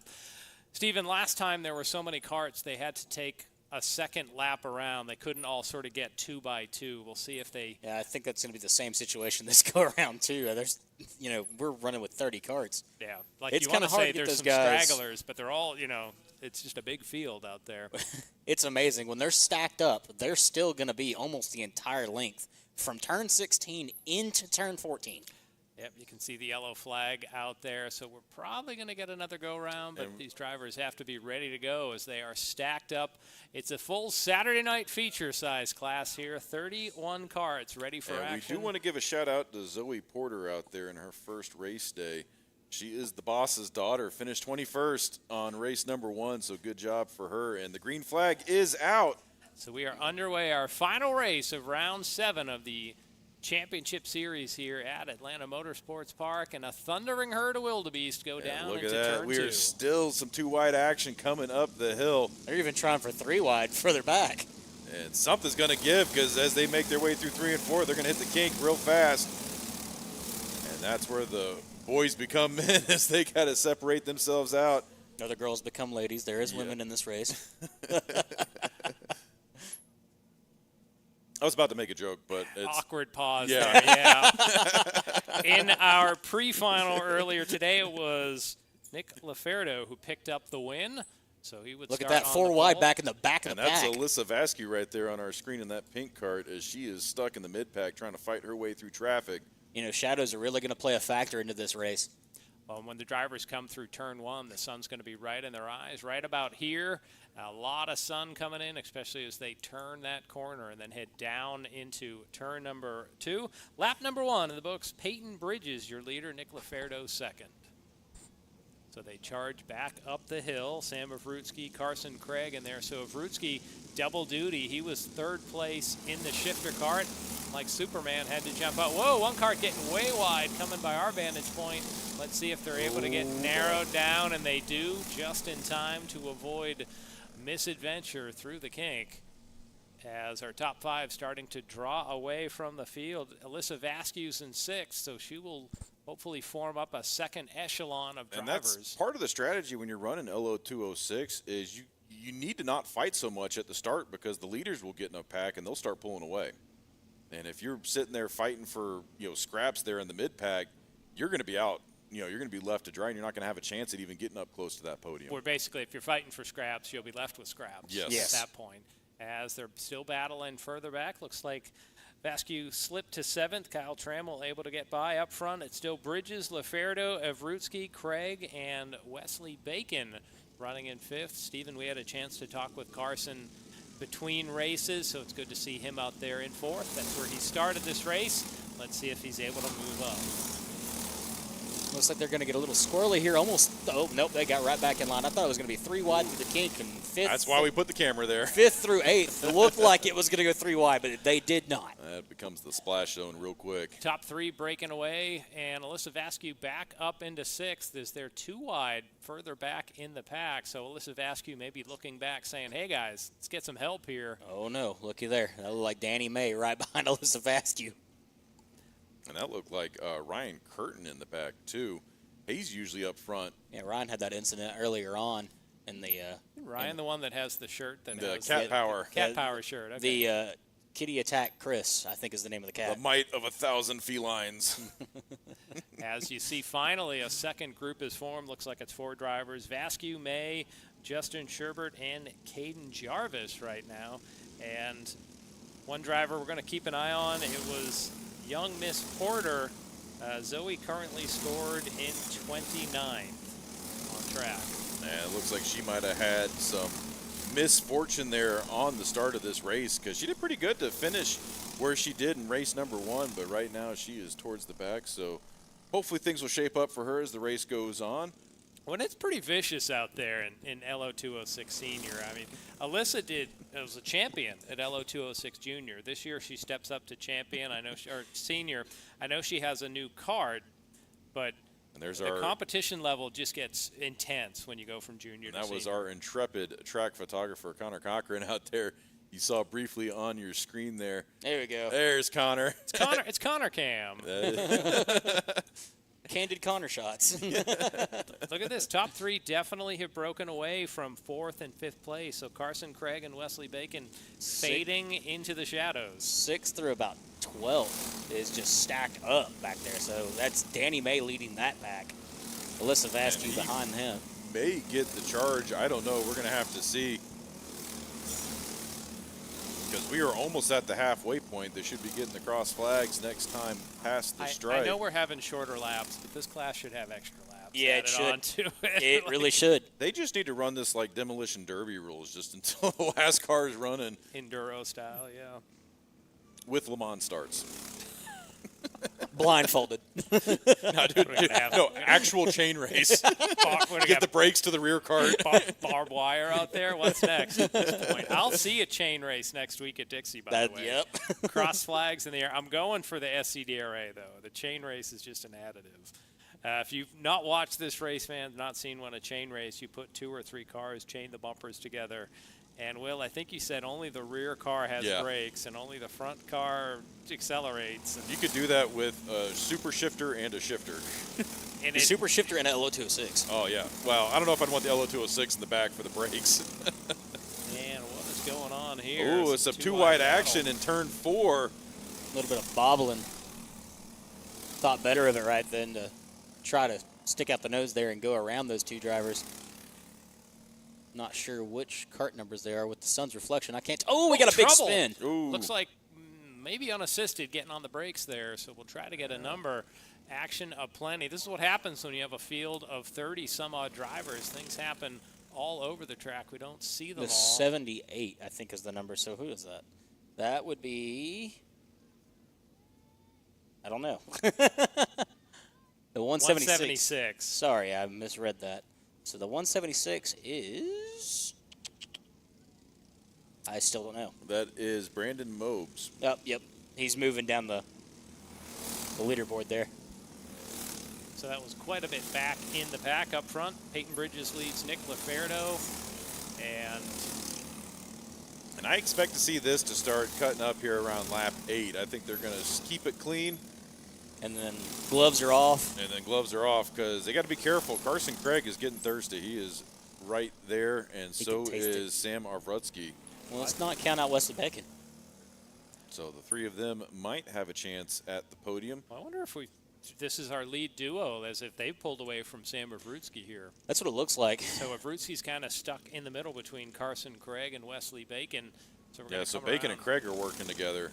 And there we see a big pile. Danny May, Alyssa Vasquez, and a host of others all trying to get lined up and reel in the leaders, but they are running out of road. Bridges leads Laferdo, the gap there, about 1/10 of a second. Sam Avrutsky third, Carson Craig fourth, Wesley Bacon fifth. So not sure why it was showing Logan Kozlowski, I think, was in first there for a second. Yeah, I think they're having some issues over there in the scoring tower, but and Peyton Bridges is still reflecting as our leader. Yeah, waiting for data has entered the chat. Yes. Or missing data, depending on how you look at it. There is our lead duo, that 52, Peyton Bridges, Nick Laferdo in the 00, right behind Laferdo, Now, the pre-final winner earlier today. Now, that looked like a Razor chassis. That's a chassis that I know for sure is used in dirt racing. So seeing a Razor chassis on an asphalt track is a little different, and I don't know who that was, but they just pushed them way down into the runoff. Yep, out into the stripes there is the driver's seat. 2 to go, looking right into the sun. You can see the shadow of Will Taylor, our flagman, running right down the track and getting long at this point. So we are coming up on 7 o'clock local time, and the battle is on up front. Nick Laferdo ratcheting up the pressure on Peyton Bridges. and they are practically shoving each other down the back straightaway. Look at the block. Laferdo, yeah, he tried to go for a move there, but was quickly shut down. You have to be a late break there by I think he's starting to gauge where he's at. Because you see, he's starting to inch towards that move. He's trying to figure out what he's got for tires and brakes. This is going to be closer there. coming Oh, off. nope. Oh. He thought about it right there, entering 14. And he could have been in position for that, but to be honest with you, I don't think going outside. Here he goes. Side by side oh, through and he pushes 16 them and wide. 17. And they're going to be side by side at the line. Oh, I think that just that outside momentum of Bridges carried him and kept him ahead, but Laferdo at least showed some of his cars. He's going right now he's into on the turn inside. 2. So a new leader, Laferdo, but here comes They're Bridges side up the by hill. side going into turn 3. And he can't do it. Bridges gets back out in front of him. Well, that's 2 attempts. Maybe the third one will be the charm. It's going to happen in turn 9. Let's see. Through the kink they go. Laferdo's And he trying makes to get a one run. move, 2 moves. He's breaking the draft there, coming down. Let's see, can Laferdo get close enough? No. So that leaves just a few turns remaining. Sam Avrutsky's running in third, but is out of competition for the win. As you see Bridges take a quick look back. Where is Laferdo, and where is he going to go? He goes right to the now. inside. He's going to send it. Let's see. Oh, they're side by He's side. going to push him through 14. But now Bridges has the inside for 16 as I don't know. We lost that. And Bridges has a hand pumped in the air. Excited. Peyton Bridges picks up the win. Nick Laferdo has to settle for second. Sam Avrutsky third. Carson Craig fourth. And Wesley Bacon rounding out the top 5. Danny May able to recover for 6. So saw a good last lap there, but That Peyton was- Bridges did just enough to hold on. And to be honest, I thought there was going to be more there. I thought there was too. They kept that pretty clean. Yeah, I'm actually surprised that was as clean as it was. Both drivers executed their lines perfectly, and we still got battles going on the track. Well, that move on the inside of of turn 14 by Laferdo, it was clean. They were side by side. Bridges held on to that outside which puts him on the inside at 16, and that was probably the difference. Laferdo was Yeah. not able to clear the bumper of the 52. I've just not seen the outside line work when they try and make that pass. I mean, it makes sense because you want to go on the inside coming through 14, but then that sets you out of position for 16, and it's just. Well, we've seen karts that have gone inside of the inside on 14 as Yes. well. I mean, your only hope going to the outside is that the guy breaks sooner than you, and you're just able to outbrake him in the turn. Yeah. You know, or you break sooner than him and cross under and cross over, because we've seen that work. But to me, it's a high risk, low reward to take that outside line. But some drivers can make it work. Most drivers can't. But we're always up here calling the race, and it's always fun and exciting for us. And, well, it's been a long day of racing here as all our LO206s are at the tech line. So these results are unofficial until the drivers make their way past tech. So we'll go run back down these results. Peyton Bridges in first, Nicholas Laferdo in second, Sam Vretsky in third, Carson Craig in fourth, Wesley Bacon in fifth, Danny May in sixth, Justin Sherbert seventh, Alyssa Vasquez in eighth, Robert Gunter in ninth, Tyler Swan in 10th, Logan I'm going to butcher that, Kowalski. I hope I said that correctly. If not, please come correct us. Kowalski in 11th, and in 12th we have Kyle Trammell. In 13th, Caden Jarvis. 14th, Noah Rivers. 15th, Ryan Curtin. 16th, Trey Mitz. 17th, Harrison Browning. 18th, Lucas Karoba. 19th, Grady Hughes.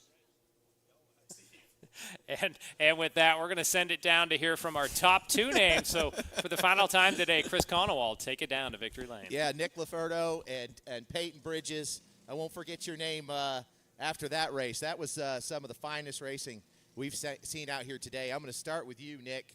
That last lap there, at least 4 attempts that I could count, and you guys were just neck and neck. It was fantastic. So let's talk through each of the attempts leading us to that finish. Yeah, so I decided to try to start making a move early to kind of throw them off a little bit. Most people make moves, last lap, last corner here. So I tried to do it down at the end there. I tried to do it at the hill, and I tried to do it at the last corner. And we both raced hard. Rubbin's racing. It was good. That's what I like. He's a good driver, and you can trust him when we start, going side by side. So I enjoyed it, and he had a good race. Yeah, you definitely both did. And where in Alabama are you from again? I'm from Pike County, Georgia. Oh, Pike County, Georgia. For some reason, Alabama stuck out in my head. So a couple times there toward the end, we saw you break in the draft and looking back over your shoulder there. You said this is only your second time out here? This is my third time. Third time out. So walk us through that, especially that last lap there, what you're thinking, and you got Nick knocking on your door. What was the strategy? I knew around halfway the passes were going to start coming, so I was just trying to be more alert and stuff like that. Yeah, and of course you got your folks here with you today, and are we going to see more of you out here? Yes, sir. And from Pike County. So talk to me about sponsorship and who you race for. My mom and dad and Robert's Kart Shop, Stevie and Miss Stacy. Awesome. Well, Nick, as for you, sir, you're a namestay out here, and like you said, when we get folks out here like Peyton to bring the competition, it really just takes it up a notch. That was a huge field. You guys did a fantastic job, really fantastic. So I'm going to ask you first to say some shout-outs as we wrap it up here this afternoon. You guys are awesome drivers, so it's all yours. Yeah, I'd just like to give a shout-out to Kinetic Competition, build some fast engines. Robbie, he's been helping me all day over here. My wife and kids back at home, and the competitors. This is a young kid here, and he's quick and he's fast, and hopefully we see more of that. Awesome. All right, Mr. Bridges, last word to you for our for the race here. Who would you like to shout out to back home in Pike County? Just my mom and dad and Robert's Kart Shop. Awesome. Okay, guys, I'm going to send it back up to you. What an exciting race. Great finish. Congratulations to you both. So is this your first podium, or it is your first podium? Okay, here it is. Okay, so You're going to be getting to do the champagne and just spray it all over everybody. Have a good time, all right? All right, thank you. All right, guys, I'm going to send it back up to you. Great broadcast today. Great racing. All right, thank you, Chris. Once again, congratulations to Peyton Bridges winning our LO206 Senior finale. Well, we appreciate those of you that are watching. Steve, any final comments as we wrap up our broadcast? Thank you to all of our partners today, first off. Also, thank you to everybody that's watching on the YouTube channels, Facebook channels, especially on Liberty Racing Review. We appreciate everybody that stuck around to the very end. All right, so on behalf of Stephen Newbold, Will Rigdon, and Chris Conowall down in Victory Lane, I'm John Matthews. Thank you for enjoying round number 7 of the Kart Championship Series. We hope to see you Saturday, September 28th for round number 8. Have a good night.